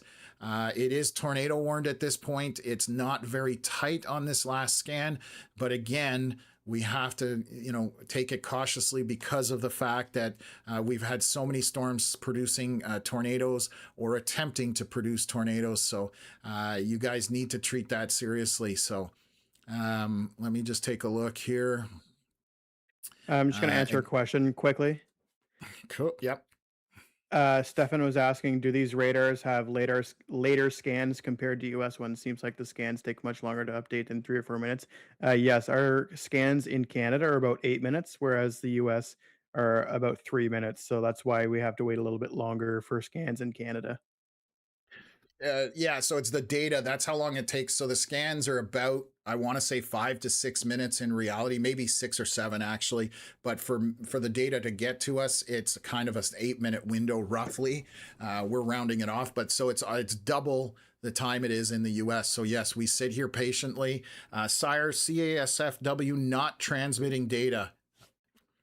That's a very bad situation if that's the case. So I, again, appreciate all the info you've been contributing to the chat. Hopefully it comes back online here, but to have our radars go down during basically somewhat of a tornadic circulation outbreak, that would be absolutely terrible at this point. So again, we don't have an update on the Fox Warren radar, which is basically your, oh, there we go, just updated. Wow, look what happened with these. Look what happened with these storms by Rossburn. They've all kind of amalgamated here. So let's take a look at velocity. There is some rotation in here on this scan at 853, but it's in a blob of a storm at this point. So it's not on its own. It looks like that kind of the southern storm is slamming into the northern storm. And this is starting to get where we're going to have rain and let me see on the winds here. The winds aren't very high, but again, heading towards Country Fest for these storms at this point. Let me just see. We're going to have a big jump here. So it went from that storm is coming from the south, slammed into the Rossburn storm. The anvils are definitely extending themselves out towards Country Fest, but right now still not a situation there other than they may get some rain. Hopefully this continues to track northward. We're going to have to see on this next scan whether we make a call at that point. Going to take a look at the storm by Roblin area. Let me see here. This is north of Roblin. I don't see anything that jumps out at me. There is some rotation in the storm, which is normal. There's nothing here that jumps out at me as far as the speed and the velocity of that Roblin storm. So hopefully that is over with. I'm going to take a look at this storm near Elphinstone, south basically by Strathclair. Let's take a look. There is some rotation in there. It is fairly broad, but if you did have anything ongoing, it would be down in here, this kind of little mini Hook Echo, and again, moving up northeast. These are tornado warned, so I would suggest with what's been going on, especially with the hit and miss with the radar, if you are north and northeast of this circle and arrow, you need to be in shelter heading for Elphinstone at this point, and anywhere in between there, get to the basement. Get to, if you don't have an option in the basement or a tornado shelter, get to an interior room, as many walls as between you as possible. Bathtub is always a good choice, metal, and put something over you. So we are going to watch. Where's this tornado warning? So they've now updated this tornado warning here for the Roblin storm. Let's just take a look. They're just saying tracking a severe thunderstorm that's possibly producing a tornado. Unfortunately, that's a cut and paste response. It doesn't tell you where it is, what direction it's moving in, and what speed it is moving at. We do have some circulation here located in that area. There's a bit of a notch. Not a notch. There's a bit of a kind of a bow in here where that hail, the pink pixels, that's going to be hail. This is northeast of Roblin. I don't see a velocity on scan that really scares me on that one. Oh my God. They must be ending that one. They have to be. Yeah, this is ending. Yeah. Yeah, expires. So the tornado warning that was south of Highway 16 here that's flashing, that has ended because the storm is now north of Highway 16 and moving up towards Elphinstone. Even Sandy Lake, you need to be in shelter because this could turn a little bit. So you need to be in shelter in those areas. So that storm is of a concern.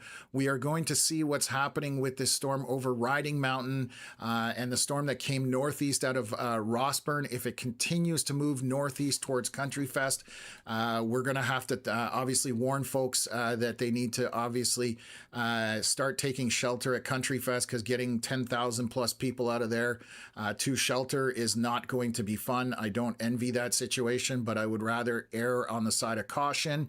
Let's take a look at our velocity scans here.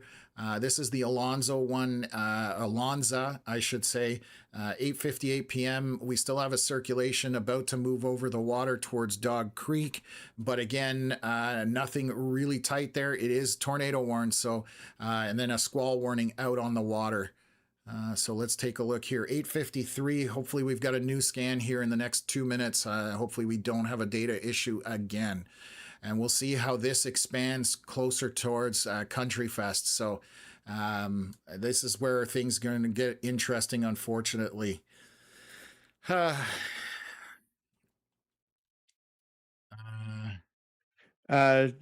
says she is heading towards the Strathclair storm that is just crossed over the Yellowhead Highway, Highway 16. Yeah, okay, that's the one that's south of Elphinstone. So I'm waiting for a new scan here, and we're just going to see the distance from Country Fest, and then make a call from there as to what the best call of action is here. Right now, we're about 26 kilometers from the rain itself. That's it for now, but let's take a look here, and hopefully we get an update here. I'm hoping for one any second. Please, please, please, please come through. Okay. Let me take a look here. We're just waiting on this scan because I don't want to go anywhere till till it's been updated, and hopefully again it's not another delayed scan once again. 8:53 p.m. Manitoba time, 9 p.m. Is what it currently is. So we're 7 minutes into that 8-minute cycle roughly. So hopefully we've got an update here as well. So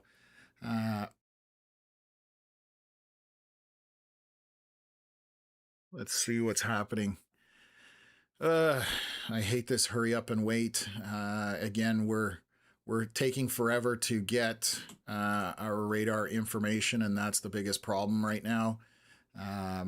We should have had a scan here again. Oh, there we go. Okay. So I'm going to say, let me take a look at velocities in here. There's definitely some minor rotation at this point in the storm west on the western edge of Riding Mountain, but it is very minor, and it's because these storms are interacting with each other. I just want to see where they've moved in relation to their tracks. Yeah, I'm going to start recommending that people at Country Fest start taking shelter because these storms are headed up that way. There's not a likelihood that it's going to miss it. Some of this has, even without any kind of rotating winds, we are talking heavy, heavy downpour, lots of precipitation and lightning. So folks at Country Fest, if you know anybody that's there, I would start recommending that they start seeking shelter. Right now, we don't have anything tornadic heading that way. We don't have any velocity scans that are dangerous at this point heading in that direction, but the storms themselves are headed that way, especially if they're going to have hail in them. That is not going to be fun when you're outdoor. Looking at this Elphinstone storm, some broad rotation on that, but again, not super tight at this point. But our circulation, if it was anywhere, would be tucked into this back corner here. So again, if you are tuning in from Country Fest, these storms are eventually going to get there. They're not far. And in fact, the rain, I can measure how far the rain is from you. And this is only moderate rain, or a little bit, is 15 kilometers to the southwest. And the really heavy stuff is about 27 kilometers, but it is marching in that general direction. And again, if this suddenly decides to get tornadic, last second trying to get shelter with that many people is a very dangerous kind of situation to happen. So I would say, out of an abundance of caution, if you are, you know, anybody at Country Fest or who is, attending it, or you are attending it, spread the word. I would say shelter is your choice at this point, and it's the right call. So please, it's definitely a situation that is pretty dangerous. And again, this is still southwest of you, but heading that way, and it still could, we've had one portion of this storm has had a tornado on it. So definitely a dangerous situation. But right now, we're not seeing velocity scans anywhere that concern me. Again, we have a couple of storms interacting with each other. And what I mean by that, if we back this scan up, let me just go here. You'll see how the two storms were separate. There was one northeast of Rossburn and one east of Rossburn. We had a data gap, and if you look here, it jumps. The southern storm is now interacting with that northern storm, which will inhibit some of its rotation. However, if they merge and then one comes out as more dominant, that could spawn a storm that is capable of producing a tornado. So we can't treat this lightly. And again, it is heading towards Country Fest. We were a lot further away from it than we are now. And even without any kind of tornado, there are some very heavy rain, precipitation involved in these storms, where we're talking about these dark reds and oranges. That is an absolute downpour. And there's another storm kind of south near Sandy Lake. Losing my voice a little, folks. Sorry. Take a drink for a second while you're at it. Yeah, absolutely. So anyways, this is heading up, and obviously Country Fest is south of Dauphin. So anybody in Dauphin, just heed that warning. But people definitely should be taking shelter at Country Fest. I'm going to take a look here. So the velocity scans are looking better for all the storms, which I'm hoping is a good sign, and we'll continue to monitor them over the next several scans just to see if they continue to subside. So we're about 6 minutes into our 8-minute window. We'll see if that, if we get another scan here within a minute or two, and go from there. So Oh, there's a chaser at Country Fest, and Shannon's sister is actually at Country Fest. So, anyways, folks, if you can get information out to people at Country Fest, I would suggest they take shelter. It's not going to be too long till these storms are there, and obviously, that many people getting to a place of shelter will be a difficult situation. So, rather sooner than later, folks. So, what else is going on here?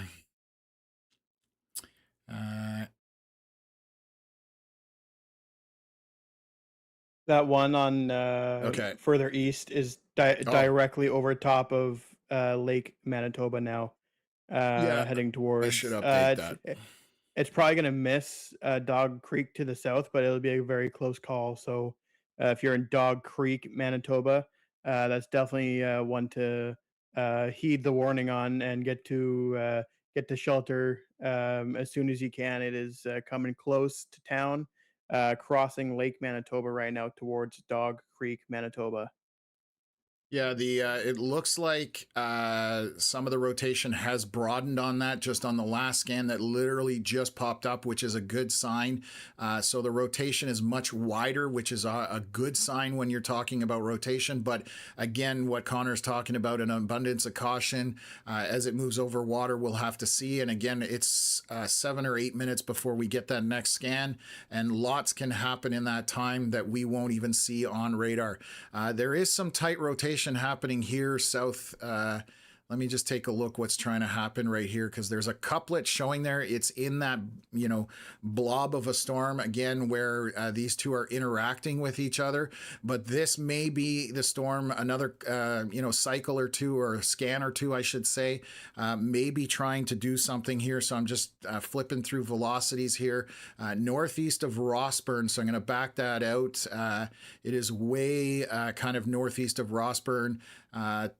Inside, I think that's inside Riding Mountain National Park, but not 100% sure. Just I believe it is actually, and It is. so yeah, okay, perfect. So we're gonna have to take a look at this one over the next couple of scans, because it may be trying to reproduce once the merger completes. It may actually try again, so we'll have to keep an eye on that. Looking at the storm near Roblin, not a lot of scans that jump out at me. There's quite a bit of radar noise in there. Not seeing those velocities that on the southern end. There's a bit of rotation here, but nothing strong. It's just very minor rotation. Again, kind of to the southwest of Roblin, but this isn't strong at this point. So we will monitor that area.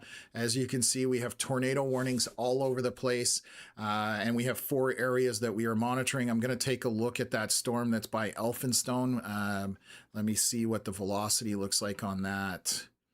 It doesn't look very dangerous at this point. A lot of hail just going through Elphinstone and then through the Kisikuin and Ojibwe First Nation. I probably butchered that, and I'm sorry, but that is north of Elphinstone. Sorry. Shannon Stream. Sorry, Shannon Stream. Okay, give me a sec here. Let me bring up Shannon Stream. Okay, so where is this? What are we looking at? Is that the storm that I was just talking about, Elphinstone? Yes, Elphinstone, Sandy Lake. Okay, so that is the storm right there. Let me see if I can bring that up full screen here. So beautiful storm. We don't have, it's updating a little bit again. Cell data not the best, but this is just a very strong thunderstorm. I don't see anything rotating or anything lowering on this image.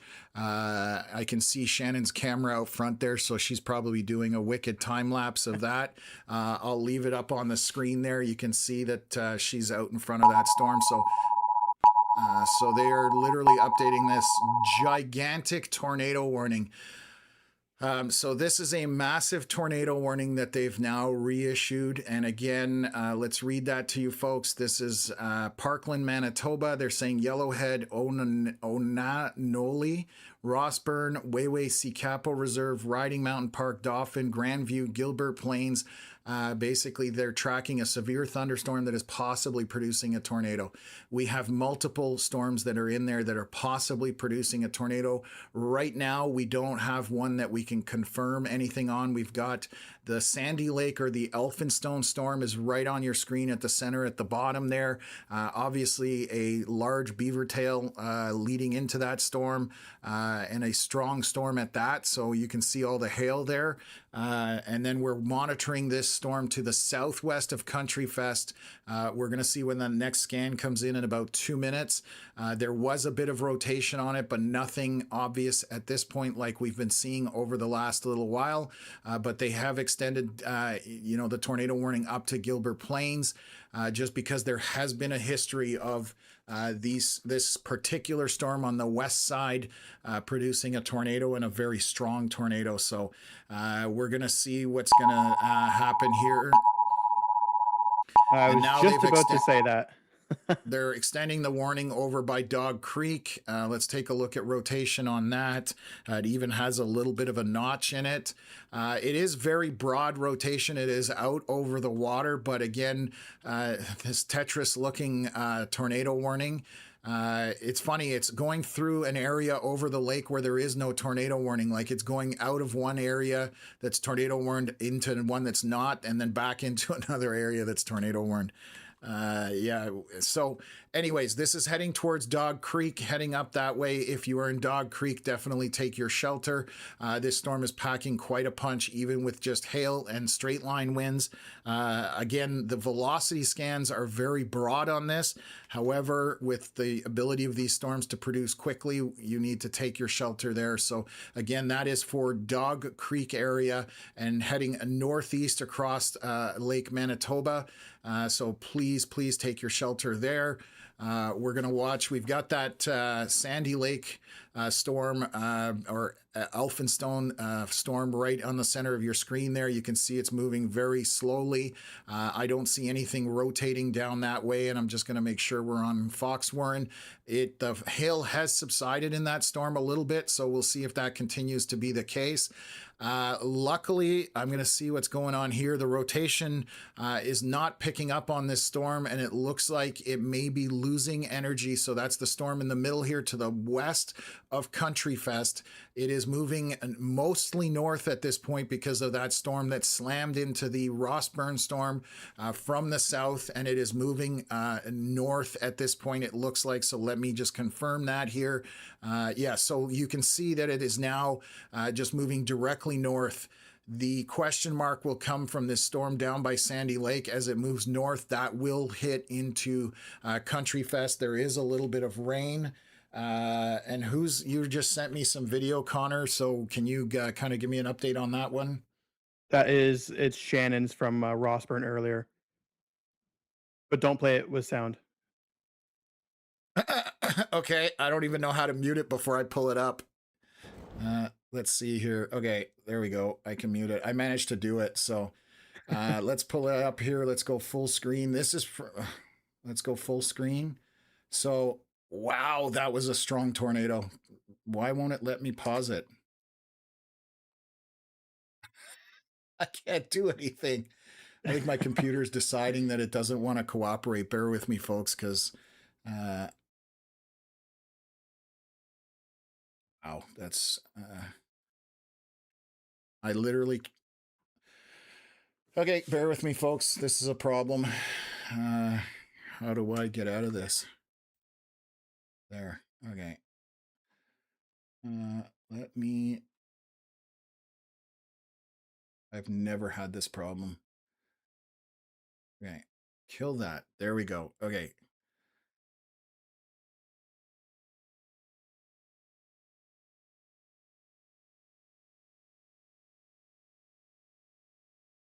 There we go. Okay, we've got the technical glitch fixed. I've muted the audio, so I'm going to share this. This is the tornado from Rossburn. This is about, what would you say, an hour ago?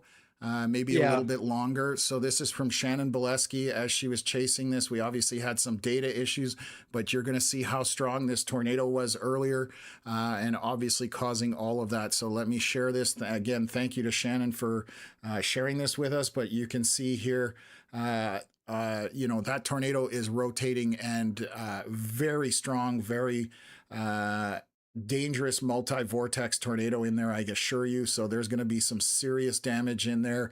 Hopefully no homes in there, but you can see very, very strong tornado wrapping in there, and multi-vortex at that. So hopefully no homes damaged in this clip here, but very broad, very wide tornado. As Shannon was chasing this earlier. So this was, again, about an hour ago, and you can see that that is a very strong, violent tornado. Lofting debris. I was just going to say there's, there is a property there. That's not what you want to see. So probably there were some swear words said there because, you know, Shannon doesn't want to see anything damaged either. So I'm assuming that's why I couldn't play the audio on it, just keeping it family friendly. But this has definitely not been a good day for some folks. Hopefully no injuries, but let's get back to these storms that are tracking here. This is 9:11 p.m., so this is 5 minutes ago. Again, it looks like these storms are going to skirt to the west of Country Fest. The question mark will be this storm down by Sandy Lake. That's the big question mark. I'm going to take a look at some velocities here. Let's zoom in here near Roblin. Those are some, that's outside of the storm, so that's okay. That's just radar noise.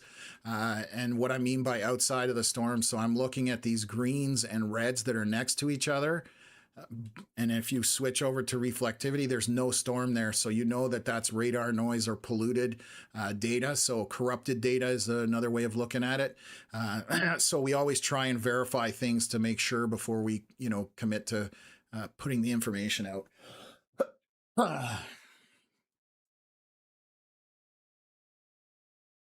Let's take a look at this Dog Creek storm. That one's 9:11 as well. PM. Broad rotation on this. I'm not as concerned about this one.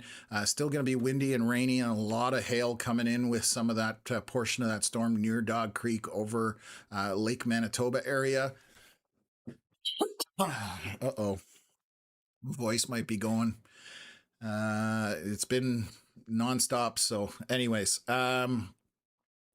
so these storms are basically moving north from here. So that is a good sign for Country Fest. Again, monitoring this one to the south. That is the one that could potentially move up in there. It's still quite a ways away. We don't have any strong rotation on those. What I bet you sunset is right about now out in western Manitoba. So one of the things that happens with storms in Canada, because we are much further north and energy isn't as available, for example, like in Tornado Alley in the US, you end up with, when the sun goes over the horizon, you lose that diurnal heating and the storms kind of weaken at that point. So it could be a good sign of where things are headed. The storm west of Country Fest, I'm going to just take a look at some velocities. There's barely anything happening in there, and it does look like it's weakening overall. The storm south here kind of, where is this sitting? North of Sandy Lake. It is sustaining its size and intensity. There's some hail in there. Just looking at velocities, there's nothing on velocity that's concerning with that storm for rotation. That is heading into and over Riding Mountain National Park. It will eventually get up to Country Fest. It is slightly raining at Country Fest right now. Very light rain at this point. And then let's take a look at the storm that's north of Roblin. There's some rotation here. It's outside of the storm. Oh, no, actually, that might actually be an area here. So let me just highlight this area. This is north of Roblin. And let me switch over. So there could be some inflow happening into this storm. It is broad right now up in Roblin, but we will monitor that area of rotation. Again, doesn't jump out at me that there would be anything on the ground, but that is the one area of circulation that I'm seeing that Probably the tightest out of all of them that we're looking at or currently monitoring. And I'm just going to take a look at this one by Dog River. Again, very broad at this point. That's 9:17 p.m. Rotation in that does not look organized at all. Just heavy downpour in it with some hail going over Dog Creek at this point. I would suspect smaller than grapes, essentially, and moving northeast at this point. So still crossing that water for Lake Manitoba. So what else have we got here? So those are the main areas. Let's back out here. I haven't looked at much else outside of the area, so I'm just gonna move around. Is there any other storms coming across? No, there isn't. The ones in Riding Mountain and the one at Roblin and the one that has crossed Lake Manitoba are really the only three that are noteworthy at this point. As the Correct. night has, as the day has turning to night there in Yeah. Manitoba. Okay. So, oh, that's where we're at. This has been, oh my God, 5 hours. It has been nonstop since we basically got on. At this point, again, if you haven't subscribed, please subscribe to the channel and hit the like button. It helps us out a lot, obviously. So, we're getting a comment. Sunset is about 9:35, so another 15 minutes out from Snackatoba. I love the username. Anyways, thank you very much for that. It always helps to get those that information. So again, looking at these storms, what Connor was saying, we've got 3 areas: Roblin, basically Sandy Lake, and then over by Dog Creek. Those are the 3 that have our main attention. Let's look at velocity scans. We haven't had an update here in a bit, so we need about another 3 minutes to see things on that front. Obviously, a lot of rain on the Saskatchewan side, but nothing remotely as severe anymore. Around Regina, it's only 16 degrees, and there's regular storms out that way, barely even thunder showers. And then north of Yorkton and Melville, there's a bunch of rain in there with a bit of lightning, but that is basically it. So everything is isolated to where we see the red tornado watch area. That's where those severe storms have gone. And obviously, we've shown you several tornadoes on the live stream today. We had one from Braden Morso on the Saskatchewan side, north of Pelly, Saskatchewan. And then we've had another tornado, obviously, which was south of Rossburn, popping off that boundary. And that, as you saw in the video, put down a very strong tornado, and unfortunately looks like it impacted at least one property, if not more. So, Break in. Yep. Shannon's got a funnel. She said, just saw it. There is no view on her stream right now. But she did have a funnel just to her northeast. Again, she is on the Sandy Lake storm, correct? Okay, so that would be this storm here. Our scan here is at 9:17 Manitoba time. That's 6 minutes ago.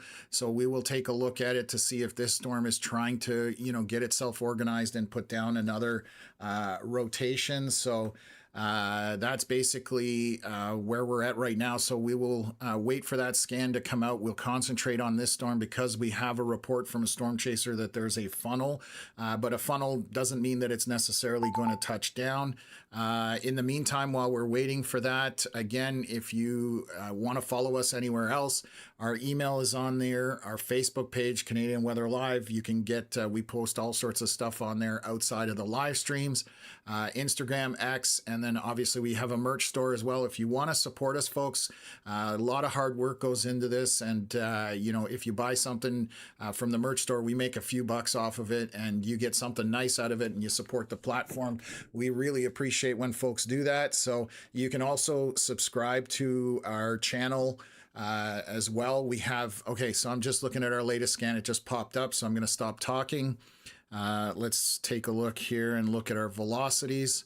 I don't see anything obvious on velocities right now, unfortunately. So the funnel is at the bottom end of the storm, which is not always visible on radar. And I can tell you, even though we're not far from the radar, the bottom portion of the storm we are reading this scan is 2,500 feet off the ground. So 2,500 feet is roughly 700 meters off the ground. So significantly still elevated. And that's why it's always good to have a visual for somebody on the ground, because they can relay information that the radar cannot see. And this, again, is heading north along that Highway 10, and it's heading up towards Country Fest. Again, it's raining only very lightly in Country Fest right now, but this storm to the south, if it does sustain, is coming up to that at this point. So 9:30 seems to be the last act for that. So you can, that's at least another hour or two before that festival is over. And then obviously whether people are leaving or not. So anyways, Just really quick. that's what's, yep. The Roblin storm to the west and near the Saskatchewan border has some very strong inflow winds into it currently. We'll have to see how that goes over the next couple of scans there, but very strong inflow there into the Roblin storm. Yeah, I've got that on the screen here. Thank you for pointing that out. And what Connor is showing here is these winds right here, 136 kilometers an hour flowing into this storm. So it could be trying to wrap up again. So we'll have to keep monitoring that, as Connor was mentioning. So thank you for that. It is still tornado warned in that area, and that is just to the north and northwest of Roblin at this point, and it is moving north from there. So that's one storm. The storm here by Gilbert Plains, which is the original tornado warned storm, doesn't have any rotation essentially on it at this point. It is just a thunderstorm producing a lot of rain and some lightning, not any really intense winds. And then our storm here on the south end of Riding Mountain National Park, north of Sandy Lake, did have a funnel on it. We'll continue to monitor it, and Shannon is underneath it. Barb, thank you very much for subscribing to the Sunshine Club. We really appreciate that. It's a small thing that helps us out immensely. So thank you. That kind of leads me in. The Sunshine Club is basically a platform that allows you to get different emojis. You get a badge as well, so I'll throw that up while we're waiting for some scans to come in. We've just been so busy today, so you get a custom badge based on how long you're a member for, and then you have custom emojis that you can throw into the chat. So a happy tornado, excited lightning bolt, sad cloud, cold hailstone, angry red barn, snowball, all of those things, you get that, and it's only $1.49 a month. So it's not obviously necessary, but it helps us out. So we really appreciate it when people become a member of the Sunshine Club. So thank you for that, and we'll continue on here, just getting things going. I'm going to take a look at the Dog Creek storm. What did they just update? So now there's a tornado warning. Duck Mountain Provincial Park. We are way out of our realm here for velocities, I believe, but give me a sec. Let me see if I can find it. Yeah, it's outside of where Fox were. Oh no, there we go. Okay, so there's a couple of dirty areas of rotation. What I mean by dirty is that there are pixels in there that don't necessarily make sense, but that is in the Roblin area. So I'm just going to take a look at reflectivity. That just doesn't make sense. I'll be right back really quick. I just got to grab a phone charger. Problem. So we have a couple areas of rotation possibly. I'm going to highlight both of them out of exercise of caution. There would be an area here that we've got some bright reds, pinks basically, or skin tone. And then obviously down here in this area, just north of Roblin, that's where we were seeing those stronger velocity scans of 100 and some kilometers. So Environment Canada throwing out that tornado warning. These are moving north, northeast. So again, in this general direction for both of these, heading up towards Duck Mountain Provincial Park, that top one. So we are going to watch that. We should have a new scan here in about a minute or two. So it's definitely one of those situations where we cannot ignore even the most minute rotation, just because of the history of this afternoon and evening through the region. We've had multiple tornadoes, at least 3 on the stream at this point. We're just going to keep at it while we can and just keep the coverage going. So let me just take a look at Dog Creek. Very like the rotation is very mixed in there. There's not something that jumps out at me.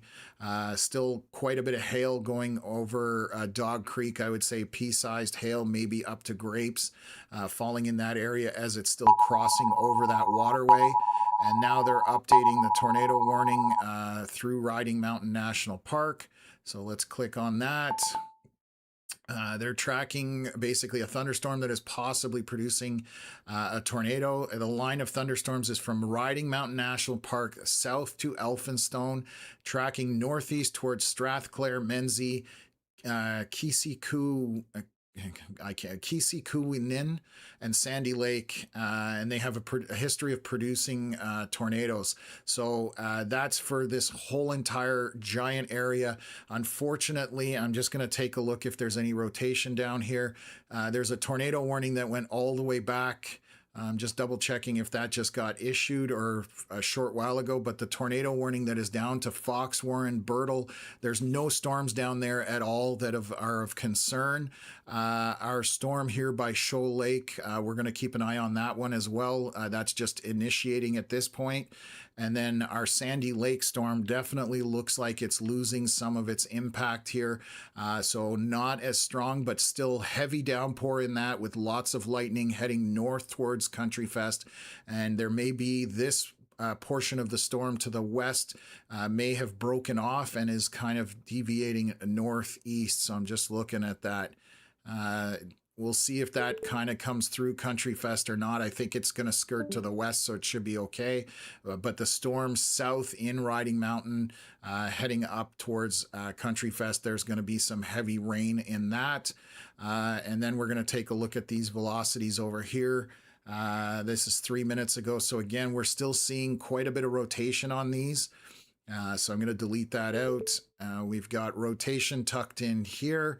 And then we have rotation tucked into this area here where I'm drawing these 2 circles. And again, they're moving basically north-northeast. So one is just to the north of Roblin, tracking northward. Let's see if that's outside the storm. So I don't believe that there's much in terms of that's inflow at this point, and we'll have to keep an eye on that to see whether it's going on. It's just there's a lot of noise in this radar, which by noise, I mean the stuff that looks like Christmas confetti. That's what's polluting the software or the radar itself. And I'm going to stop that. Let me just bring this up here. And so I just want to see what it's inflow coming into that storm. That's what's going on. And it's just polluted with some of that radar noise. So let me wipe that out. And this is, let's give me a sec here. This is flowing into the storm is what I think is going on. And that's why we have those increased winds. Same thing down here by Roblin, but the velocity on that has gone down somewhat.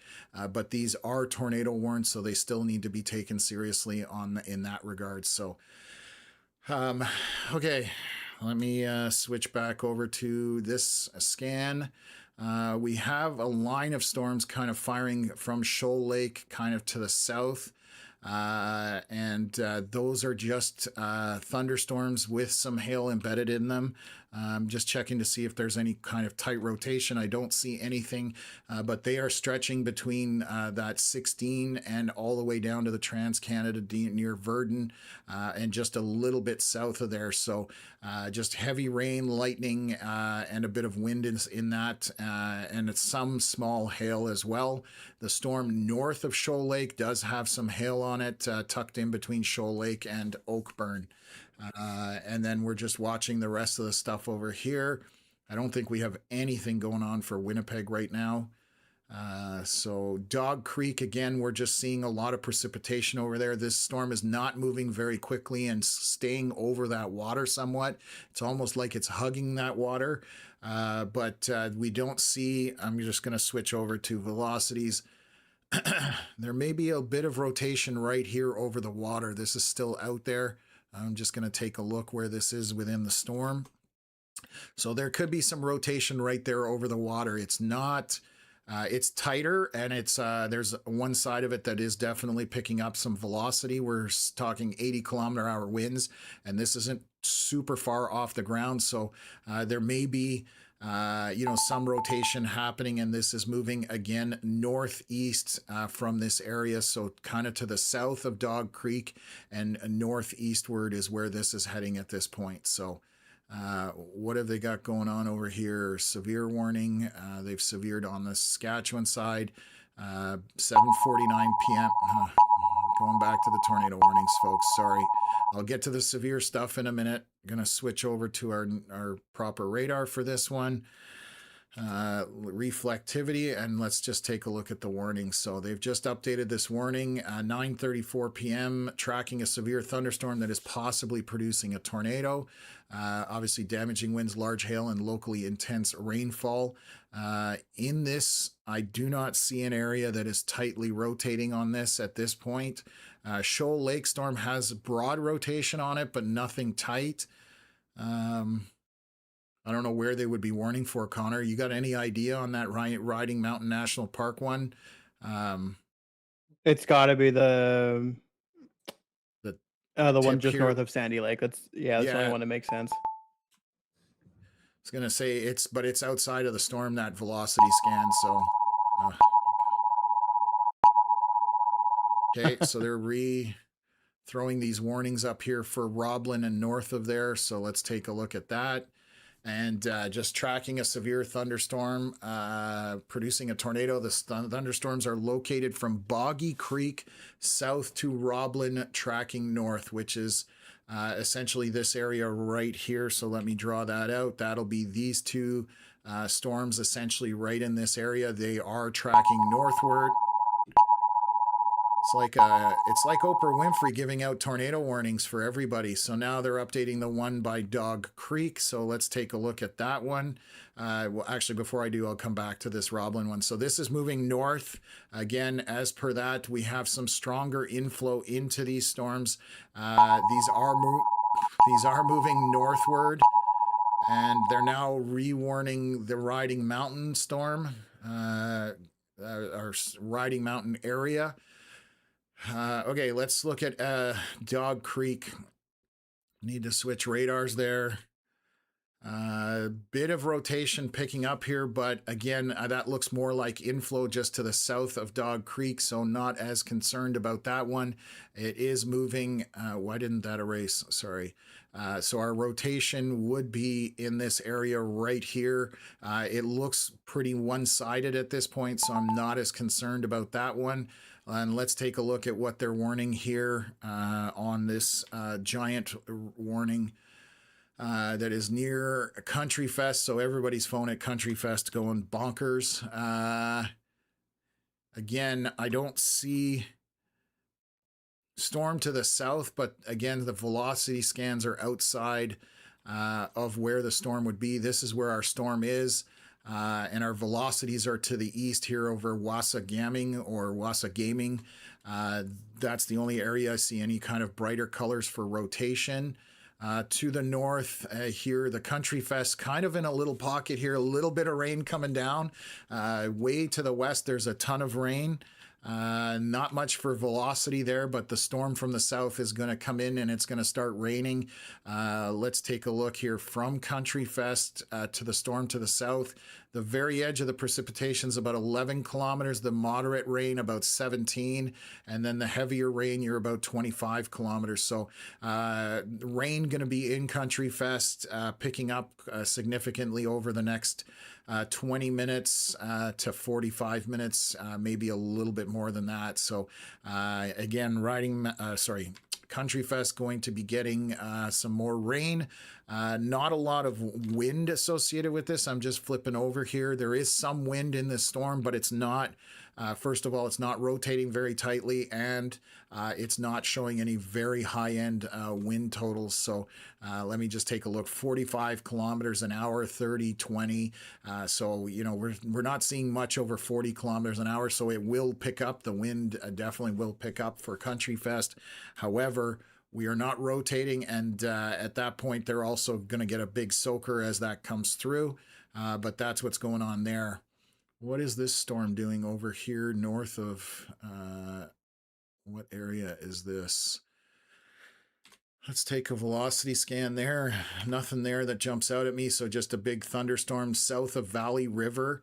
That is just heavy precipitation and possibly small hail in that as well. So, and then the line of storms from basically north east of Shoal Lake back to the Trans-Canada Highway, those are continuing to march northeast at this point. So we can see where everything is at this point, and you'll see that everything is drifting northward essentially. So Trans-Canada Highway, for the most part, if you're south of Highway 16, the storms have moved out and are now tucked in north of Highway 16 at this point.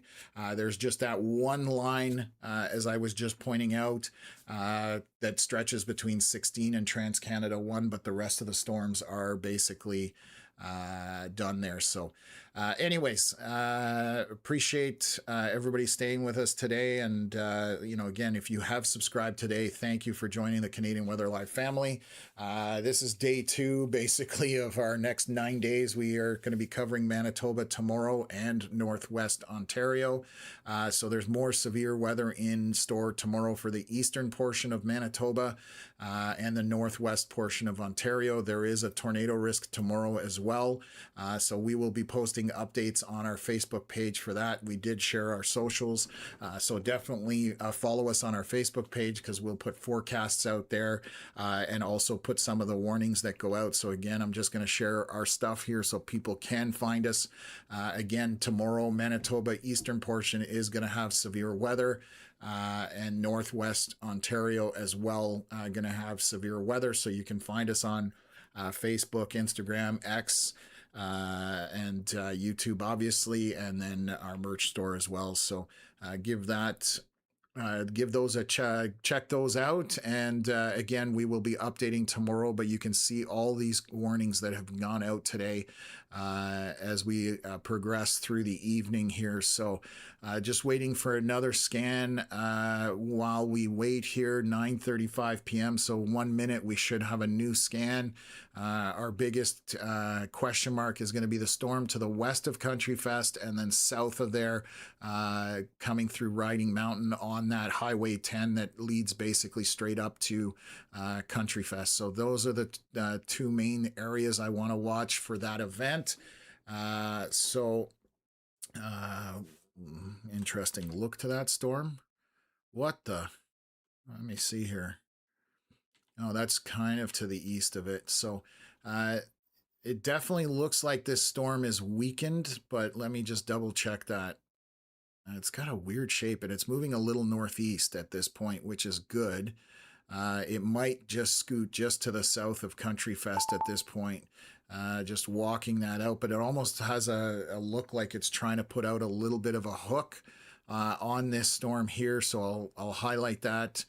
Just in this area here, it definitely looks weak and a little bit misshapen, but that's the one that we're going to keep an eye on. You can see the storms that were around to the west of Country Fest, how they've broken up as they've gotten north. There's a lot more yellow and green, which is on the low end of the precipitation scale. So a lot less precipitation to the north of Dauphin. West, there's still obviously quite a bit of red here. To the west of the Country Fest, some lightning embedded in that, but that looks to be moving mostly north, and Country Fest might split these two storms. They might get lucky with the storms kind of tracking up through this way, and most of the precipitation missing Country Fest at this point based on these couple of scans. So that's what's going on there. Obviously, we still have a line of storms that looks like it's starting to stretch out here, and it may fill in this area, and if it does that, then Country Fest is definitely getting rain. But you can see this line stretching all the way back now down to Trans-Canada Highway, and that is marching basically northeast to a certain extent. So you can watch how that pops and then is basically moving northeast up in that direction. So again, the rotation aspect has diminished, and we're definitely dealing with a lot less of that at this point, even though there's still a pile of tornado warnings throughout the map here. So I'm going to take a look around the Roblin area to the north. Strong inflow to these storms, but I don't think they're going to be rotating with any intensity at this point. So those are moving north from Roblin, north up there, and then through Duck Mountain Provincial Park at this point. And again, we've been highlighting some of the storms. Valley River, south of there, there's a lot of precipitation with a storm, with some lightning. Doesn't look like there's much in the way of velocity scans, so that is good. There's nothing rotating on that. And then we're just watching that one by Riding Mountain National Park, which is north of Wasaga. Oh, God. Pronounce that one, Connor. I don't think I can do that either. Yeah, Wasagaming. I hope that's the way it's pronounced. Anyways, it's just north of there on Highway 10. And let's take a look here by Dog Creek. That's the other area that we've had heavy precipitation. It's just been kind of hanging out over the lake, to be totally honest with you. Going to look at a velocity scan here. There's a little bit of rotation, but again, this is over water still. It seems to not want to leave that water. It's almost like it's feeding off of it. Heavy precipitation over Dog Creek for the last little while and surrounding area. So there may be some flooding happening there because it's been sitting there for quite some time and hasn't really moved off. Everything to the north of that, but as we're getting further from radar, we're losing the ability to read the storms because, again, the beam is just becoming so high that it's actually going over top of the farthest part of the storms, so it doesn't translate that well or show that easily. So but in Dauphin right now, it's 20 degrees according to our weather station. That was 16 minutes ago, probably cooling off a little bit. But let's switch to our correct radar here and have a look from there. What else? That's closer than you got the last time. Yeah, I definitely am struggling with some of the names. Oh, it's Wasa Gaming. Oh, okay. Well, there we go. I've learned. Would have What never else? guessed that myself. Wasa Gaming. So I should have just stuck with simple. But thank you guys. I appreciate when people teach us that because somebody saying Rainfest 2026. They've been pretty good. I don't think I think it was clear all weekend other than obviously today, threading the needles here at the very end of the festival, which is obviously good. But let me just take a look here. Just checking a few other things. Just seeing a donation come in here through our Interac E-Transfer from Gwen. Thank you very much, Gwen, for the donation. Connor and I really appreciate it. It goes right back towards expanding the platform. So if anybody's looking to support us and help out and you appreciate what we're doing, you can do it several ways. There's Interac E-Transfer. That's one of the easiest ways here in Canada. Ko-fi or Coffee is one. Super chats and stickers, and also obviously our Sunshine Club membership. Those are the best ways to support us if you are interested. We really appreciate it. And again, not necessary, but it does help us get the job done. So, okay, here's our latest scan. Let's take a look. I'm going to take a look at this one by Riding Mountain just to see if the velocity scans have changed on that. I have a feeling I know what along that Highway 10 between Riding Mountain, there's an elevation change there down to Highway 10. So when you go from west to east there, I've actually been up there with Shannon through the park actually itself. So I'm wondering if that's what's going on. It's kind of tucked itself into that lower elevation as it's going, but it is moving northeast. So it may actually not make its way into Country Fest. However, if this line sustains and it's starting to broaden here, again, we've been pointing it out for the last little bit. This line basically stretches all the way back here, and that is just walking its way up and even continues actually like that. There's a bit of a gap in there, but that is what's firing that line, heading all the way basically from the west of Dauphin back to the Trans-Canada Highway, just on the Trans-Canada Highway. And there's a bit of hail here just to the east of Verdun. So there's a decent little hail core in there. And let's just take a look elsewhere. Not seeing anything else that jumps out at me. Okay.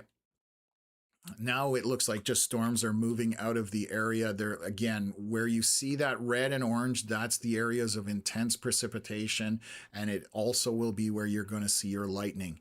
As you get into the yellows and greens and blues, that's where it's much weaker precipitation or milder, and it won't have any lightning with it as well. So we're kind of getting to the end of this. We're just obviously much calmer right now in terms of what's going on, less alerts.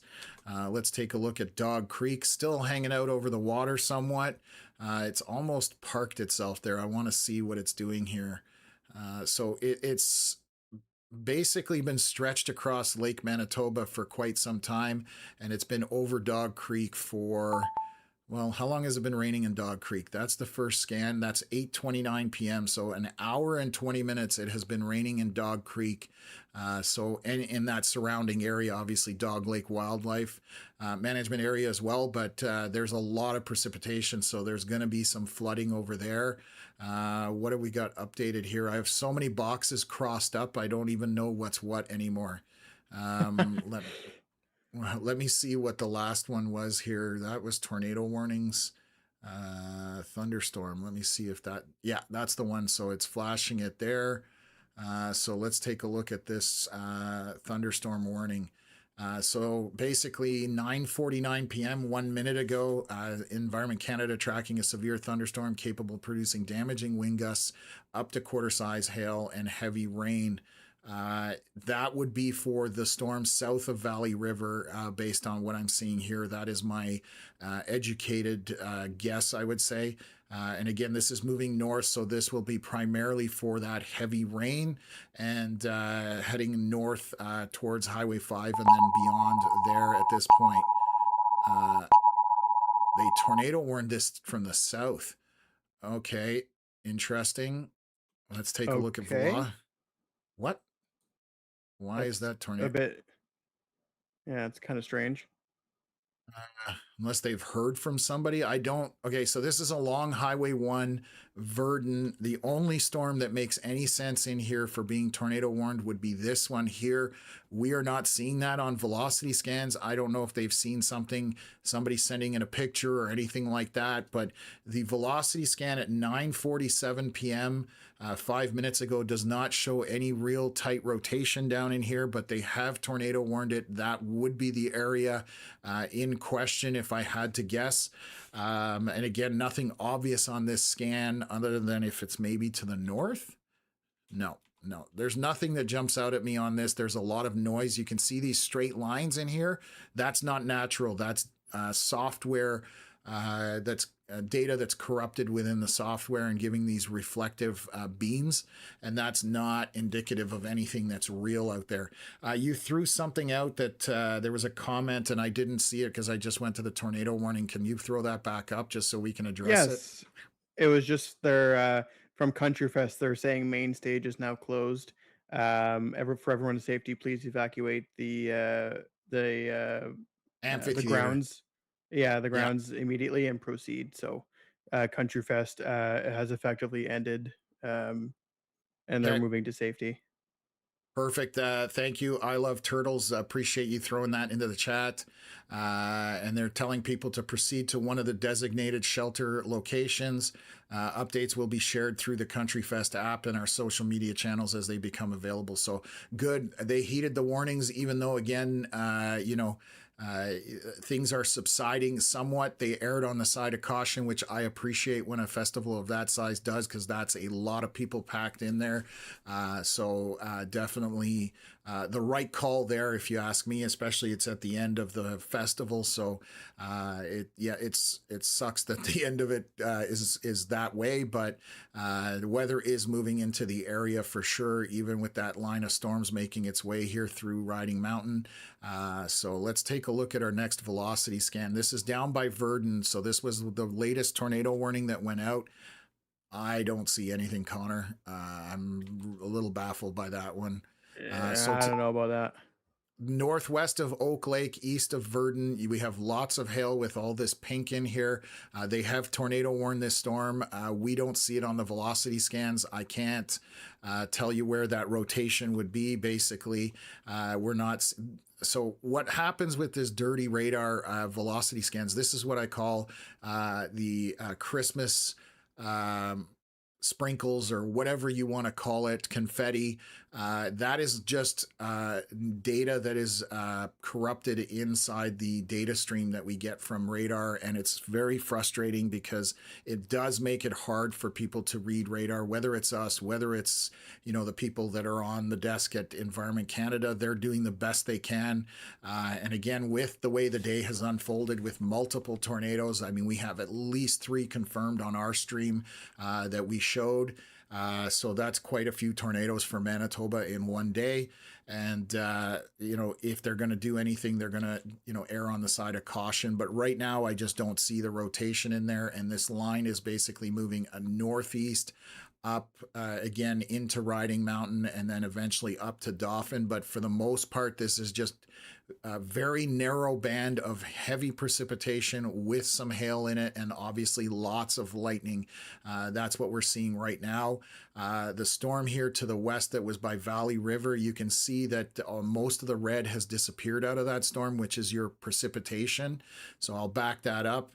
You can see here 2 scans ago, all that red tucked in there, which is heavy precipitation. And then this scan, mostly orange with yellow, and it will continue to probably weaken at this point as well. So again, we're seeing a downward trend on things as far as the weather is concerned and all these storms. The last of it is tracked along this line here, kind of through Shoal Lake, through Riding Mountain, Shoal Lake, and then back down to Verdun, as far as just along the Trans-Canada there. And Dog Creek is just going to be swimming there at this point because it's just continuing to rain there. Still raining in Dog Creek, and we're going on hour and a half plus. So that's, and it's been heavy rain as well. So that's going to have some flooding out in that area. Barbara Vince sent 99 stars. Thank you very much, Barbara. Really appreciate that. Thank you for supporting us. It goes a long way, especially on a day like today where we've been 5.5 hours just doing this coverage since the word go. We jumped on to a tornado warning. And we haven't stopped with the tornado warnings because you can see all these red boxes everywhere. They're still out there, but can you actually run through them, Connor, while I'm waiting here and see if any of them are close to expiring or about to expire? I sure can. Please and thank you. And I still have my sandwich. I haven't finished my sandwich. I haven't even had my dinner. And it's, what is it, 11 p.m. here? I thought the other week in the Winnipeg day was crazy. This one might be crazier. This one's crazier from the number of tornadoes we've had, but less frustrating from the way the warnings somewhat have come out. That Winnipeg day when all the warnings were around Winnipeg and Selkirk and moving like that, I was ready to rip my hair out that day with the way things were going. So anyways, just one of those days where it definitely was very frustrating at the end of it, but we did get the information out. And I'm going to chew on my sandwich here a little bit and try and finish it. I'm actually quite hungry, but you can see all these storms drifting north. So that's what's happening at this point. The severe side of things for tornadoes looks to be on the downtrend, and we are more than likely not going to see any more tight circulations. We will keep an eye on that, but it's looking good at this point, I want to say. That one actually south of Dauphin, now that you're mentioning that, is actually sitting in 300 SRH right now. Just something to keep in mind. What's it look like to the northeast of it? It For goes down SRH? to 250 and then 150, so it's still significant. Yep. Have to see what it does when it gets out of the national park there. That's techno babble for us storm nerds. That's storm relative helicity. So it's the ability of the storm. Yes. How much ability the storm has to spin is a layman's way of looking at it. We try not to kind of get too technical so we don't confuse people, but it's just saying that has the ability to 350 is very high, meaning it could spin very easily. It doesn't mean it's going to. It's just saying that the possibility is there. So I have been watching this storm, and it is slowly subsiding. And the storm he's talking about is to the southeast of Country Fest, and that's the one that has come up through Wassa Gaming and Sandy Lake. So it is moving northeast, going up towards Oka River and then St. Rose du Lac. But at this point, it looks like it's losing some of its intensity. So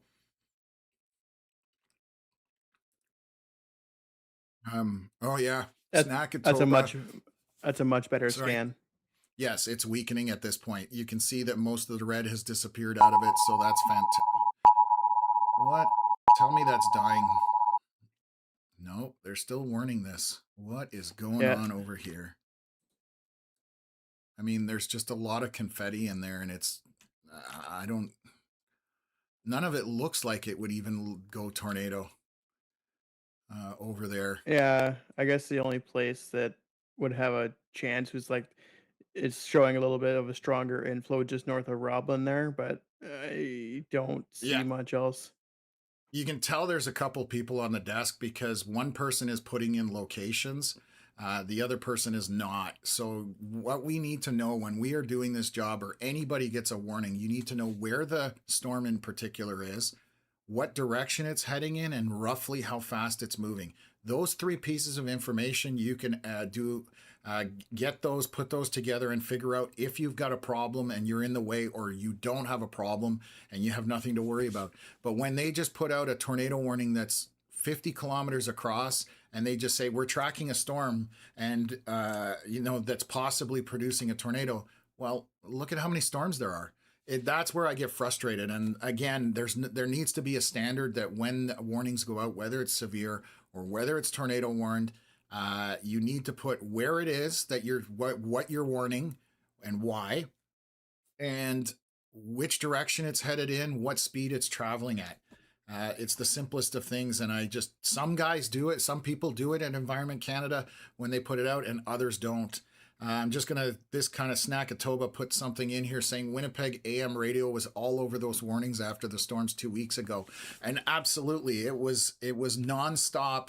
And I could go into depth why it was such a problem in Winnipeg, around Winnipeg, and the way our tornado warnings work. Unfortunately, if they extend the box and they don't drag the bottom of the box up, every time they extend the box, the people who got the warning the first time get it a second, third, fourth, and fifth. And that's the issue, is that then it's the boy who cried wolf, and people just start ignoring things. So they're now warning over here by Dog Creek to the east of it. I'm going to see if there's a scan here that jumps out at me. This is what triggered it right here. So I'm going to highlight it. I don't think it's anything at this point, but again, with what's gone on today, you'll see the green and red together here, and I'll move it back a couple of scans. You can see how there's some green and red together. Then there's more there, a little more, and this is our last scan here.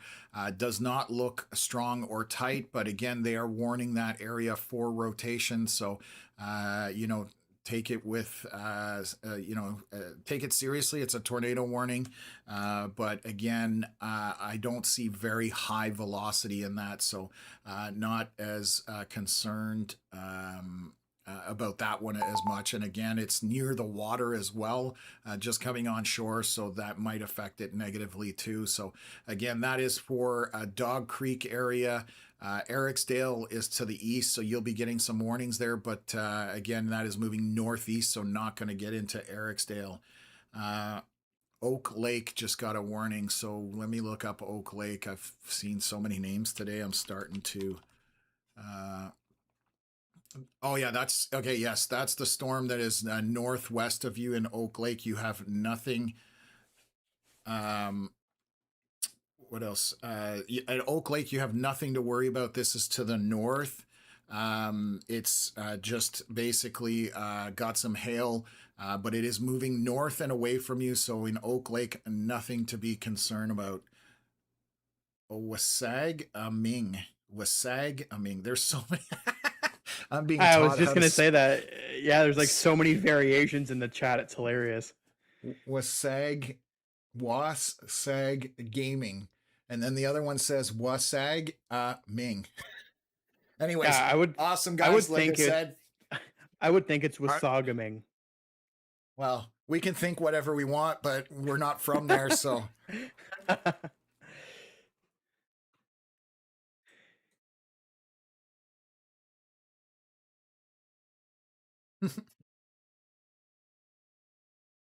Time is it, Connor? It's 11:05 It's almost Eastern. bedtime.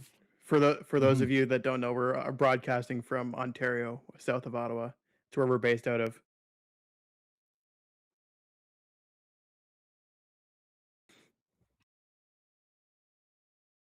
Still trying to finish my sandwich. Shannon's in the Discord saying it's Wasagaming.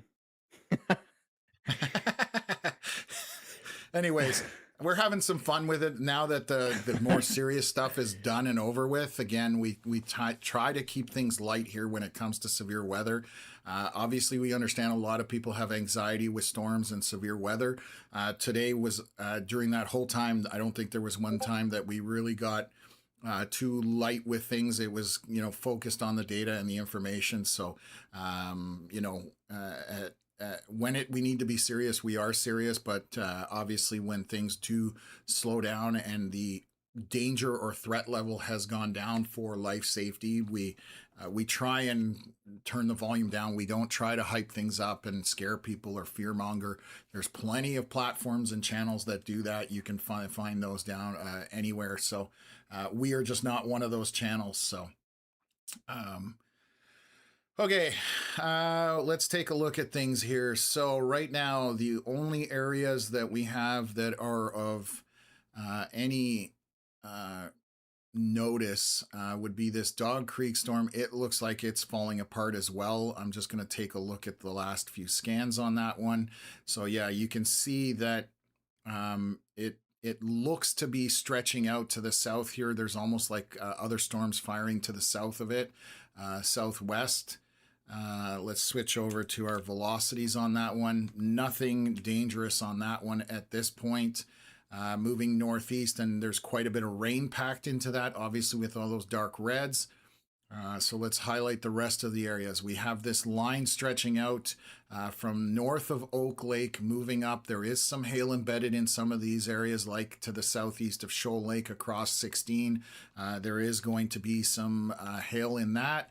And then continuing along through Riding Mountain National Park. Then there's this little gap here, and then north of Dauphin, there's more moderate to heavy rain up there with some lightning. Country Fest in an open air right now. There's no rain or anything going on there, but these storms are coming from the south, so they're going to get there as well at some point here. The Valley River storm, you can see, has completely died off. It was bright red earlier. It's now down to yellows, some orange, and down to greens and blues. North of Roblin, this just keeps recycling. This storm just parks itself and kind of, I'm just double checking here. It hasn't really moved off. There's continuous storms popping, but they are moving north out of Roblin, just to the west of the 83 and moving up there. There's a lot of lightning, a lot of precipitation, but that is heading up northeast somewhat to Duck Mountain Provincial Park, and then eventually up to Swan River and Minnetonus. But the rain is looking a lot lighter up in that general direction. So, sorry, I asked you about tornado warnings. Did you look at them to see if any of them were expiring or close to it? I did. So a bunch of them were about 30 minutes from expiring, and then they renewed them. So they're all um, Okay. they're all back to where they were. Okay, so actually, maybe what I'll do here is I'm going to take the radar off the screen quickly just to show you where our tornado warnings are left. We have this one here in the south by Verdun. That line of storms is moving north. There was no rotation in that we could see. We have this big one that was been here all for the last few hours. This is Rossburn, Shoal Lake, Sandy Lake, up to Country Fest and Dauphin. That one is still active, but there's nothing in there that we see that would be of concern. The latest one on the east side here, this is over Lake Manitoba, kind of edging into Dog Creek and eastward from there, or northeast from there. That one, again, very mild rotation and nothing to get excited about. And then our last tornado warning on the Manitoba side looks like this would be through Duck Mountain Provincial Park, and they're re-warning the one up the middle here. So let's see what they're doing here. So let's take a look here. Tornado warning, 10:10 p.m. Central Daylight Time. Environment Canada updated a Parkland tornado warning. Following localities are included in the warning: Dauphin, Russell, Binscarth, Roblin, Mossy River, Minnedosa, and Riding Mountain Park. They're tracking a severe thunderstorm that is possibly producing a tornado. And here's, well, so let's take a look down by Shoal Lake. I'm going to see if I can figure out where it is. And that's the fun part. I'm a guy who looks at radar and does analysis of it. And if I struggle to find where it is, I don't know how they expect a regular individual to understand where that rotation is. So you have multiple storms in here in this giant warning at this point, and I'm going to measure it from top to bottom. This is where we were getting frustrated. This warning is 123 kilometers top to bottom. Somewhere in there, there's a storm that is rotating according to them and that they're warning for. I can't tell you where it is other than I can tell you where these storms are. I don't see any of them that would jump out at me as far as that. And this is where the frustration factor comes in. And I've been harping on it a little bit.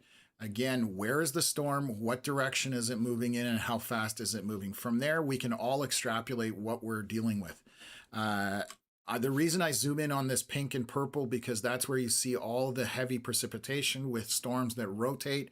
That's generally associated with it, and also all that lightning. So I'm switching over to the velocity scans, which is direction of wind. There is nothing here that is very tight and that is bright in color that I see anywhere in a storm that would make sense to me. So I can't point you guys in the direction of where these are.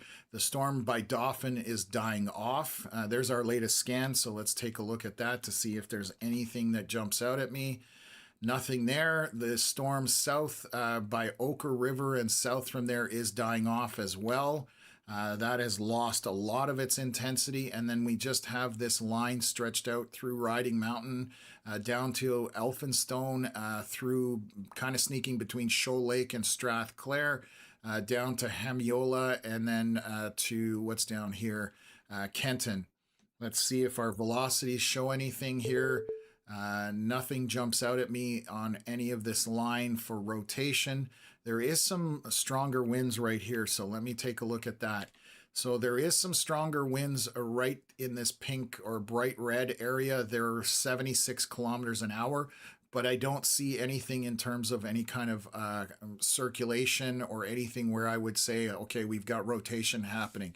We'll keep an eye on that. That's straight line winds, and again, they're about 70 to 80 kilometers an hour, but that's that warning that just got put out. So we got some more storms coming from North Dakota, I just noticed.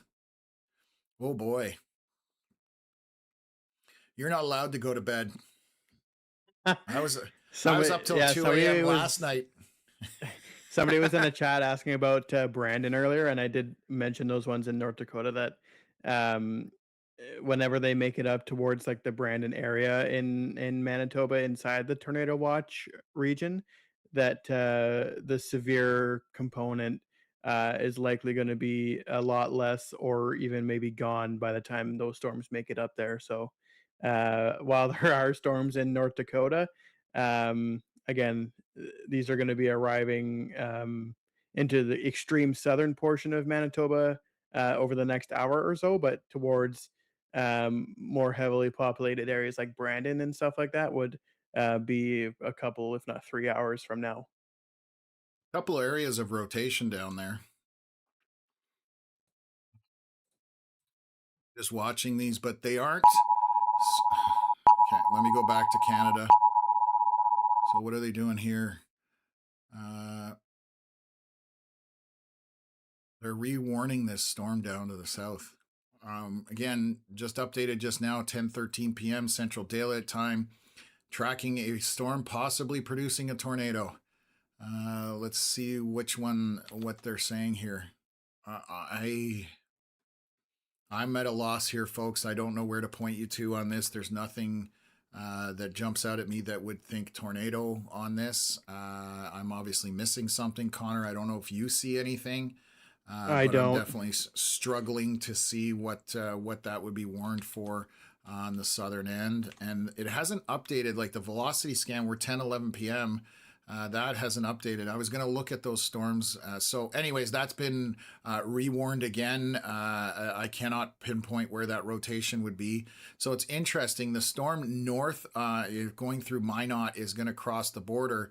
The ones south of there are almost tracking eastward to a certain extent. They're definitely traveling less north and more kind of eastward. And I almost want to say that one was trying to put a tornado down here by Minot, or not by Minot, Garrison, but that's on the North Dakota side.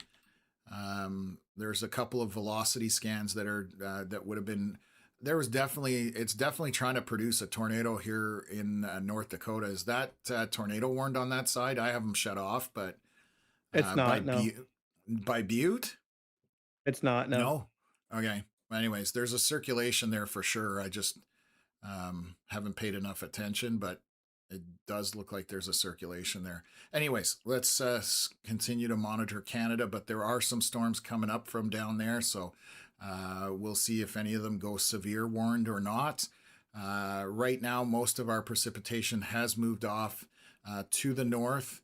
And you can see how this is all kind of developing at this point. So again, south of 16 for the most part right now, not a lot of storms happening. Most of our precipitation and everything is definitely north of 16 and upwards of that way. So I need to grab a new water. Give me a sec here.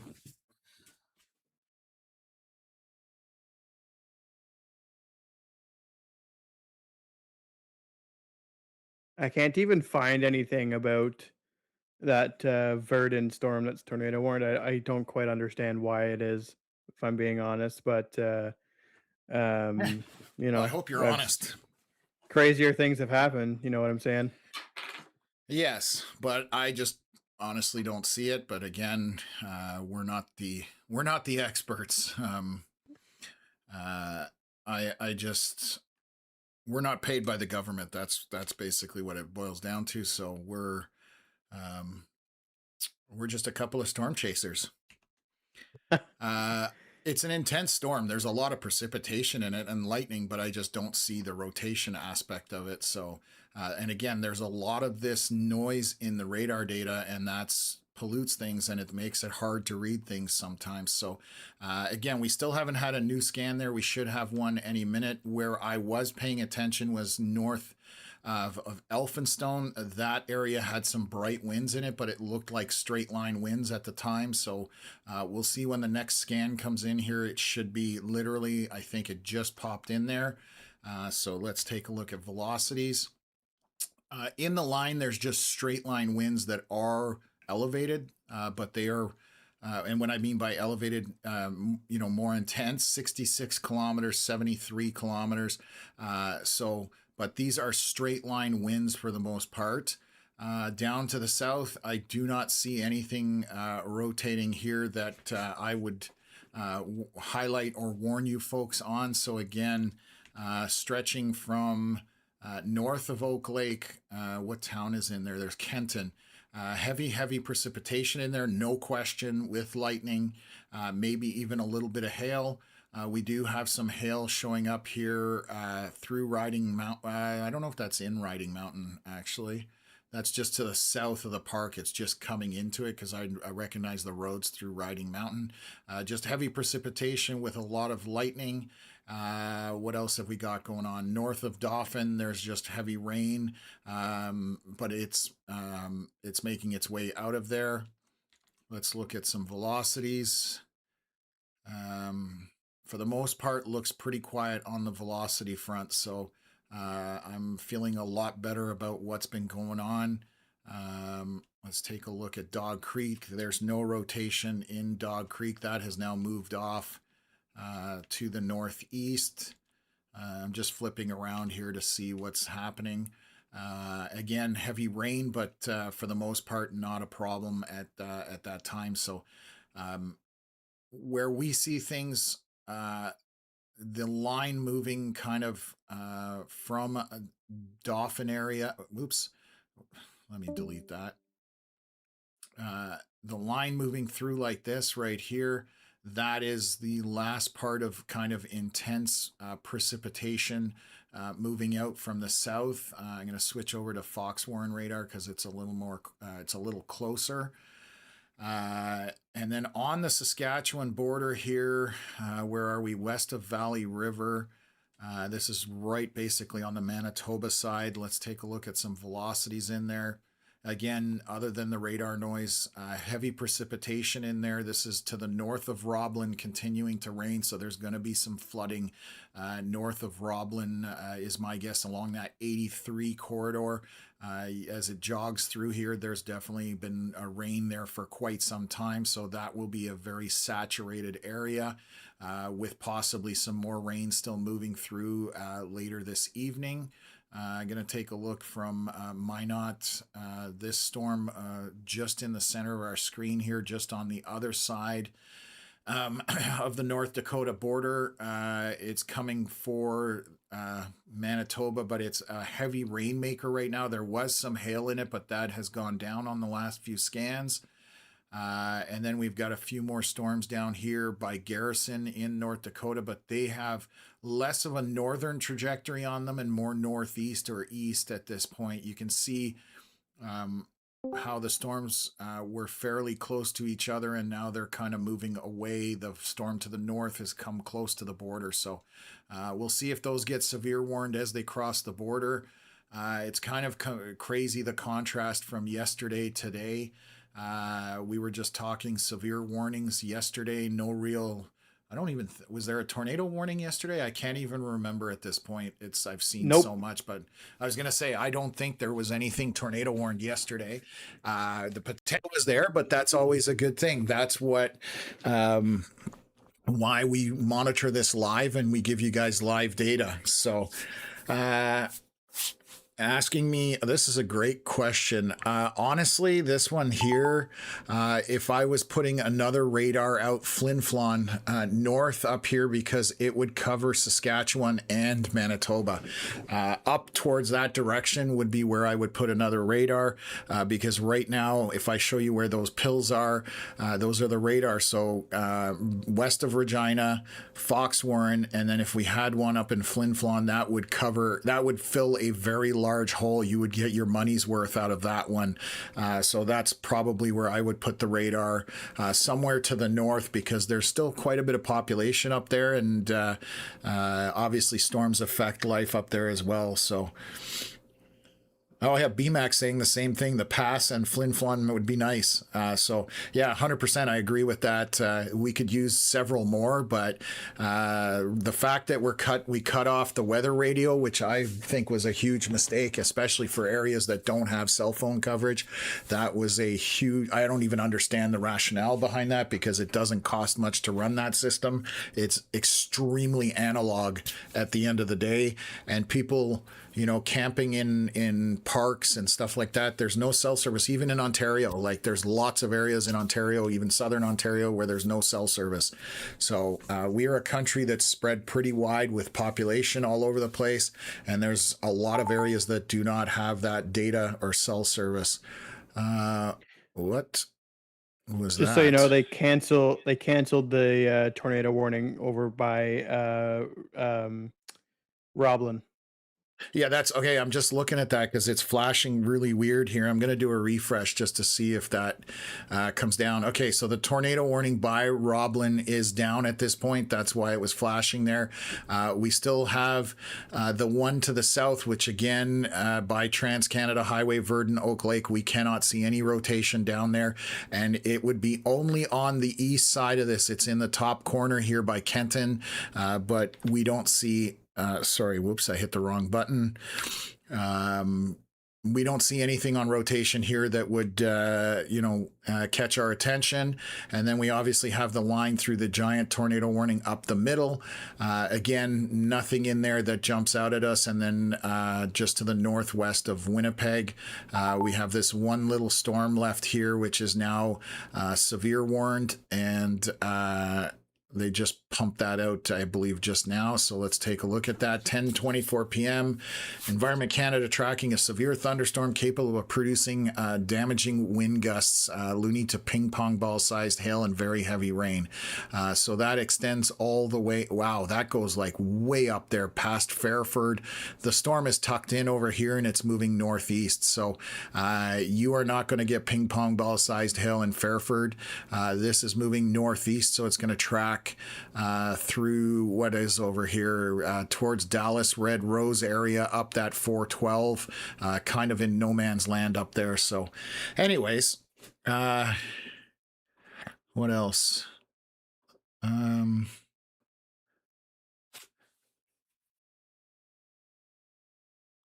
Bianca asking, is Wawa or Wayway Sikapo tornado still warned?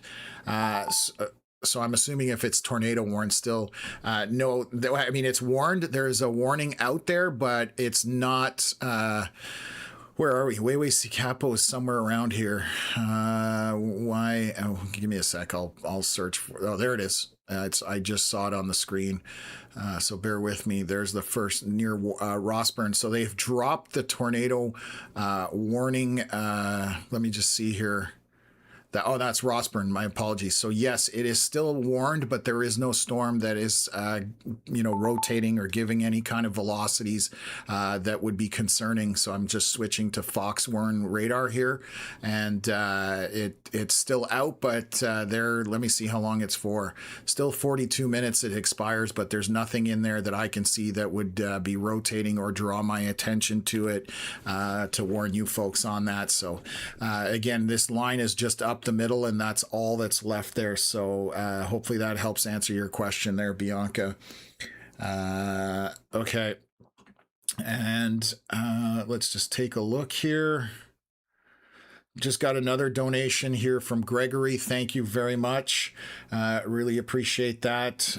Goes a long way to help us in Interac E-Transfers. So we like to thank people that support us with the donations. So thank you so much. It's been a long day today, and unfortunately, I've got another long day tomorrow. We are talking about Manitoba. Maybe I can, while we're waiting here, I will go through what we're expecting tomorrow. So I'm just turning the radar off for a moment here. This is all the warnings that are out, which obviously is quite a bit. We're going to look at outlooks. That was for today. Let me just take a look here. So this is for tomorrow afternoon, what Environment Canada put as outlooks. This will change tomorrow morning because obviously it's based on today's data this morning. But they were talking east of Winnipeg, kind of cutting. They've got the orange sector and it's kind of cutting through the east side of Winnipeg. They are talking about 110-kilometer-hour winds tomorrow afternoon, 2 p.m. and onward, 2-inch hail or 6 centimeters, up to 75 millimeters of rain, and a tornado risk in that area. So on the eastern southeast corner of Manitoba, the yellow portion, which is the same area roughly as today, 90-kilometer-hour winds, just over an inch for hail, 4 centimeters, 75 to 100 millimeters more rain, possibly for some areas out there. And that's from 2 p.m. onward. And then into northwest Ontario. So you can see how this system is moving across the board. We've got some of the same kind of parameters here, 110-kilometer-hour winds. This is obviously through Kenora, Highway 17 and Highway 11 areas. Lots of lakes up there, but 2-inch hail, 50 millimeters of rain, and a tornado risk as well in that area. And then we have this moderate, which is 90 to 110 kilometers an hour wind, no tornado risk, 5-centimeter hail, so just under 2 inches and 50 millimeters of rain. So that's kind of a foreshadowing for tomorrow. That will change. I just wanted to quickly highlight that and show people what we're expecting. UMacme1514, thank you very much for the donation. Really appreciate that.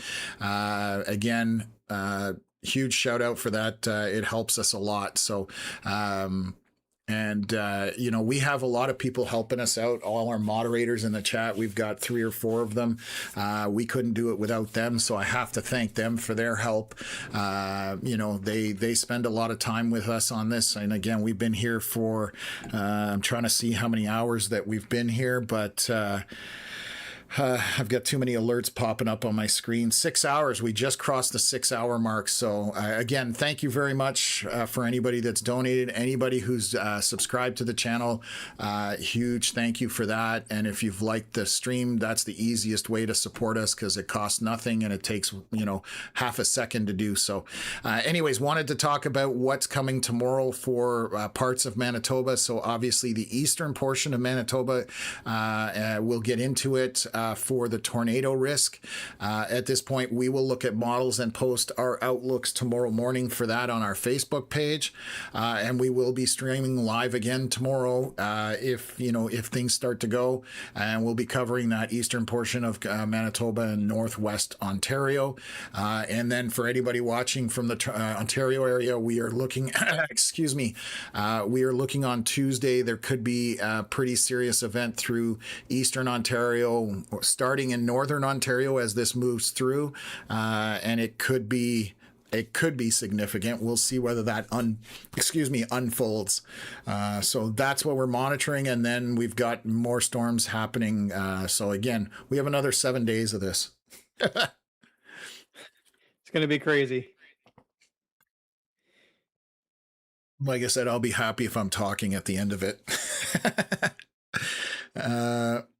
Just looking back into Saskatchewan. Sorry, you got to go? I do have to go, folks. I unfortunately have to get up at 6 a.m. So my time has come. But Mr. Tom is gonna keep going for you guys. We still got a few storms left. Still a few tornado warnings left. One obviously at Lake Winnipeg there, and one going through Riding Mountain Park, and then the one just to the west of Brandon. Obviously, all 3 of those are on the downtrend, as well as mostly the severe side of the day is definitely on the downtrend from what it was. Crazy day, obviously. But yeah, the severe component over the next couple of hours expected to continue dying off, and tomorrow is another day. Okay, man, have a good night. Got a comment here. J-Jack is seeing rotation on live stream. That's from John Wershuk. If you could tell me where J-Jack is, I have no idea where he is right now. Let me see if I can track down where he is. I'll pull it up for you. Oh, well, I can hear you, but I can't see you. I'm just kidding. Anyways, yeah, if you can, I'm just going to see if we can find out where J-Jack is, just so I have an idea, so I can kind of point to the storm that may be rotating at this point. So, and give a kind of a heads up to everybody that's watching the stream right now. And that storm in North Dakota is starting to get very close to the border at this point. So they've actually severe warned it already. So while we're waiting for where J-Jack is, south in Manitoba, so this is south of Pipestone, they've thrown a thunderstorm warning. Damaging wind gusts, quarter-size hail, and heavy rain. This thunderstorm is currently over North Dakota near Max Bass and is tracking northward. Locations in the path are Lyleton, Coulter, and Wascada. So that is the storm right here by West Hope, and it's coming in across on 83. So that is just going to be producing some very heavy rain. Possibly some smallish hail, so pea-sized to grape-sized hail as this crosses over, but we will watch as that comes into the area. J-Jack is just to the east of that tornado warning west of Brandon. He's just outside the box. So he's down here watching. Oh, now there's rotation down there for sure. Kenton, this is an obvious rotation right in here. So there is some rotation. Thanks, Connor. Have a good night again. We'll talk tomorrow at some point. So depending when I get to bed. So this is a scan from about 6 minutes ago. There would definitely be just southeast of Kenton some mild rotation. This is not strong. I can tell you what the scan was reading, about 50 kilometers an hour. And then only about 8 kilometers, 9 kilometers an hour in the opposite direction. So there's always one side of it that's stronger. Usually the inflow is stronger, and then as it loops around, it loses a little bit of that velocity. However, that's where we're seeing that rotation right now on the radar scan. So I always appreciate when people put stuff like that into the chat, so I can at least warn people or tell people what's going on. So just going to respond here to one of my admins. Okay, perfect. So what else is going on here? Adeline, can you check Sioux Valley? Let me see where that is. And if you guys want me to look at something, if you can tell me, obviously I think we're dealing with Manitoba for the most part. So that's down here to the southeast of where that rotation is. So storms are, let me just switch over here. There's a tiny little storm coming up your way. That's a nothing burger, as I call it. There is some slight rotation with heavy precipitation to the north of Oak Lake. And then we do have storms coming up from North Dakota, but those are still quite a ways away at this time. So right now, nothing to worry about in Sioux Valley. And we'll see whether those storms coming from North Dakota do anything. But let's see here. This is 10:35. This is our latest scan. This looks like it might be rotating a little bit more. Bit of a little kind of hook echo, a mini one, almost like there's a little notch in here, and then you have this hook right here. So we're going to watch that to see whether that develops. I know I've got one of my moderators watching J-Jack's stream, another awesome chaser, so definitely recommend following Aaron J-Jack. He's I'm sure most of you know him if you follow weather. He's originally out of the U.S., then moved up to Manitoba to live with Michaela, and both of them are awesome storm chasers and awesome people. So definitely give them a follow if you don't and you want to follow severe weather. So yeah, this storm does have like this mini little hook on it right here around Kenton. I don't see really strong rotation on it, but we'll monitor that for the next few scans. Then I'm going to go take a look here. Storm line looks to be breaking up somewhat. There's some gaps in it, which is obviously a good thing. When we start seeing those yellow and greens, they're kind of breaking up in here. So the line is coming apart somewhat. Bunch of rain about to come into Country Fest, which is no longer on. As we know, they've canceled the last part of the show. But at this point, Riding Mountain just getting a ton of rain going through it. Checking to see some strong straight line winds. And when I say strong, I bet you about 60, 70 kilometers an hour. Yeah. So we've got some 74 kilometer hour winds here, not too far off the surface, heading in towards that, what was Country Fest. I'm sure there's still a lot of people out there actually, because there was camping and all that kind of stuff that happens there. So what are they doing here? This thunderstorm warning. They just issued this one here, 10:37 p.m. Thunderstorm warning issued by Environment Canada. No, they just updated the tornado warning here. Oh, they shrunk the box back. So what you're seeing here, they're not re-warning the tornado. This is where the problem happens. They've taken the box, and you can see up here west of Dauphin, that box extended to the 366 towards Valley River. And when they shrink or change the polygon, it reissues the tornado warning. So instead of just dropping the area, people are now getting another tornado warning in this area. And that's a fundamental flaw with our system, and why people get 10, 15, 20 warnings like it happened in Winnipeg a couple weeks back. This is the issue with it when you take this and you have that warning go out because you've changed the dimensions of the box and you're reducing them.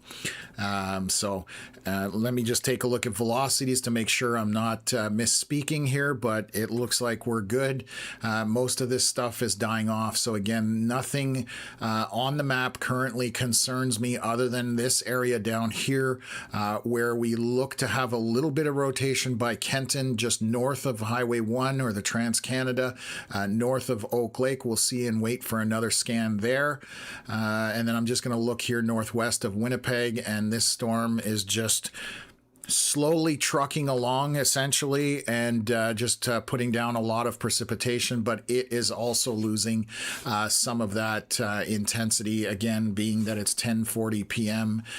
Manitoba time at this point. So and then we're just going to watch these storms cross over from North Dakota, and they're taking the severe watches and they're adjusting them, it looks like. So thunderstorm watch, they've changed the box size for them on the Saskatchewan side and on the Manitoba side, so they're shrinking them back as well.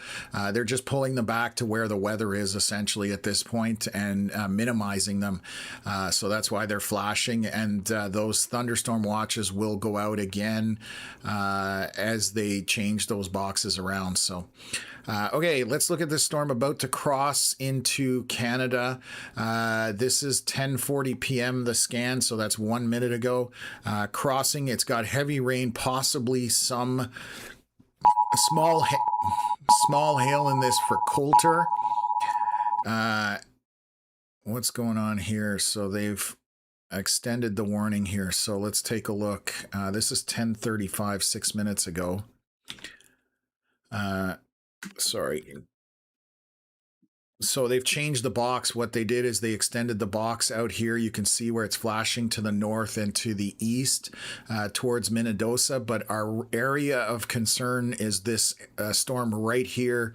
Again, right near Kenton. We're waiting for a new scan to come up. It should be any minute, and we'll see whether that's rotating anymore. So, oh, no way.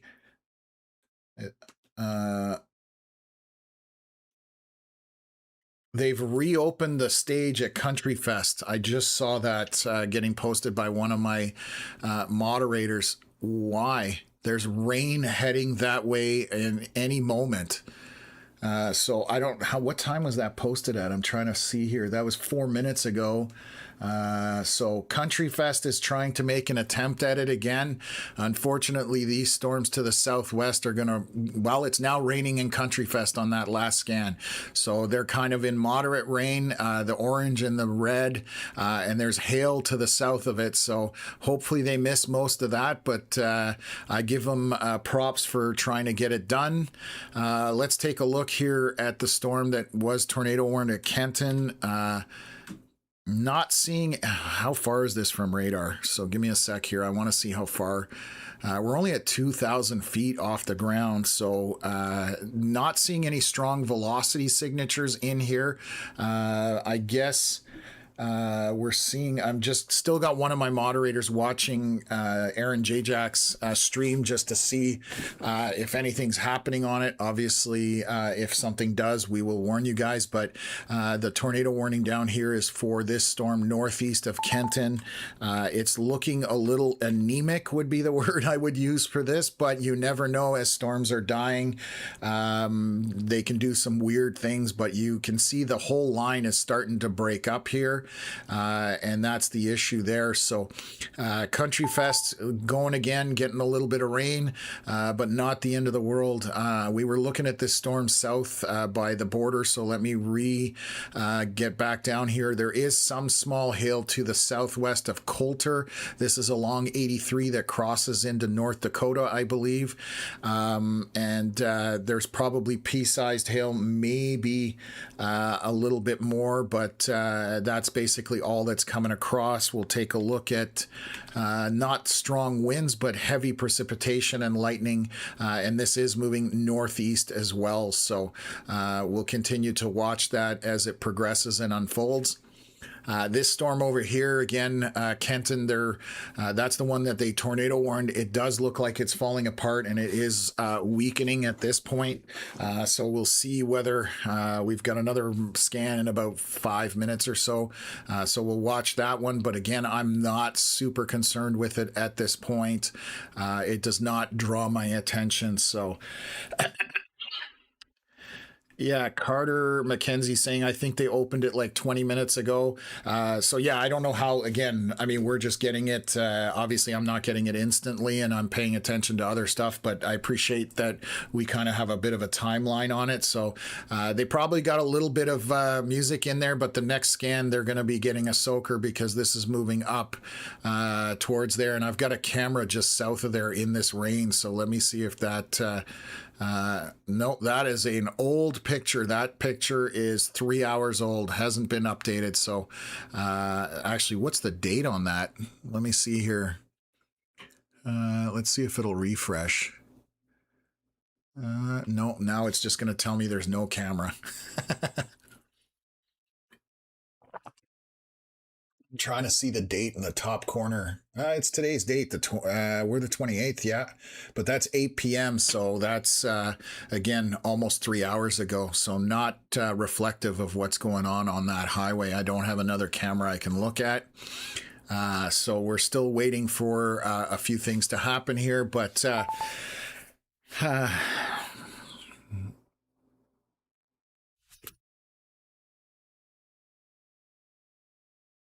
Good Lord. Barb saying Country Fest didn't shut down one weekend when a Colorado low provided us with 3-day monsoon. The lower campground was a mud lake.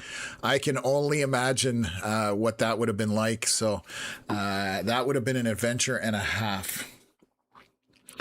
Okay, so just waiting again on a scan here. I want to get some velocities on this southern storm. Does look like it is falling apart. If you look here over the last few scans, you can see how bright red and even maybe a little bit of purple in there, and then you're just losing all that red. It's getting thinner and meager, and there's a lot more yellow, and that's indicative of a storm that is dying along with most of the rest of the line here. What are they doing here? That was updated 9 minutes ago. Oh, they probably dropped the thunderstorm warning. Expires in 2 hours. So they're maintaining a severe thunderstorm warning for this heading up north towards Country Fest. Again, outside of that, to the north, we have a ton of rain. I've got one camera up here north of Swan River. Let's see if we can see what that looks like. Very dark. I can't see much on there to see how much it's raining and what time that was at. So can't use that for good stuff anyways. So yeah, Barb saying it's the last act anyways. Absolutely. If they can squeeze it in, good for them. Water for the most part won't be an issue. It's just if there was any kind of hail or anything like that. So this storm is pulsing up and down a little bit. So we now have some more hail back into it in 2 spots, kind of west of Coulter and then south of 251 or west of 83. But again, we're talking probably pea-sized hail to grapes in there. That would be the extent of it. We do have a storm here southeast of Pipestone that does have more hail in it. I'm going to check from Fox Warren. Fox Warren isn't seeing it because it's probably farther away, but let me just check. No, it's only 6,000 feet away. So again, when you read up higher into a storm, and I spoke too soon. So because our radars are later, the US ones are generally ahead. So this definitely has hail in here. The Fox Warren radar, so to the east of Pipestone, there's definitely grapes to probably dollar or loony or toonie sized hail in here. And this is moving northeast up towards Highway 2. And that's obvious on Fox Warren and the U.S. radar. Gonna see, oh yeah, this storm is starting to look real meager. So this again was the one that was tornado warned northeast of Kenton. Let's look at our velocities. Not seeing anything on that. So it's definitely dying out as far as I'm concerned. So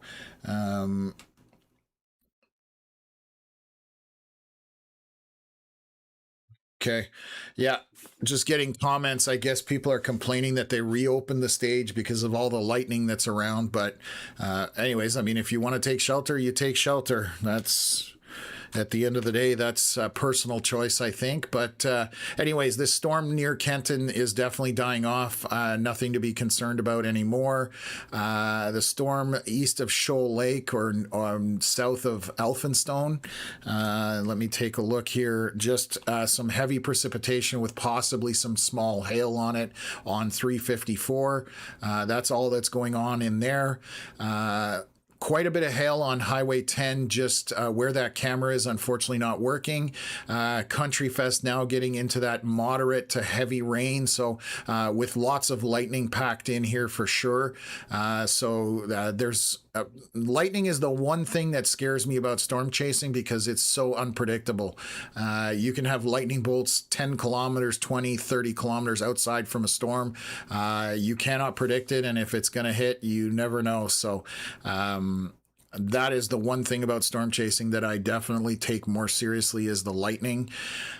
So down here by Coulter, again, we still have a bunch of hail indicated in that storm as it's crossing over, hence the severe warning on the Manitoba side. Looking at this one storm up by Pipestone, that one does have the hail in it on both of our radar stations. So moving northeast at this point, and I'm just going to look from the U.S. radar as well. Alfred asking, what are we to expect in Swan River? So let me see if I can, that's way to the north if I remember correctly. Yeah, so our radar, you're just getting a ton of rain up there at this point, Swan River and Minnetonus. Heavy rain. Let me see the winds. There's some stronger winds in there, but they're straight line winds. They're not really rotating. So those are just some stronger winds. Maybe a little bit of hail tucked into your south, and this is moving north. So that's what you're getting up in the Swan River area at this time, and for the next little while anyway. So perfect. Thank you very much for the kind words. Appreciate that. Starting to get a little tired, but we'll still stick with it and go from there. Ashley asking if this is coming to Winnipeg. Right now, nothing is coming to Winnipeg. Everything is to the west of this. However, the storms in North Dakota overnight may make their way into Winnipeg overnight. They have quite a distance to go. Just to give you an idea of distance from Winnipeg to these storms is about 240 kilometers. So let's say they're moving 40 kilometers an hour. You're still 6 hours before any of this even gets remotely into Winnipeg, and hopefully overnight it's going to lose its intensity. They're not that intense currently, so that definitely bodes well in regards to that as well. So Winnipeg, not much to be concerned about. I know 2 weeks ago was craziness in Winnipeg. We were live streaming for that as well. So I know how many people were concerned with that back then, and nothing like that is coming to Winnipeg right now. So just switching around, looking at a few things here and watching what's going on. So what else?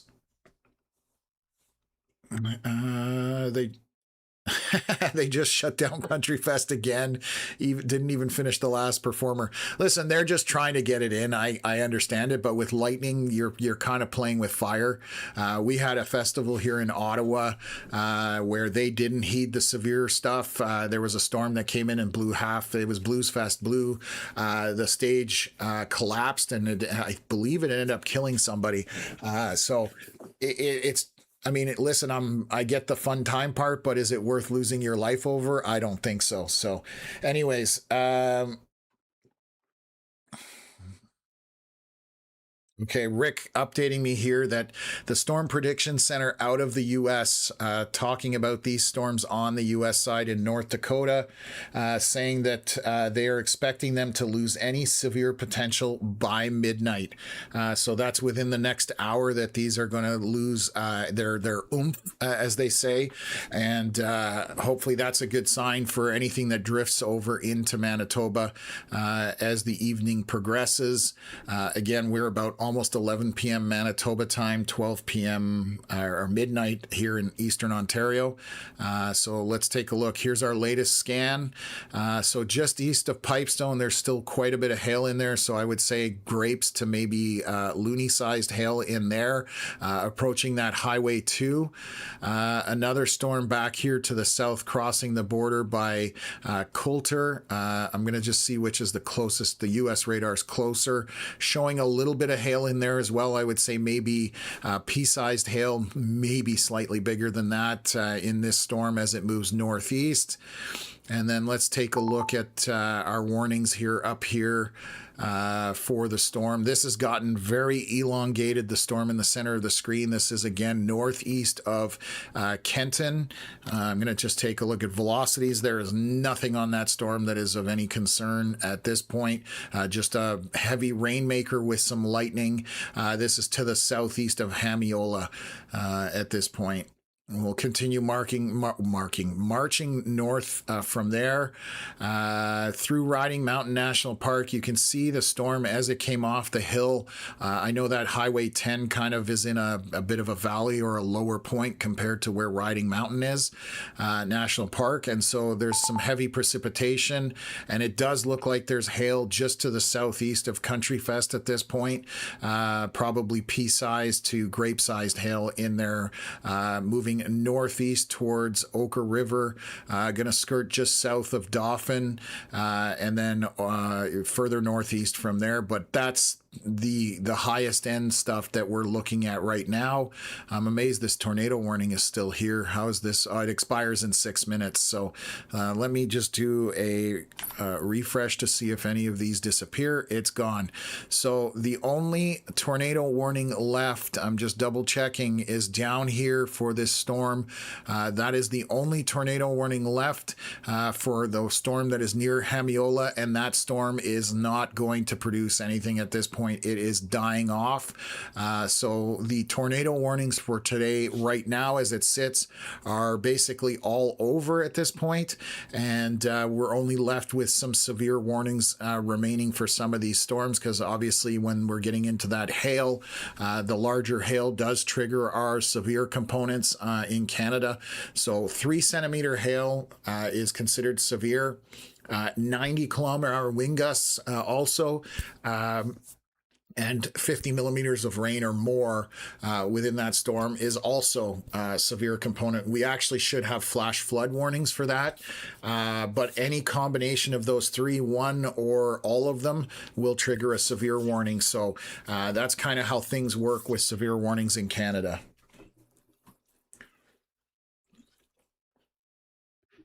Okie dokie.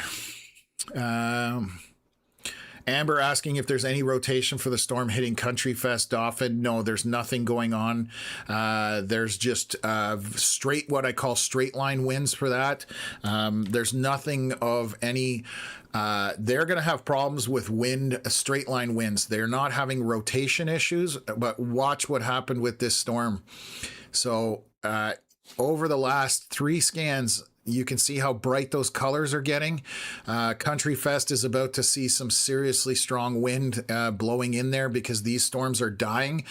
So they're somewhat gusting out, but there's some 85-kilometer-hour winds in here. And I was 93 southeast of Country Fest. Let's take a look down here. So we're well into the 80s in some spots here. 70, 80, 90 kilometers an hour. I'm just going to take a look at what's going on right here. Let me take a look at reflectivity. It's on the wrong side of the storm. So this is probably what we call radar noise more than anything. There's like this pixelation that happens. I call it Christmas confetti. It's not in the right part of the storm. So right now, this is what we call a windbag type event. And as the storms are dying out or gusting out, those winds increase, and the storm kind of collapses. And then when that wind hits the ground, it has to kind of rush out. So that's possibly what's going on here. I'm going to watch a few more scans as this goes through, but it's very windy at Country Fest right now, and about to sustain for a while. So I was just talking about the festival here in Ottawa that had that same issue. Strong winds came in and blew the stage apart, and unfortunately, I believe somebody passed away from that. So again, just not worth it. But let's take a look here and see how this is all interacting right now on Highway 10. So yeah, you can kind of see how that's gusting out at this point, and those winds definitely picked up. But again, nothing rotating at this point. There is no tornado warning up that way. The only last tornado warning is down to the southwest, and that storm is dying off as well. So, so what else have we got here? I'm just reading comments, trying to catch up here, folks. Again, I think Josh, we answered this one not too long ago. Whoops, wrong one. Where did that go? It jumped on me. Sorry. Talking about Swan River to the north, you've just got a lot of precipitation heading up that way. Let me switch over here and take a look up in Swan River. It's just a lot of precipitation with obviously some lightning and wind, but nothing too drastic up there. There are some stronger straight line winds, but nothing that is too bad at this point. So obviously moving from the south, so this would be down north of Roblin, but let me just take a look here. Heavy rain right now in Swan River and Minnetonka, and coming up from the south, there's maybe a little bit of hail as well. So just a heavy downpour, obviously associated with lightning and some more wind as well. So crazy wind just hitting the Turtle Mountains, and I don't actually know where Turtle Mountains are. So let me take a look where that is so I can learn. Oops. Wow, learning to spell. Turtle Mountain Bible. Let me see. Nope. It says Vernon. That's British Columbia. The only one that's remotely close, oh, right down here. I hope this is the right area, but yeah, there's a storm coming over right now across the border from North Dakota. So there's several storms crossing over. Heavy wind, but let's see the velocities down here. It's not, I mean, it's windy for sure, but it's not, nothing's rotating, and we do have a little bit of hail to the west back there. So, but again, most of our storms and weather is to the north. So we're going to watch that as this progresses, and we'll continue to monitor it. What else? Damien saying a small hail as well. Yeah, and that's just on the edge here. I believe this is southwest of Boissevain. If we're talking about Turtle Mountains, I hope that's the right area, because that's the only place that my software could find. So I want to make sure that that's the right area that I'm covering. But so far, things look to be, for the most part, dying off or tapering off. They've now, what's the severe warning up here? So they've just updated 11:01 p.m. saying a thunderstorm warning, a line of severe thunderstorms capable of producing damaging wind, loony to ping pong ball sized hail, and heavy rain. And that would be this component tucked in kind of southeast of Dauphin. Let's just take a look. Wow, those winds are really starting to pick up as this gusts out. So I'll show you what it's doing kind of on the radar here. Let me draw this down and move this. You can see this kind of starting to bow out. And what that is you've got winds pushing in through this area here as this is kind of moving northeast. And if I switch over to velocities, you can see very evidently what is happening there. And there's some 90-kilometer-hour wind gusts in there. It's not right on the surface. So let me zoom in here. And you can see the strongest is right here, 98 kilometers an hour. This is east of Highway 10, just to the southeast of Country Fest. But the winds at Country Fest are showing 90 kilometers an hour roughly in that area. Well, 75, but just to the southwest, there's some strong winds. So about to get very blustery through that area and heading over to Oker River and kind of what else is over here? Mackinac as well. So lots going on, and it is very windy as this is moving through the region. So this has now become a straight line wind event, and we'll have to monitor that as it marches kind of northeast. So just south of Dauphin, stretching east of Highway 10 is where that area of concern is currently. So we'll keep an eye on that. I'll update you guys, because those winds are definitely getting strong. And then we're going to watch these storms to the south just to see what they're doing. Right now, Melita, I believe here, they there's some hail here along that 83. I'm just going to see what Fox Warren sees as well. It shows further back to the southwest because this scan is later. The U.S. radar, again, updates every 3 minutes. So their scan is 11:04 p.m. Versus the Canadian radar that is at 10:59 p.m. So 5 minutes difference. So the hail is already in Melita and heading northeast along that 83. Again, probably grape-sized hail in there roughly, maybe smaller than that, but not 100% sure. Just obviously we're not under that storm.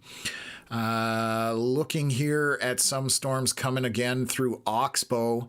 There's been a line of storms here with some hail probably in it, moving northeast, coming through Oxbow, across 18. This is back on the Saskatchewan side, west of Elida and up to Redvers. Just some heavy precipitation moving up that way. So I can show you, you can see this line forming and just kind of heading up in that direction towards the Trans-Canada at this point. So okay, so let's take a look at what else is going on here. We've got About 1 minute till we get our next scan.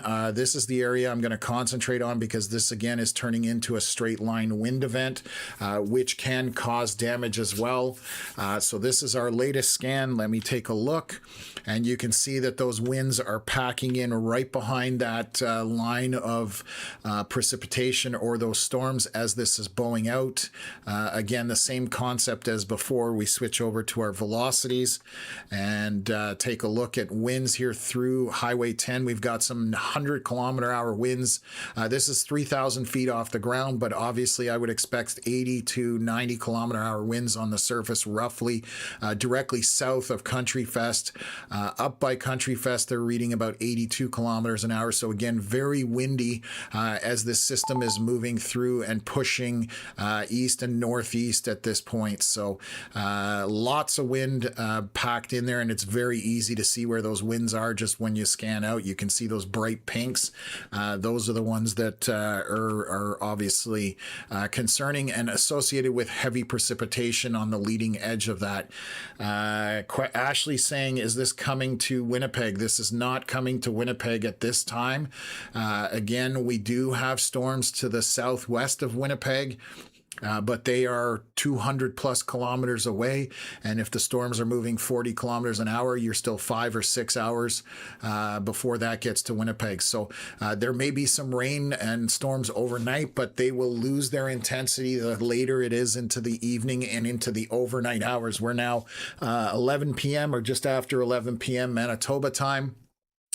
And it is, like I said, in the middle of the night, it might get into Winnipeg, but definitely a lot weaker when it gets to that point is what models were forecasting. So just looking at the scan here for Melita at 11:05 p.m., I'm going to see what the U.S. radar is showing.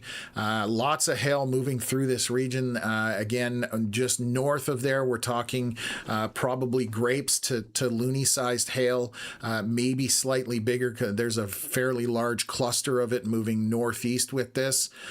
More hail on the Saskatchewan side, again around to the southeast of Oxbow and moving up in a line here. So some heavy precipitation. I know that southeast corner of Saskatchewan is fairly saturated over the last month because there's been lots of storms running through that area and dropping a lot of rain. So again, our biggest concern right now for anything I see on my radar map is the big winds that are now associated just southeast of Dauphin and almost straight down that Highway 10 corridor.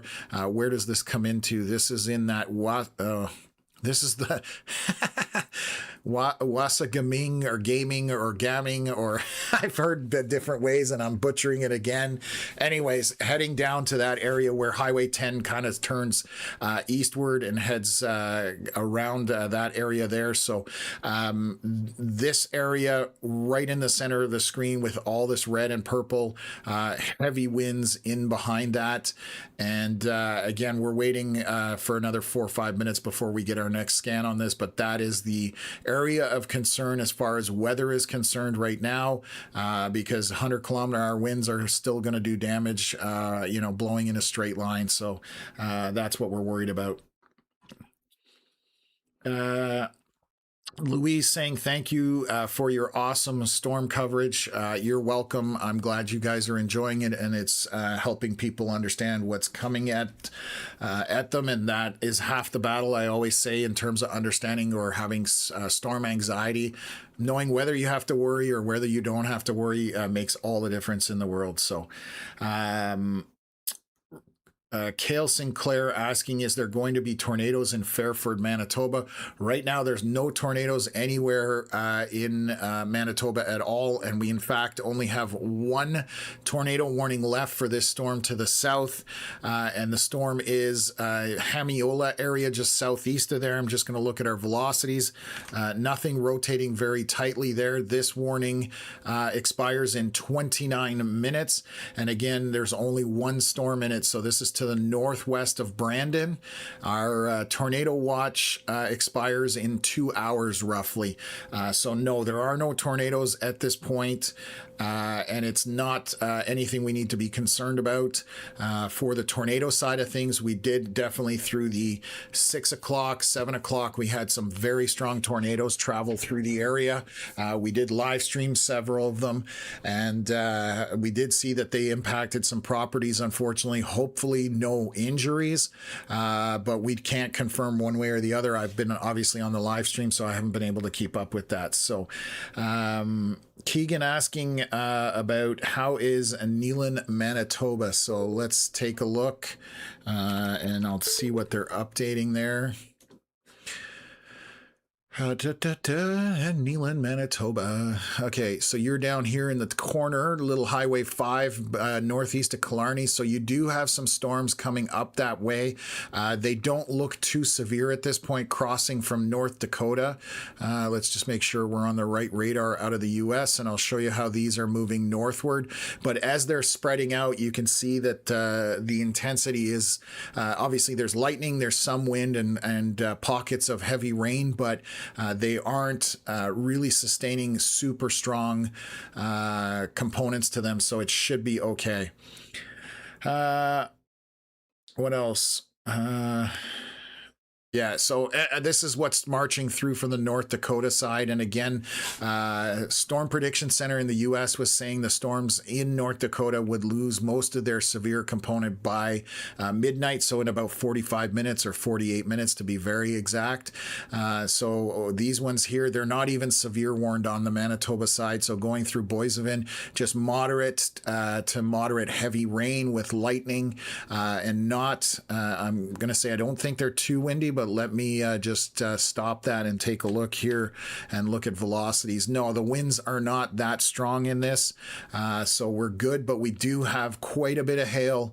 This is tucked in to the north of Melita. There is a bunch of hail in there. This is going to be toonie-sized hail probably, and maybe a slightly larger than that because it's sustaining and that hail core is expanding. So that's why this storm is severe warned, and the other ones to the east are not, because it's maintaining this pink hail core.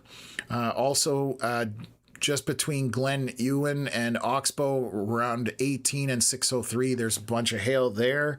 Elida, there's more hail in there, and Redvers, a little bit of hail as well, as you see on the Saskatchewan side in that southeast corner. So let's see if we've gotten an update from Foxwarren, so I can update you on these winds up here by Dauphin and moving eastward and northeast from there. So this is 11:11, so we did get a new update, so let's take a look at it. I'm going to delete my line from there. Yeah, definitely some strong winds sustaining in behind that line. You've got some 100-kilometer-hour winds basically just hovering in that neighborhood coming into Ochre River. This is above the surface. However, down on the surface, I would say you're probably experiencing 80 to 90-kilometer-hour winds. Again, continuing to head northeast and east with this line.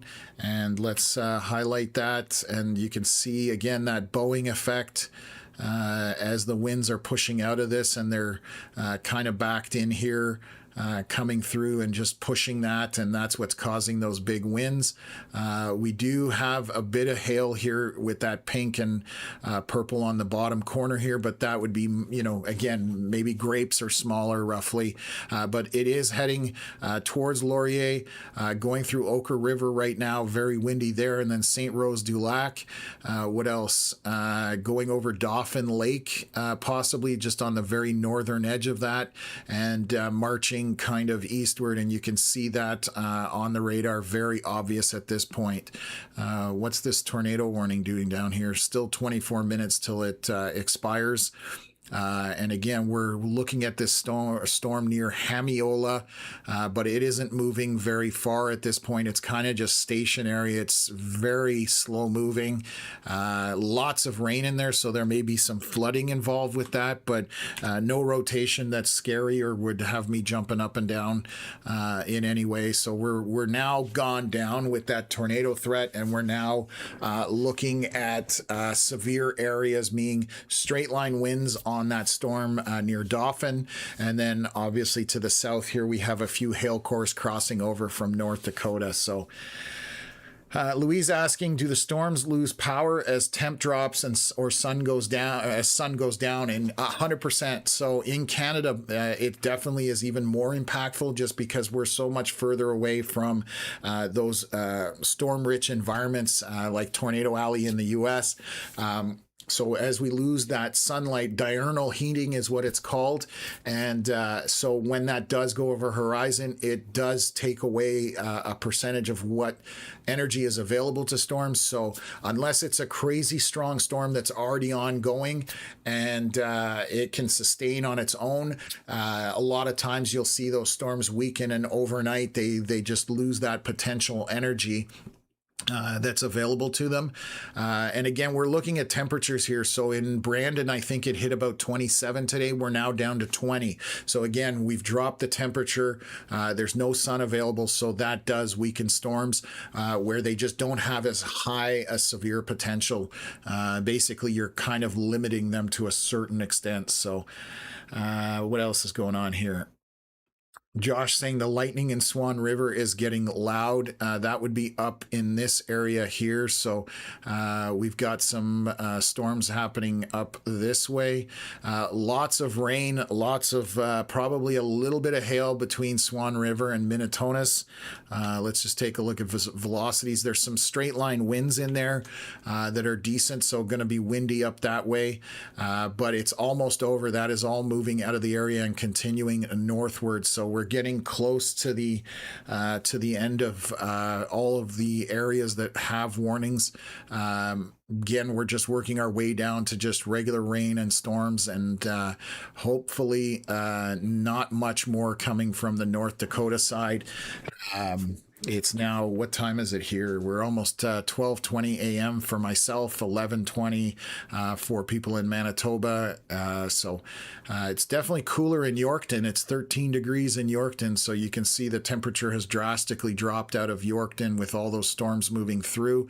I've never seen this many rainfall warnings. I just noticed this in Alberta. I know they've had them in Edmonton, but these are all rainfall warnings, and Edmonton currently broke the record for the wettest June on record ever since records were kept. And they're still not done with June. We still have a couple more days, and there's more rain out that way as well. So yeah, not the end in sight for them. And we've seen a lot of rain in a lot of areas. Manitoba has had a ton of rain. Near Winnipeg a couple weeks ago, there was one area that got 250 millimeters of rain. It is Stonewall, up by Stonewall, and where else? There was another spot I remember specifically speaking about. Maybe it was Stonewall. I'm just looking here. Yeah, it was Stonewall, I believe. Ended up with like 250 millimeters of rain, which is crazy. That's a foot of water basically, which is insane. So you got a tornado warning in Brandon. That would have had to have been a long time ago for this storm. This was issued, that was 39 minutes ago was the last time they rewarned that. It is for a storm that is currently ongoing here by Hamiola, moving northeast, but it has got nothing on it that is rotating. You can see these storms as they're moving northward, not going anywhere in Brandon, so you are okay in that regards. Nothing to worry about there. So sorry, let me click on a couple of things here. What else have we got here? Being asked to check Sifton, Manitoba. Haven't heard that name, so let's see if I can find that. Tornado watch. So you are okay. You're behind this on 267. Storms are moving out of your area. They are to your east and northeast. There is some more storms to the southwest currently on the Saskatchewan side. If they did sustain, they might make their way up there. But right now you are completely out of it for the most part. The worst of it is over at this point. So So yeah, it's definitely, you're definitely in the good at this point. Sorry. Brain kind of freezing up there. 11:17 p.m. So this is our latest scan. I'm going to update our drawing here. Do my best to get back into the comments. Let's take a look at wind velocities on this. So the winds are now tucked in basically just from Highway 10, tucked in along this line here. That's where the strongest of winds are currently. And let's take a look at what they are doing. Let me see here. Draw that. Delete. And let's look at reflectivity. So we do have a little bit of hail tucked in here to the east of Highway 10. Kind of in that, I believe there's like a bit of a valley. So this looks like the warning is being dropped, I hope. Yes, expires in 1 hour. So the last tornado warning has now expired. And that again is along the Trans-Canada near Verdun, north of Oak Lake, northwest of Brandon. That has now expired at this point. So its timer is counting down. You can see that right here. Tornadoes associated with this alert are no longer expected in the area. So that is the very last tornado warning for the night at this point. I don't expect any others. Again, we are losing, storm strength is definitely on the downswing and are downtrending at this point. So that's good. What else have we got here? Yeah, Selkirk definitely got hit bad in that storms around Winnipeg. We had some very strong winds through there. I actually was trying to confirm whether there was a tornado that touched down in Selkirk. I haven't heard or confirmed anything, but we've also been very busy with obviously covering Canada. We do bounce around a lot, but I remember that night I was pretty certain that there was a circulation that went through Selkirk, and I heard about damage in Selkirk from wind, but I wasn't sure if it was tornado or not. So anyways, what else is going on here? Okay, so here's another question. Do you think this wet weather is correlated with El Nino? El Nino wouldn't be impacting us in this way. El Nino looks to ramp up mostly August and onward. It will affect our winter. Also hurricane season in the US. There'll be probably less hurricanes, not meaning less impactful, but less number of hurricanes. So the El Nino effects are still to really be felt by us, but we're talking late summer into fall and over through the winter. That's basically what my take is on it anyways. And again, my experience comes from doing what I call nowcasting, which is what's happening in the day, in the moment. I can watch conditions, whether it's satellite, radar, all that kind of stuff. That's what I'm good at. Long-term forecasting, that's what Connor is good at. He would have a little more answers on that stuff, but again, El Nino is still something that's coming in terms of ramping up in our whether we feel the effects of it or not. So they just put a severe warning in the southeast corner of Saskatchewan. Let me pull it up here. This is going to be for hail, and they're saying large hail may cause significant damage and injury, and so they're saying a severe thunderstorm capable of producing damaging wind gusts, quarter-size hail, and heavy rain.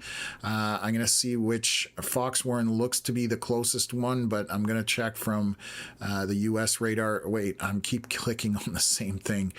Okay. From the, oh wow, Elida to the southwest of you, there is some very large hail in here.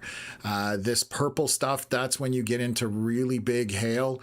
I'm going to see, this is at 11:23. I'm just going to see what the Foxwarren radar. So we're talking probably loony-sized hail in this storm moving northeast. It is a very tiny storm moving up through to the northeast. I'm just looking through the rest of it. Heavy precipitation up through Redvers, maybe a tiny bit amount of hail on Highway 8 north of Redvers, but that would be it at this point. And then we have a little bit of hail tucked in here. We're still north of Melita.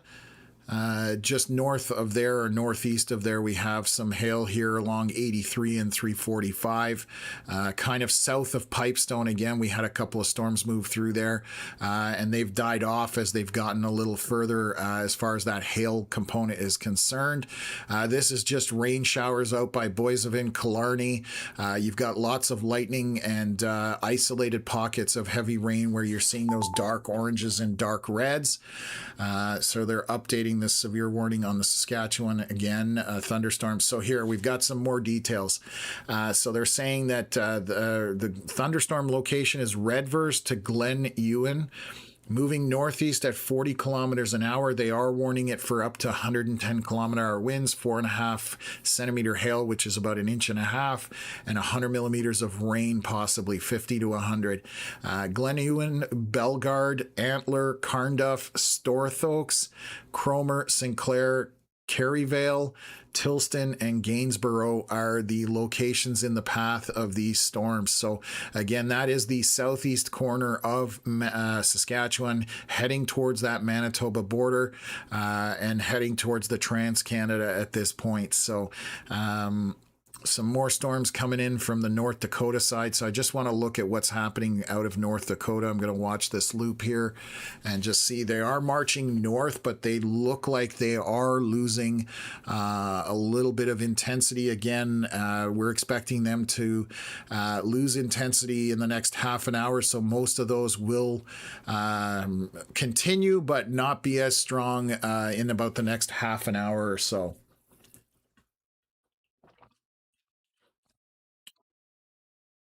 We are now crossing the 7-hour mark of this live stream.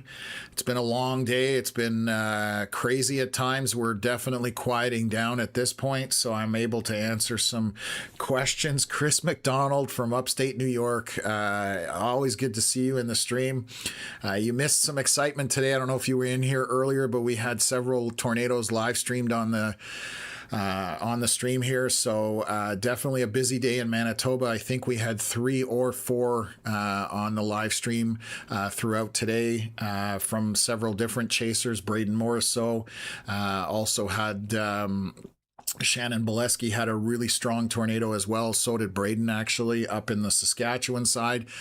So it's been a bit of an exciting day here. So tornado warning in Sioux Valley still in effect, asked from Jenna. No, all tornado warnings have been canceled. The only last one showing here in the red, bright red, thick line, that one is expiring. It expires in 1 hour, but there's nothing left. So that's the only one that's left. We have a tornado watch, which is the lighter red and thinner red line. That's where that was put out earlier today. That is expiring. Let me just see here. Expires in 2 hours roughly. But I'm not expecting anything more as far as tornadoes for today. Just it's the conditions have weakened, and I don't think there's any energy available for those storms to get to the point where they could produce tornadoes again.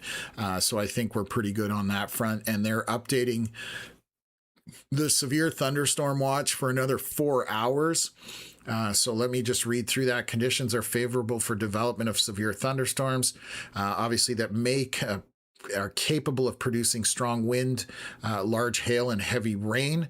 And you can see that box was extended kind of a little bit further east towards Long Plain, just to the west of Portage La Prairie, and then northwest of Winnipeg, and kind of north all the way up here. We don't have radar this far up here, unfortunately. So you can see the extent of where our radar reads. And that's Foxwarren. I'm going to take a look from Woodlands. So Woodlands barely reaches up there as well. You can see how the radar is missing part of this storm, because you can see where it goes yellow, then green, then blue. And it's just cutting through that storm at an angle, because our beams from the radar go up because of the curvature of the earth.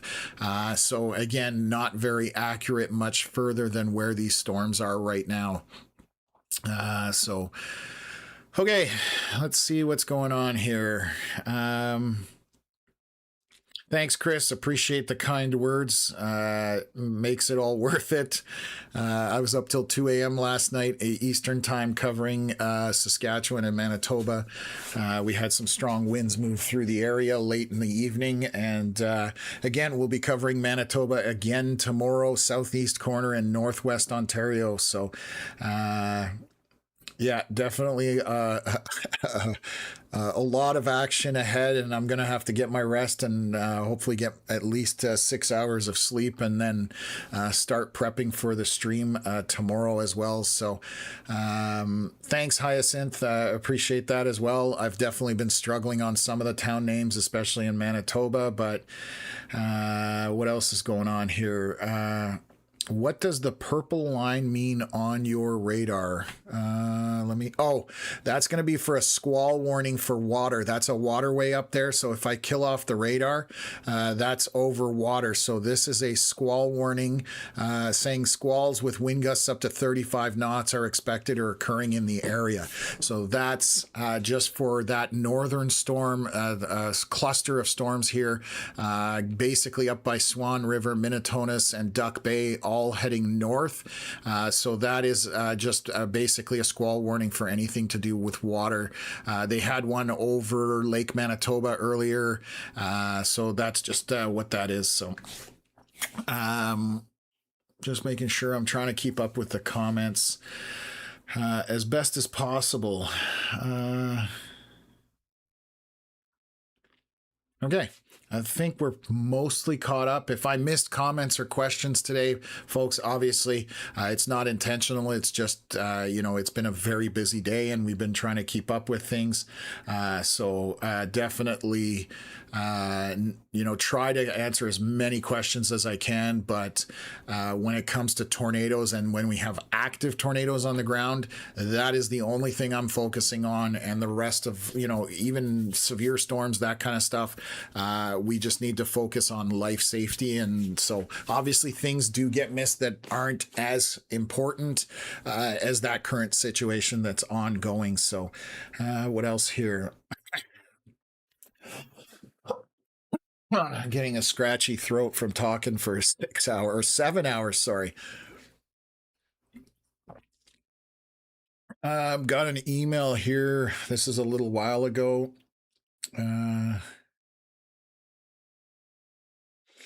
Got an email from Gary from Swan River just saying that obviously all this rain, there's possibly some overland flooding that's happening, which a few weeks ago, Swan River got a ton of rain as well.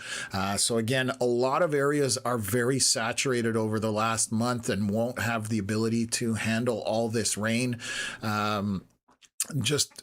I see a common trend across Canada. Montreal, south of there, they had 150 millimeters. There's some very heavy rain events happening. I'm not sure what's causing that or whether anything is causing it, and it's just a natural thing. But I kind of feel like we're getting a ton of rain across Canada throughout this summer with a lot of events that are turning into kind of flooding and that kind of stuff. So anyways, might be something that's happening, might not be, but something I'll maybe check with Connor or one of the, the smarter individuals than myself. Just looking back here in Saskatchewan to see if there's anything going on. But yes, I've noticed we are getting a ton of rain this year in certain areas. And again, it just may be the luck of the draw at that point. So gonna look at some storms coming across here down by the border. Gonna look from the North Dakota Minot radar, and it looks like these storms are definitely losing their impact. They are not severe warned. This is just moderate to moderate heavy rain. Some areas with far less, quite a bit of lightning north of Boissevain. And then here by Pipestone, those hail cores are, looks like they're losing them as they come up to Pipestone. So they cross over here from the North Dakota border down to the south and then move northeast, and then those hail cores kind of hail themselves out. We still have some in Saskatchewan here. Elida definitely having some hail just to the south of it. And actually, this is the newest scan from the U.S. radar, 1134, so it just came out. east of Elida, there is some very large hail in here. This would be toonie-sized hail, maybe slightly bigger. This is west of Nottingham on the 361.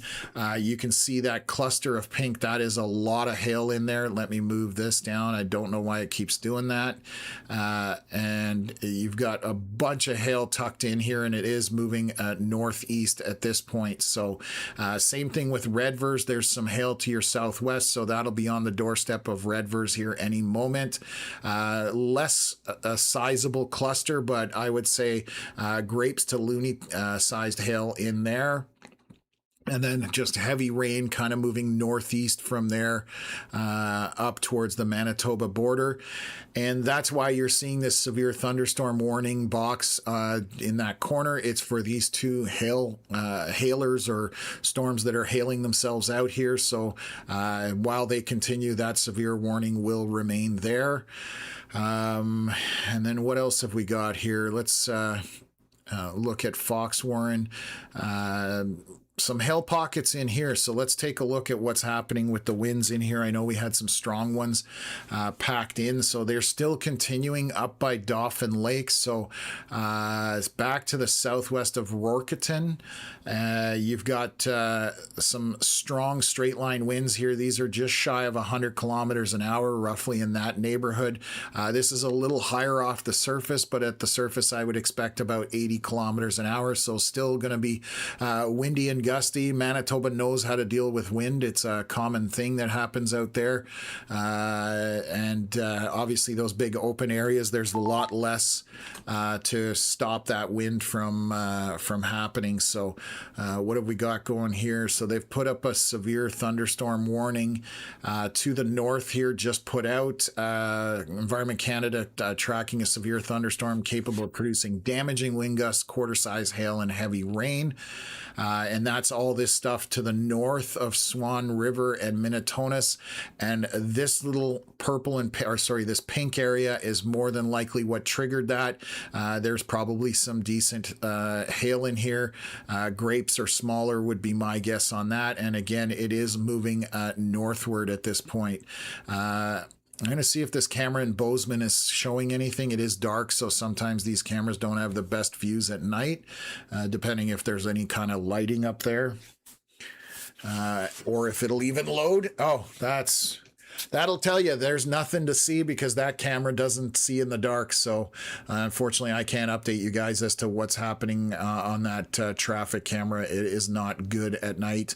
But that little hail core would be what triggered this severe thunderstorm watch to the north. And again, all of this is continuing to move northward. And as it does, it loses a little bit of its kick. So that's always a good thing at this point. So just going to look around and just kind of observe what is going on. Kaylin, perfect. Thanks for doing this. Absolutely.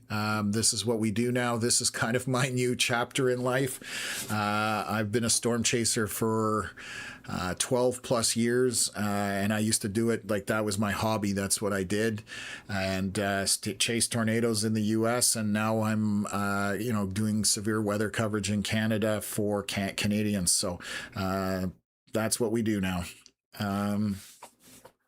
Same thing, Sean. Appreciate that. The comments saying, enjoying the stream, man. Keep up the great work. Also saying there's a thunderstorm warning north of Hinton, Alberta, back to the west. Oh, wow. Yes. Northwest Alberta. There's definitely something going on there. That is a tiny storm. Where is our radar compared to that? Let me just take a look here. That is a tiny little bean. Wondering what triggered what the. Oh, right. I can see here. I'm zooming in because this is off the foothills is my guess. It looks like it's interacting. You can see those 3 little pixels of pink. That's what triggered that severe warning. It's a little bit. I'm just trying to see. It continued for a little while, but now it's done. So not much happening in there at this point. That's the tiniest little storm that I've seen trigger a thunderstorm warning. That is one little tiny bean. Okay, let's flip over to Fox Warren and kind of go from there and see what we got going on. Still quite a bit of hail embedded in. Oh, my earpiece is dying, so I got to switch over here. Bear with me for a second. Let's switch over to the other ear. I always only wear one, so I've got two of them that I can flip between here. Okay. Let's hope I can still hear things. Okay. So again, we're looking at these storms to the northeast of Dauphin. There is some hail tucked in there, continuing to be the case. This is probably got some strong winds still in it, so let's just take a look at that. Let me see here. Come on. Why is that not switching over? Oh, don't tell me this thing's frozen. Huh. Okay, my shortcuts are not working. Computer's probably going on strike here soon. It's been going for 7 hours, so it's probably deciding it doesn't want to work anymore either. Still some strong winds here near Dauphin Lake. Oh, there we go. They're just updating this severe warning, so let's just take a look at it. That's probably for those strong winds. So Environment Canada just updated this at 11:41 p.m. Central Manitoba time.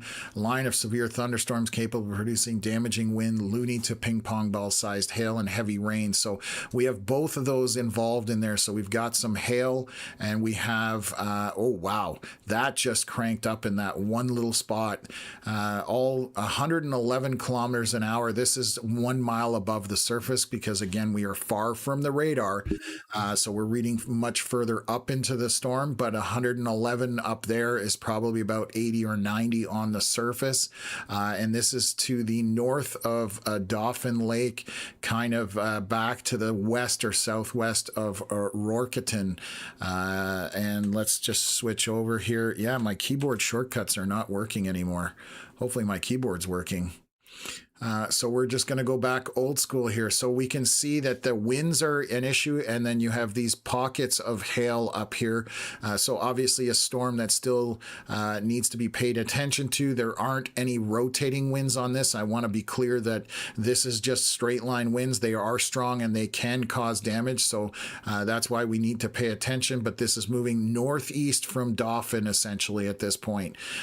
So you can see that cluster there. So what else is going? Leon asking any signs of strong in rotation in the storms near Redvers or Elida.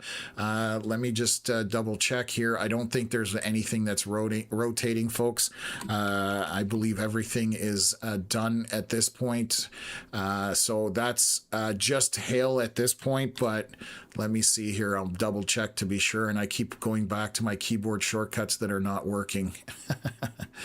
From the US radar, no real rotation evident. I'm going to switch to Fox Warren, which is our Canadian radar, and there's no real strong rotation. Again, we are far from radar, so if we saw anything, this would be very high up in the storm and not necessarily at the surface. So right now, not seeing any rotation in them, folks, just a lot of hail, and it has subsided on this last scan for both of them, and that's what we've been seeing the trend as they cross over. You can see that hail near Elida, and if I keep going, that hail's been present there almost since it crossed the border, and on the last scan that has drastically dropped or diminished. Same with the Redvers storm. We're going to take a look at this storm north of Pipestone. There is some hail in here. This would be kind of basically grapes, maybe a little bit bigger than that. Just going to see if there's any rotation. There's absolutely no rotation on that. Just heavy precipitation here northeast of Pipestone. Again, moving up towards that Trans-Canada, but they've had a habit of dying up that way. So again, most of the stuff here is not run-of-the-mill storms, but definitely stuff you guys are used to. you know, that you're used to in Manitoba for the most part for severe storms. And again, that component is dying off. The only area that I'm paying attention to that has my, focus is obviously these storms northeast of Dauphin with those straight line winds. And you can see that right in here. We've got one area where all of that has kind of consolidated, and we do have that strong wind going in there. And they've extended, it looks like they've extended the severe for this, but let me switch back to it. Again, got to do all of this manually. What have they done here? So let's click on it. They've updated the severe thunderstorm warning at 10:44 p.m. Saskatchewan time.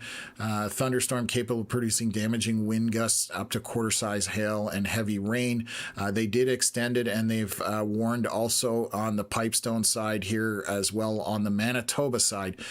So again, another warning going out there for damaging wind gusts, loony to ping pong ball sized hail within this stuff northeast of Pipestone. So, but I do believe on the last few scans, or at least on the last scan, the precipitation cores have gone down on all these storms that are to the west side of the Saskatchewan-Manitoba border. And then this severe thunderstorm warning has now been slotted to expire because the storms have moved out of there. So nothing to worry about at this point. So let's take a look back here. Our Toronto still in the chat. That's impressive. It's 12:47 Eastern time, and his comment, I'm going to throw this up there. The technical term is that your computer is negotiating its surrender with itself. Yeah, it's definitely trying to tap out here is the word I will use. So what have we got here? Thunderstorm warning. I have so many of them. 2 minutes ago, 11:44 p.m. Central Time, Manitoba, quarter-size hail, wind gusts, and heavy rain. The thunderstorm location is 29 kilometers northeast of Redvers to Glen Ewan, moving east at 40 kilometers an hour. And obviously, they're warning it for up to 110 kilometer wind gusts, which I'm not seeing that in the velocities out there. 4.5 centimeter hail would be the maximum, and 100 millimeters of rain. And locations in the path of this is Glen Ewan, Cola, Bellegarde, Ybor, Carnduff, Antler, Storthoaks, Kerryvale, Gainsborough, and Reston. So I suspect this is mostly for that larger hail, just in terms of those storms that are coming up here from the Saskatchewan side. And here we see just to the south of the Redvers. So these storms are pulsing. And what that means is they're going up, getting stronger, making a bunch of hail, and then dropping that down, losing a bit of intensity, and then coming back up. So on this latest scan on Highway 8 Redvers, there's some hail tucked in here with all this pink, and there's a little more of it to the northeast of Redvers, but not quite as much. And the hail has picked up here. There's even a pixel of purple in here, so this is starting to get some large hail on it. We will continue to monitor. Again, that is northeast of Pipestone, west of Oak Lake Beach. We will monitor this area because purple definitely is getting into that big hail, heading up towards the Trans-Canada between Verdun and Oak Lake. So obviously a lot of traffic on that highway. So concerning as far as vehicles traveling through that area. Let's take a look at what the winds are doing up here. Oh, my shortcuts are working again. Computer heard me complaining and is now deciding to cooperate again. So still maintaining some 110 kilometer hour winds. Again, quite off the surface here. We're about 1.5 kilometers up, maybe a little more than that. But they've condensed into this small area, moving again northeast. And this is situated north of Dauphin Lake. So you can kind of see where that is on the map at this point. Let's switch over and we'll take a look at some hail. And this continues to push northeast towards Fairford on that Highway 6 corridor. So kind of bowing out right like this. and tucking back in there, but strong winds in behind all that heavy precipitation. So this is the biggest area where we, are having some more severe weather than anything at all at this point. So what else?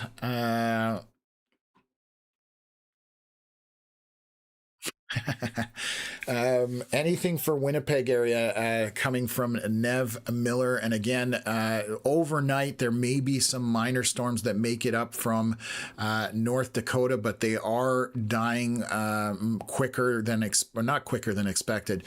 They're dying off. They're not as strong. They're not even getting severe warned here on the Manitoba side once they do cross the border.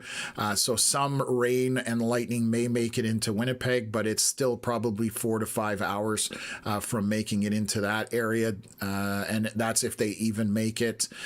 So you can see that they're slowly marching, but not maintaining a ton of intensity, and not even getting severe warned on the Manitoba side here for the stuff that could potentially get into Winnipeg. So Jordan saying, okay, guys, good night. See you all tomorrow stream. Absolutely. We will be back at it for, again, Manitoba and southeast corner of Manitoba. There's some tornado threat, and also northwestern Ontario. So all along Highway 7 and 11 down here into, what is this, Fort Francis, all in that area. So we're going to have to watch that. Obviously a very treed area. So views are not as open as they are, for example, in western Manitoba or through the center of Manitoba. So it makes it a little harder for chasers to chase that stuff, but that's part of the challenge too. What else? Tom, as soon as I heard this afternoon that we will be here all evening, you went straight up onto the big screen TV.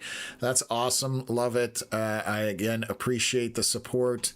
And we're going to be wrapping this up soon because it's 1 a.m. my time, and it's starting to get to the point where I'm going to need some sleep. And also things are dying off. We're not, we're not seeing things intensify, and which is obviously a very good thing. But the last of it is up here where I've got this arc. That's where those big winds and hail, these are straight line winds, but as this is bowing out and moving northeast, so some hail tucked in there with heavy wind. The rest of it pretty marginal, other than the one storm down here, again northeast of Pipestone, and we're waiting for the next scan to see if that hail core subsides on that as it heads for the Trans-Canada, and still kind of monitoring the stuff on the Saskatchewan side, folks. So I need to check something on my phone, so bear with me for a second here,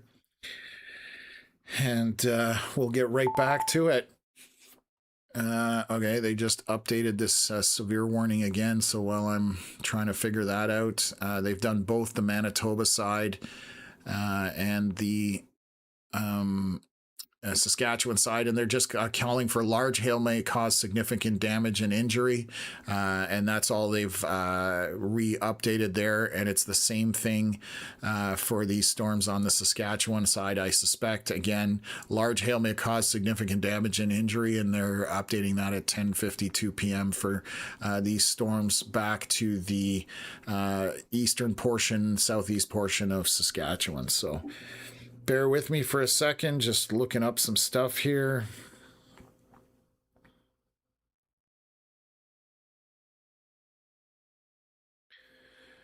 Okay. Let's see, is this, oh, this is our latest scan. Okay, so that hail core is maintaining as this storm is heading for Trans-Canada Highway. So between Virden and Oak Lake, just to the southwest of the Trans-Canada, there's some significant hail in this. It has weakened slightly, and I say only slightly. So probably looking at maybe loony to toony sized hail in this as it crosses the Trans-Canada. We still have a bit of distance wants to go, but that's where this storm is marching to. In the Saskatchewan side, right to the southeast of Redvers, there's some hail in there. This would be kind of grapes, would be my guess. And to the northeast of there, still a bit of a hail core along that 600 corridor. And then stretching onto the Trans-Canada, there's Elkhorn. Going through Elkhorn right now, we do have some hail. This would be kind of grapes to pea-sized hail in there, and again moving northeast from there. So those are the areas on the south side of things. To the west, the storms here on the southern south central area, there's some rotation showing here. That's what that software, but this is very elevated around Cartwright. It tries to detect it from the US radars. It's only available on US radars. Again, not super concerned. There's nothing there that jumps out at me in terms of rotation. That's just kind of like an early indicator. Let's see what they look like from Foxwarn. So this is what it looks like from the Canadian radar. Obviously, heavy rain in there, but not even severe warned at this point. Some basic showers moving through Brandon, and that is just basic as it gets. And then let's look back up here, switch over, and again, let's take a look at those straight line winds in here. They were fairly intense. And so let's take a look on velocities. 11:53 p.m. 3 minutes ago, so we still have a cluster of straight line winds, but they are very isolated to this area here. And actually, what am I doing here? I'm getting tired. I'm forgetting things. 105 kilometers an hour, but this is again a mile and a half off the ground, so about 2.5 kilometers. At the surface, you're going to see less than that.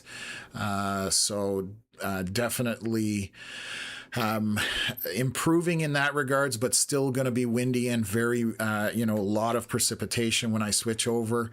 That last scan, the precipitation looks like it may have gone down a little bit. So as this approaches Highway 6 to the east towards Fairford, it might be losing a little bit of intensity as well. So things are definitely downtrending at this point, which is fantastic for news for anybody in line with these storms.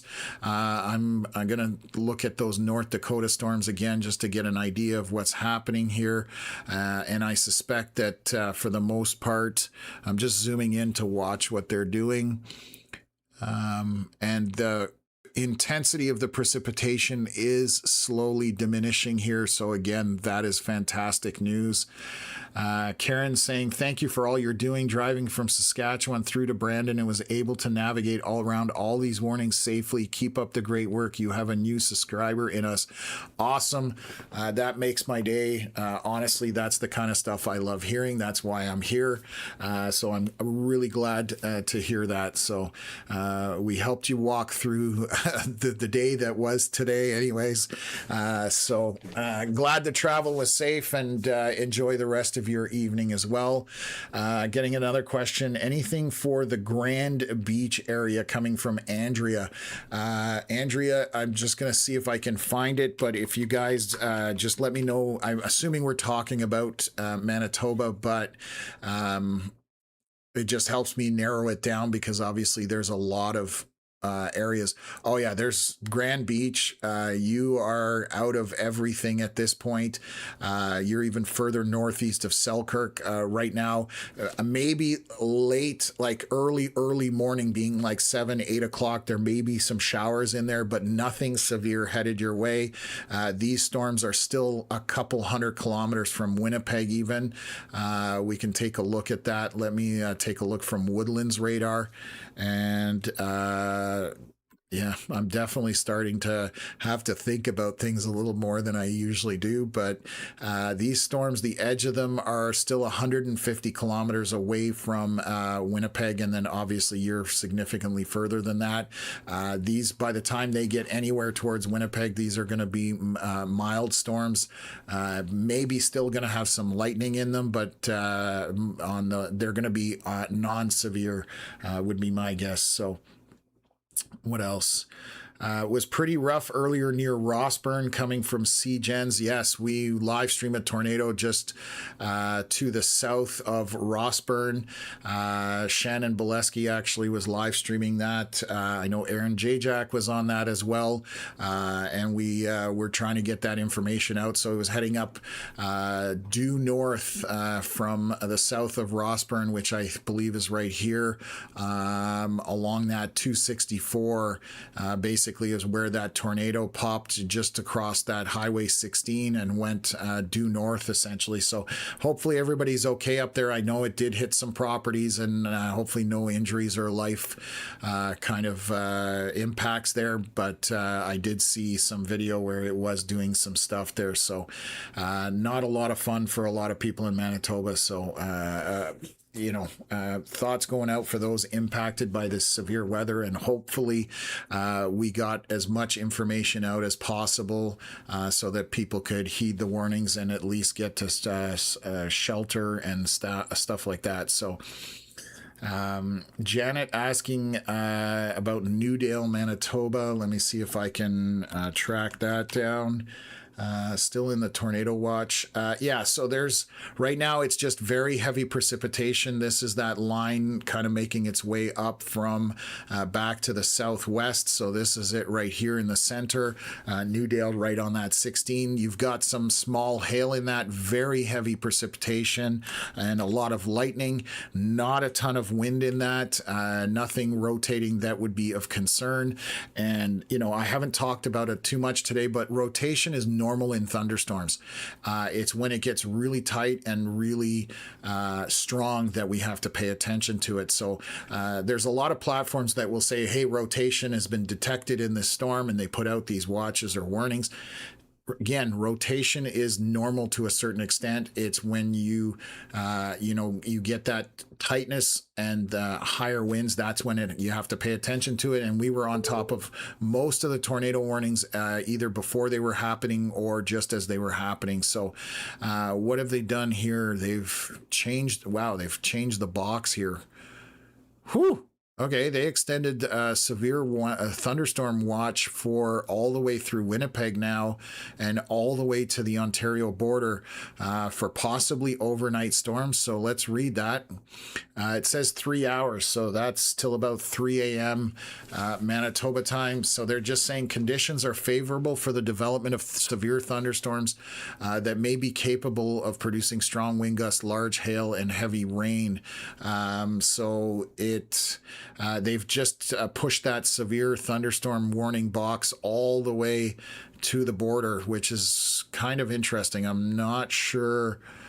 I'm looking at the temperatures that are out in front of these storms, and they're 21, 20 degrees. I mean, I'm not sure. It doesn't make sense to me. So I'm just going to look again from those storms south of there. They haven't even severe warned these ones that are currently in better temperatures moving eastward towards Winnipeg. I don't see that, kind of ramping up. But again, they've put that watch out for the next 3 hours. So it's only till 3 a.m.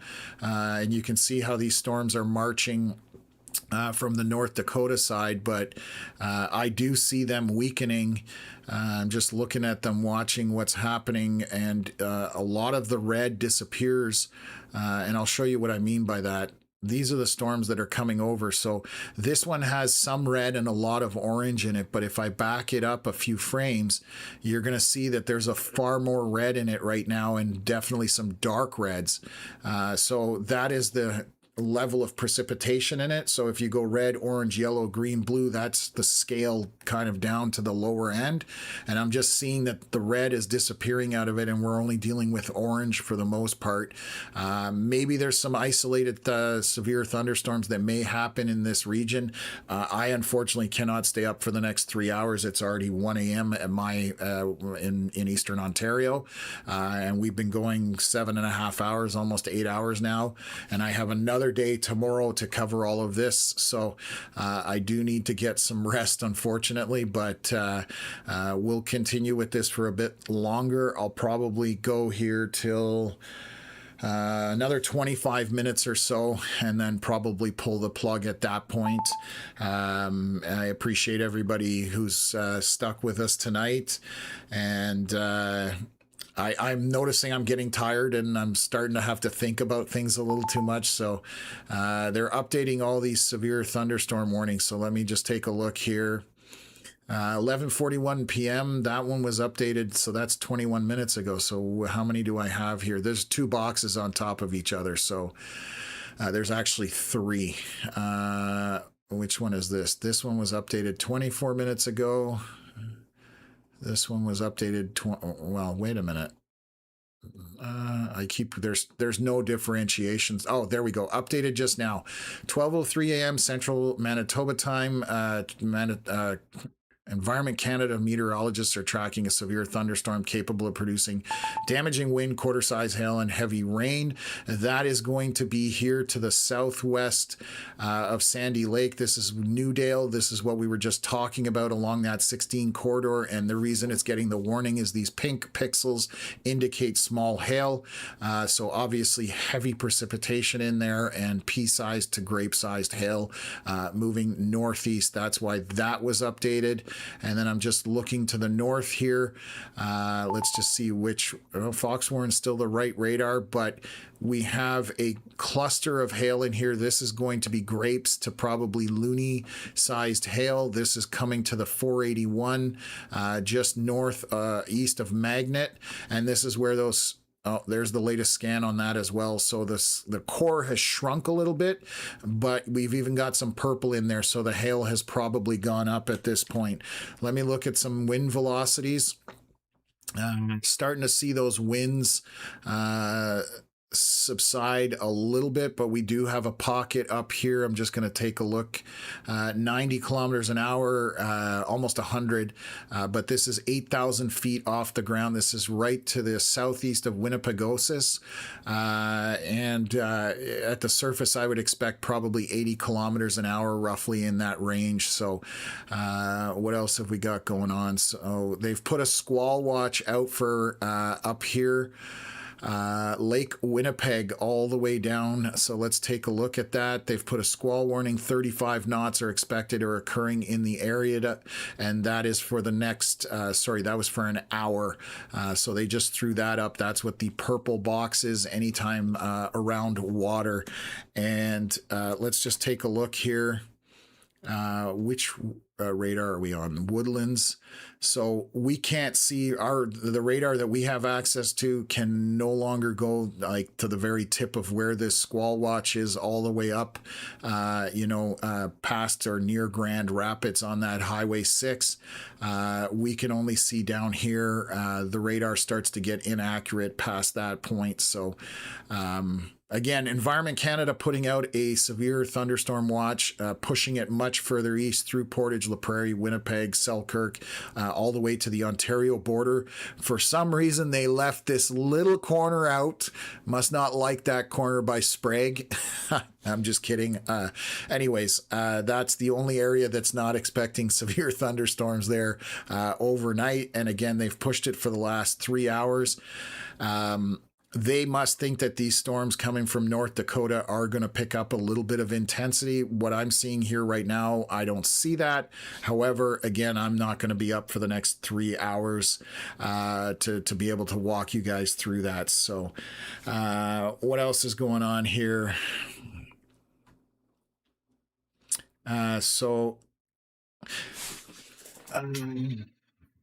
Tammy saying it's been crazy here in Manitoba tonight. Still getting tornado warnings. What? Where would in Riverdale? Let me take a look where that is. But you shouldn't be getting them because all warnings are done for the evening. West St. Paul, or wait, there's Rapid City, Manitoba, West St. Paul. There is a tornado watch that's right around here. But again, there are no active tornado warnings anymore. They've all been dropped. The last one was expired 48 minutes ago. It will go off the map there in about 12 minutes. In fact, I can maybe do a refresh and it's gone. So there are no active tornado warnings anywhere in Manitoba. The only thing is left is the watch, and it expires in 1 hour roughly. And again, I'm not expecting anything as far as rotation. The only thing we are seeing is some hail cores moving through southeast Saskatchewan, southwest Manitoba. Like I said, right around Verdun, we've got one right now. Wherever you're seeing this pink, that's where we've got some hail happening. And obviously, the more pink pixels that we have in the radar, the more hail you're getting, and the brighter those get, the larger the hail is getting. So and just taking a look at Newdale, there's again very heavy precipitation to the north with a little bit of hail in there as well. And because of all of these cluster of storms that have moved over to Manitoba, they are putting severe thunderstorm warnings for them along with the Sandy Lake one. We'll just update that. Again, 12:09 p.m. Or a.m. I should say. See, this is how tired I am. Environment Canada tracking severe thunderstorms capable of producing damaging wind gusts, quarter-size hail, and heavy rain. That is for this cluster of storms on the Saskatchewan-Manitoba border and just slightly east of that. Those storms are continuing to march northeast, so if you are in the path of those, definitely need to pay attention to it. And then we obviously have the storm around Sandy Lake that has quite a bit of precipitation intensity on it, but there's only a very small area of hail, which would be just north of 16 right here, where you see all those pink pixels. That would be kind of grape-sized hail or smaller. And then one last area to the northeast of Dauphin. We saw that on the scan at 12:05 a.m. We should have a new one here where we've got some hail along that 481 northeast of Dauphin that has some strong winds in there heading towards Fairford as well. So, and obviously that's going over water. Excuse me, sorry. We're going to have to call this one soon, folks. I'm definitely starting to get very sleepy. I'll try and stay on for about another 15 minutes or so, but we'll see how this progresses. I'm waiting for a new scan here. We take about 8 minutes to get in between scans. This one is about 7 minutes in, so we should see something here very shortly. Just want to kind of give a heads up for this area where the hail is located, if that is picking up or dropping. And it is still maintained in there. However, the purple pixel has disappeared off of it, and still maintaining probably pea-sized to grape-sized hail in that core there. Maybe a little bit more till the next scan as well. So what else? Let me see what else we've got. Wow, they just threw a whole bunch of warnings here, so let me take a look. Are these expiring or no? They've just updated them. So 12:11 a.m. Environment Canada tracking a cluster of severe thunderstorms producing damaging wind gusts, quarter-size hail, and very heavy rain. They've done that both on the Saskatchewan side, and I'm just going to click on it to make sure that yes, they've just done the exact same thing. So this very intense rain core right now by 980 right over the Saskatchewan-Manitoba border. That's what those two severe thunderstorm warnings went out for. And then just looking back here, good news is the stuff coming out of North Dakota is not getting severe warned, which is what my expectations were. So I'm, again, a little bit baffled as to why this severe thunderstorm watch got extended all the way to the Ontario border. It's kind of easy to see where that intense precipitation and storms are. They're kind of tucked into a line back here. This is the cluster. if you follow that, that's where we have in that orange circled area, that's where the hail, the bigger winds, and the heavier precipitation is.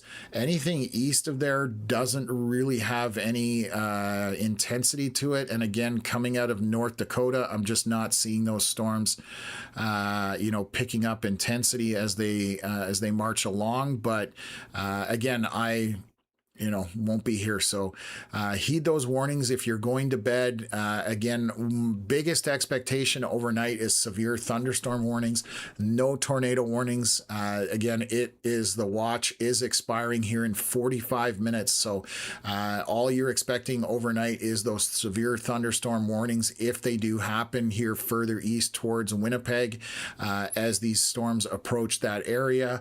Obviously, quite a bit of lightning on them. Some areas with or pockets of heavy precipitation, but I wouldn't think anything too crazy at this point. But if it does go severe warned, wind gusts up to 90 kilometers an hour are the trigger. 3-centimeter hail or 50 millimeters of rain within that storm cluster. So those are the three things that will trigger a severe thunderstorm warning. So what else?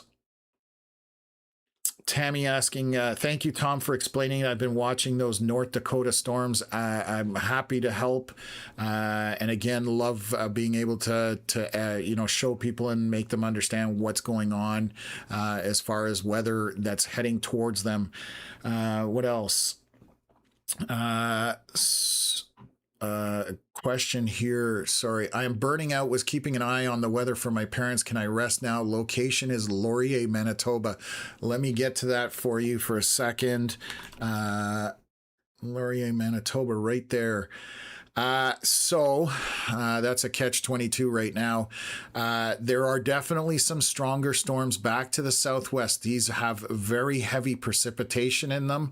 The winds themselves, I'm not seeing anything too strong or crazy within that line. This is what I highlighted here.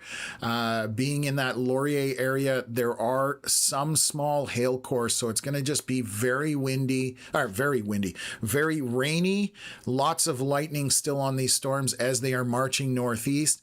If these continue to sustain as they're moving northeastward down back by the Manitoba border, they are tracking to head up that way.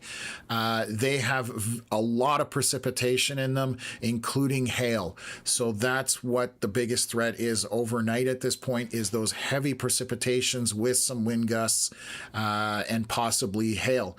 And that could track for the next few hours. So hopefully that answers your question.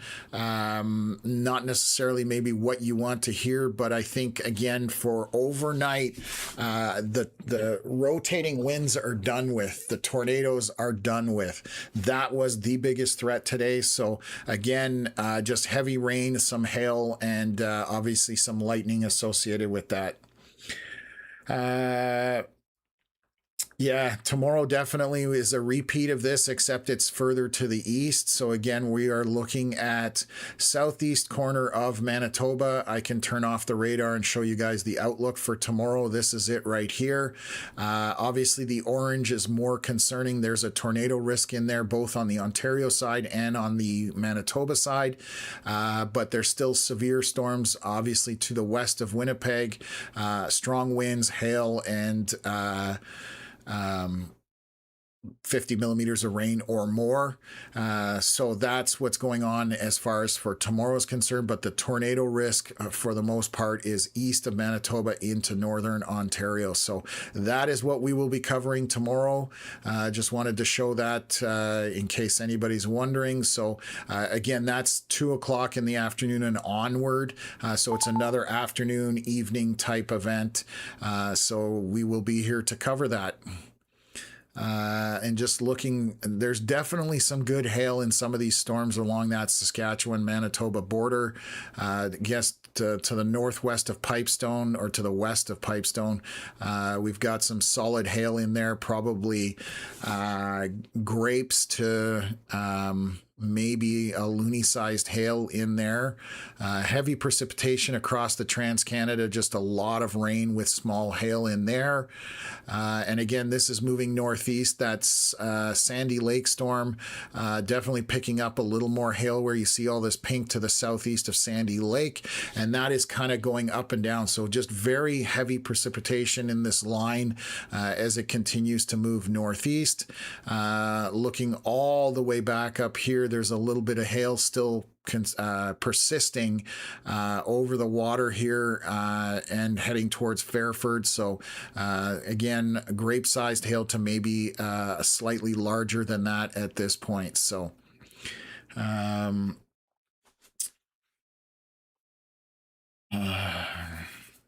yes, tornadoes are done for the day. You can definitely sleep, and you don't have to worry anything anymore about tornadoes tonight. It would take something freakish for that to happen overnight. Again, the tornado watch itself is ending in less than an hour. It's about 40 minutes roughly. So that's what's taking place. Hail is no fun, absolutely, especially the larger hail. So yeah, definitely agree with that statement there. Is there a cap aspect for tomorrow? There is some cap in place. I have to look at models to see how much there is. You know, for severe storms to happen, there definitely has to be cap in place.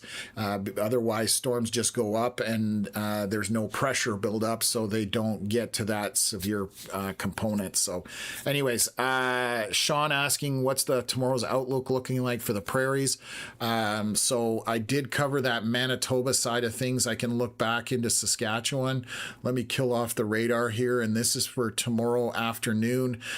So there's just minor throughout Saskatchewan, 30 to 50 millimeters of rain, very isolated thunderstorms, so those gray areas are not as concerning. And then around Edmonton, we have something here for moderate. They're calling for 30 to 50 millimeters of rain, 1 centimeter of hail, 1 centimeter hail size, and 70-kilometer-hour winds. So a little on the lower end of the severe, not quite up to the max thresholds there, where around the Edmonton and east area from there. So that's kind of the outlook there. And then into the Northwest Territories, there's some stuff happening, but this will change overnight. That's what I also forgot to mention earlier. Because this is all based on data from today, and that has obviously changed. So tomorrow morning we will be putting an update out, putting the outlooks up, and doing that on our Facebook page. So if you don't know where to follow us, we do have a Facebook page, Canadian Weather Live. You can email us as well, canadianweatherlive@gmail.com. And we, even if we're not on stream, we like, you know, if it's weather related, we'll definitely respond to you as quickly as we can. Instagram and X. We do have a merch store where you can pick up some shirts. We've got tank tops, stickers, mugs, a few other things. So starting at like $4 or something like that. So very cost effective. So yeah, we appreciate anybody that supports us and allows us to continue with this platform and getting that information out to folks. And that's a small way of doing it. Hitting that like button is definitely the cheapest and easiest way. Takes 1 second, and we'd love if you would subscribe to the channel. Definitely appreciate that. It does help us grow the channel as well. So okay, what else have we got going on here? So slowly here, going to start winding things down, and we'll see whether we can continue this for just a little bit more. I'll probably pull the plug here, 12:30 a.m. your time, which is 1:30 a.m. my time. Definitely need to get some sleep at this point, but Sean, you're welcome. Glad I can answer that. There's some questions here about Prince Albert and Winnipeg. Again, there is severe thunderstorm watch that got put out. Storms are coming from North Dakota heading towards Winnipeg, but right now they are not severe warned. They don't look like they will be severe warned. Just showing them here, they are just down by Boulder, down to the border, so east of Killarney, west of Manitou. to, and they are marching northeast towards Winnipeg. These are just heavy rainstorms. Again, not even severe warned at this point. I was baffled when they extended the severe thunderstorm watch all the way to the Ontario border. Environment Canada must be seeing something that I'm not. The reason I have this area circled in orange, that is where the most intense storm activity is currently. And again, it's just severe. It is not tornado capable at this point, and it's just heavier precipitation with lots of pocketed areas of hail, and then some winds as well associated in that area. So we'll see if the storms on the North Dakota side kind of pick up. Just watching here, obviously heavy rain with all that bright red in there, but just showing minor hail at this point. But this is still on the North Dakota side, taking its time trying to come to Canada, basically. It's going to take still quite a bit of time before those storms even get up into Canada. So as the night wears on, that intensity for storms slowly drops off as well. So anyways, Tammy saying we are definitely followers now, especially after night. Thank you, Tom and Connor. Perfect. That's what we love hearing. They have updated the squall watch. It looks like for that is Lake Manitoba, I want to say. They're just saying squalls with gusts up to 35 knots and hail of 1 to 2 centimeters expected for the water. So that is all along here where you see that purple stuff, and that is to do with the storm that you see right now over the water west of Fairford. You're seeing some hail in there, obviously heavy precipitation and lots of lightning, and that is still inside that circled area there. Again, not expecting much for Winnipeg is my take on it, but question coming, there's a few of them jumping in here. So the tornado watch, is that now expired? Well, let me see here. What?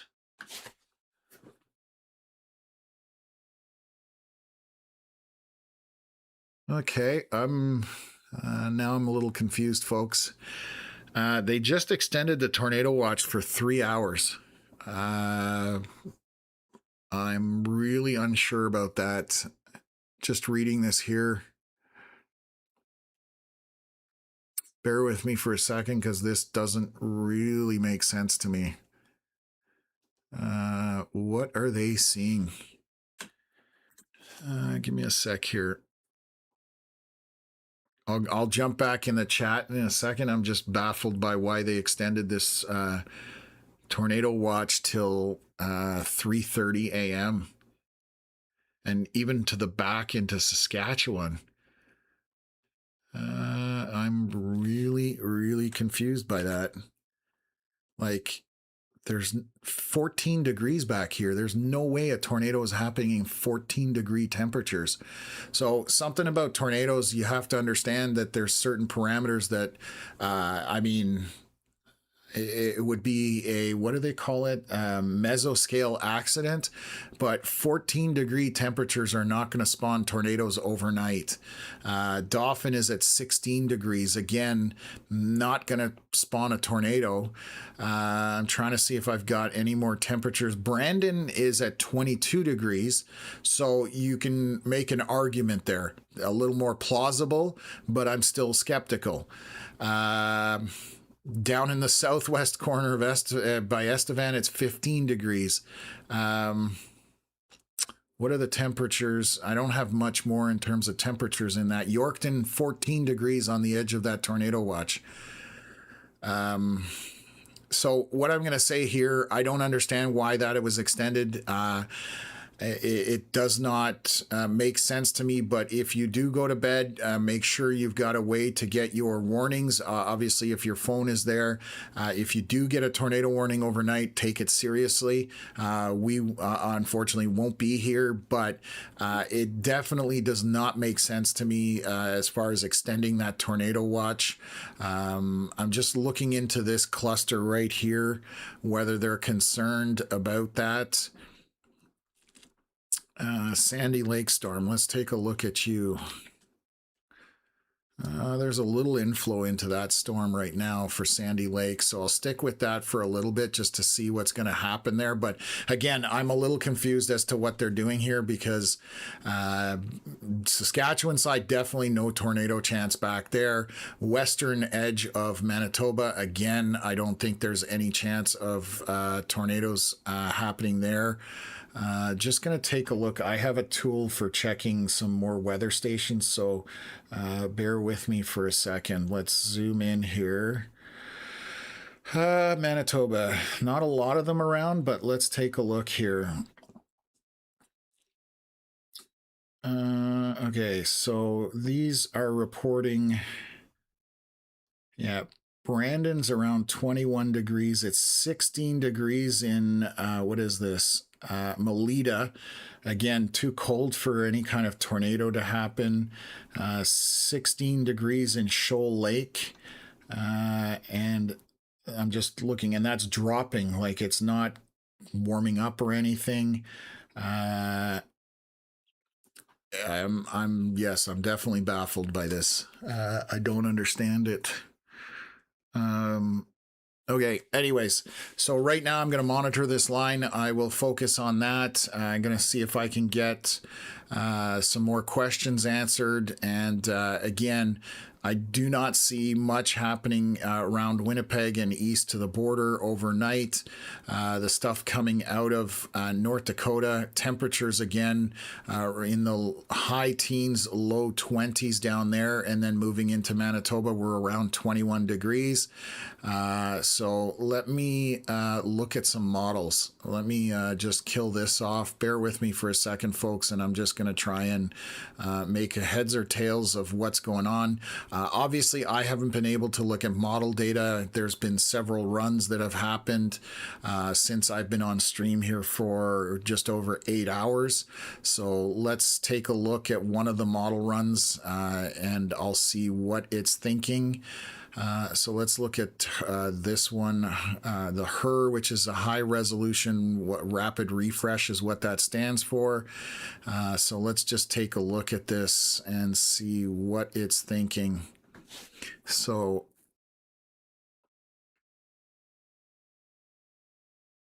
just watching, this model run was 4 hours ago, just so everybody understands.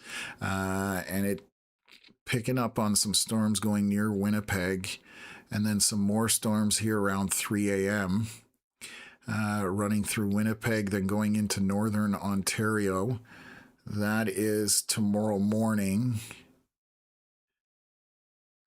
I'm just looking through here. This is what potentially, and this is a model. This doesn't mean this is going to happen. So this is, wow, that's a bit of a wraparound effect going on there.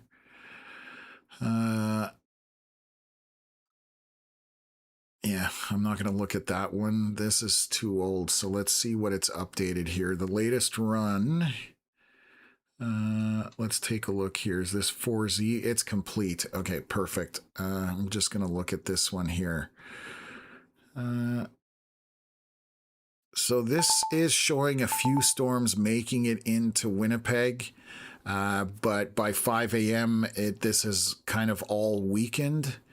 And then early in the morning, a few little storms, again, significantly different. And then we're into the following day. This is 2 p.m. the following day. And this is those storms we were talking about that are around the Brandon area. But again, a model, this is all just trying to predict the future. I don't see on this run what they're kind of concerned about here. There's a few storms, but I think they die before they get to Winnipeg. So, and I definitely don't see anything tornadic on that as well. So, I mean, that's just a quick run through of what one of the models is thinking. And again, I look at 4 or 5 models when I'm assessing everything. But stay weather aware tonight, obviously, and have a way of getting your warnings. If you do have a warning, obviously, take it seriously and take your precautions. If it's a severe thunderstorm warning, you're obviously dealing with 90-kilometer-hour winds, or 3 centimeter hail or 50 millimeters of rain. Those are kind of the 3 parameters. So what else? Okay. Just jumping in here back again. Missed some comments, I'm sure, but went fishing this evening in Edmonton along the North Saskatchewan River. Couldn't believe how many trails got washed right out into the North Saskatchewan.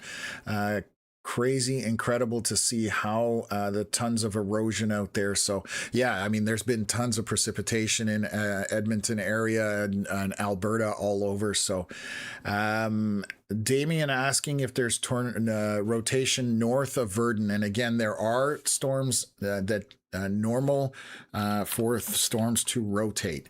That is normal. It's a question of how much they're rotating, obviously. So there's mixing going on here, but there's nothing tight in terms of a couplet or anything like that. The Sandy Lake storm does have some small rotation in it. I'm just looking to see where that velocity scan is. Kind of Proven Lake Wildlife Management area. But again, nothing jumping out at me just yet in terms of any kind of rotation for that. So I'm going to monitor that for one more scan probably and stay up with that. So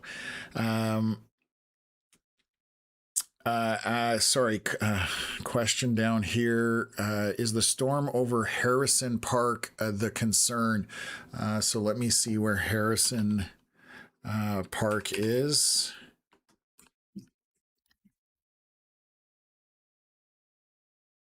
Oops. And is that Manitoba? Am I spelling that right? I only got United States addresses, so that's probably not making sense at this point. Let me see here. It doesn't find every location, but it's got a pretty good source. But I don't know where Harrison Park is. So if you can maybe update me where exactly that is, or give me a slightly larger town, then I can find it. I can definitely take a look at what's close to it as far as storm is concerned. Again, Kylie, Manitoba or Winnipeg may have some storms make their way into there, but right now they are sub-severe. They're not even being warned. This on the model run looked more intense than it actually is right now. There's just a lot of rain and lightning in this. Let me just take a look at wind velocities in that. Let's just take a look from let me see here. What's our closest radar? Woodlands radar is showing some strong winds in this, but it's very far away from the Woodlands radar. So that'll be reading up way up into the storm. So give me 1 second here. KMBX is closer to it. There are some winds in this a little bit, so it is getting windy, but still not meeting that threshold at the surface. We are 7,500 feet, so that's 1.5 miles, 2 kilometers up from where this radar is reading into the storm. So again, at the surface, going to be less than that. Let's just take a look here. Yeah, that storm's kind of in the middle of radars. We have one radar northwest of Winnipeg. You can see that. That's Woodlands. And then we have another one back by Minot. And then Frank Warren is back to the other. So we're this cluster of storms here. If I switch over, this line itself is kind of in the middle of all 3 radars. So I'm trying to get a good read on it just for wind speed, but it is kind of far away. As it gets closer to Winnipeg, that wind at the surface will probably be lower. And sorry, just going to take a look what it's showing. It's showing some 80, 70, 60 kilometer hour winds. Again, 7,000 feet off the ground. So those are reading less from the Woodlands radar again. And as it's heading closer, it will get more accurate readings. So some of these storms will make it into Winnipeg, but they are slowly making their way there. And again, for the most part, just heavy rain, lightning. There isn't even any hail in it. And they haven't severe warned those either. So that's always a good sign. But right now we are 130, 140 kilometers from Winnipeg. So obviously still several hours out. I would say that's probably 3 hours before that gets into the Winnipeg area and hopefully loses a bit of its intensity as it does. I'm going to watch these storms moving through. So Sandy Lake area. Okay, yes, thank you. I appreciate that. Sandy Lake, this is the storm that has generated that severe thunderstorm warning.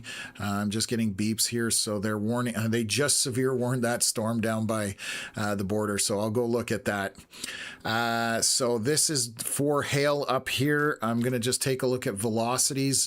They are not rotating in any way at this point. It is this cluster of hail, so heavy precipitation just back to the northeast of Sandy Lake here as you see it, and that is continuing to march northeast. We still have hail here over the water. I'm going to take a look from Woodlands radar. So Woodlands radar a little closer to it and showing less hail in it over to the west of Fairford, so that is a good sign as well. And they just severe warned this cluster down here by Clearwater, Crystal City, and Pilot Mound, just by the North Dakota border, so just on the south end of Manitoba. So let's take a look at that warning. So they are just producing damaging wind gusts, quarter-size hail, and heavy rain. Large hail may cause significant damage and injury, so they've just warned that, obviously, for that heavy precipitation. Don't see any pink in here, which usually if there's going to be hail in that, you're going to get pink reflection, whether it's from the Canadian radar, which that's the view there, and from the U.S. radar, which is further away. It's showing very minor hail in that storm at this point. So as it gets closer to Canada, then we will see it from the Woodlands radar more. They're updating the warning once again. So they're saying location of the thunderstorm is 10 kilometers east of Clearwater, moving slowly to the northeast. Locations in the path are Pilot Mound, La Riviere, and they're talking about 110 kilometer hour wind gusts to 4.5. So those are the maximum values for severe today that they put out for the hazards. It doesn't mean that all three of them are in the storm. If this is moving slowly, so I think I know why they've warned this. Let me just take a look. So it's crawling. So what they have warned this for is how much it's raining. They're concerned about flooding. So the problem with Canada is we only have severe warnings. When it comes to heavy rain, they still put a severe warning out instead of a flash flood warning. In the US, if you have a storm that stalls over an area or rains heavily in one area, they put out a flash flood warning. Obviously for water accumulating on the surface. In Canada, we don't do that. So when you get a severe warning, it could be any one of three or all, being your hail, being your wind, and your rain. Those are the three items that will trigger it. So this is triggered for heavy rain at this point, would be my professional opinion on that. So let's take a look at some of these storms marching east from there, and we'll go from there. So I just want to watch this one last cluster up here just to make sure there's nothing rotating, because as soon as they extended that warning, or the tornado watch, I should say, it really threw me for a loop. And I just don't see anything rotating in here. I don't see any temperatures that would make sense with tornadoes. So anyways, so throughout the evening, these storms are going to march northeast, that you see in a line here, kind of from to the southeast or to the east of Dauphin, working their way back. There are going to be severe thunderstorm warnings. It's most likely going to be dealing with hail and possibly some wind. And obviously on the south end, we're dealing with heavy rain down there. That's what's causing that. Make sure you have a warning at this point. I do have to call it. It is now almost 2 a.m. here again, and I still need to do a shutdown process. So keep your warnings ready. If you do get them, take them seriously. I appreciate everybody who's been on the stream tonight. Thank you for following along. And for those of you who've been here for a minute or 5 hours or whatever, we're now 8 hours, 15 minutes. I really appreciate you guys, everybody who donated or who joined the Sunshine Club, became a member, or subscribed to the channel. Thank you very much from Connor and myself. We will be back at this again tomorrow. So again, most likely in Manitoba, Northwest Ontario. And we will be posting all that information on Facebook before we do go live. So definitely check us out there. Again, thank you very much, folks. It's time for me to get some shut-eye. Appreciate everybody being on the stream, and we'll talk tomorrow.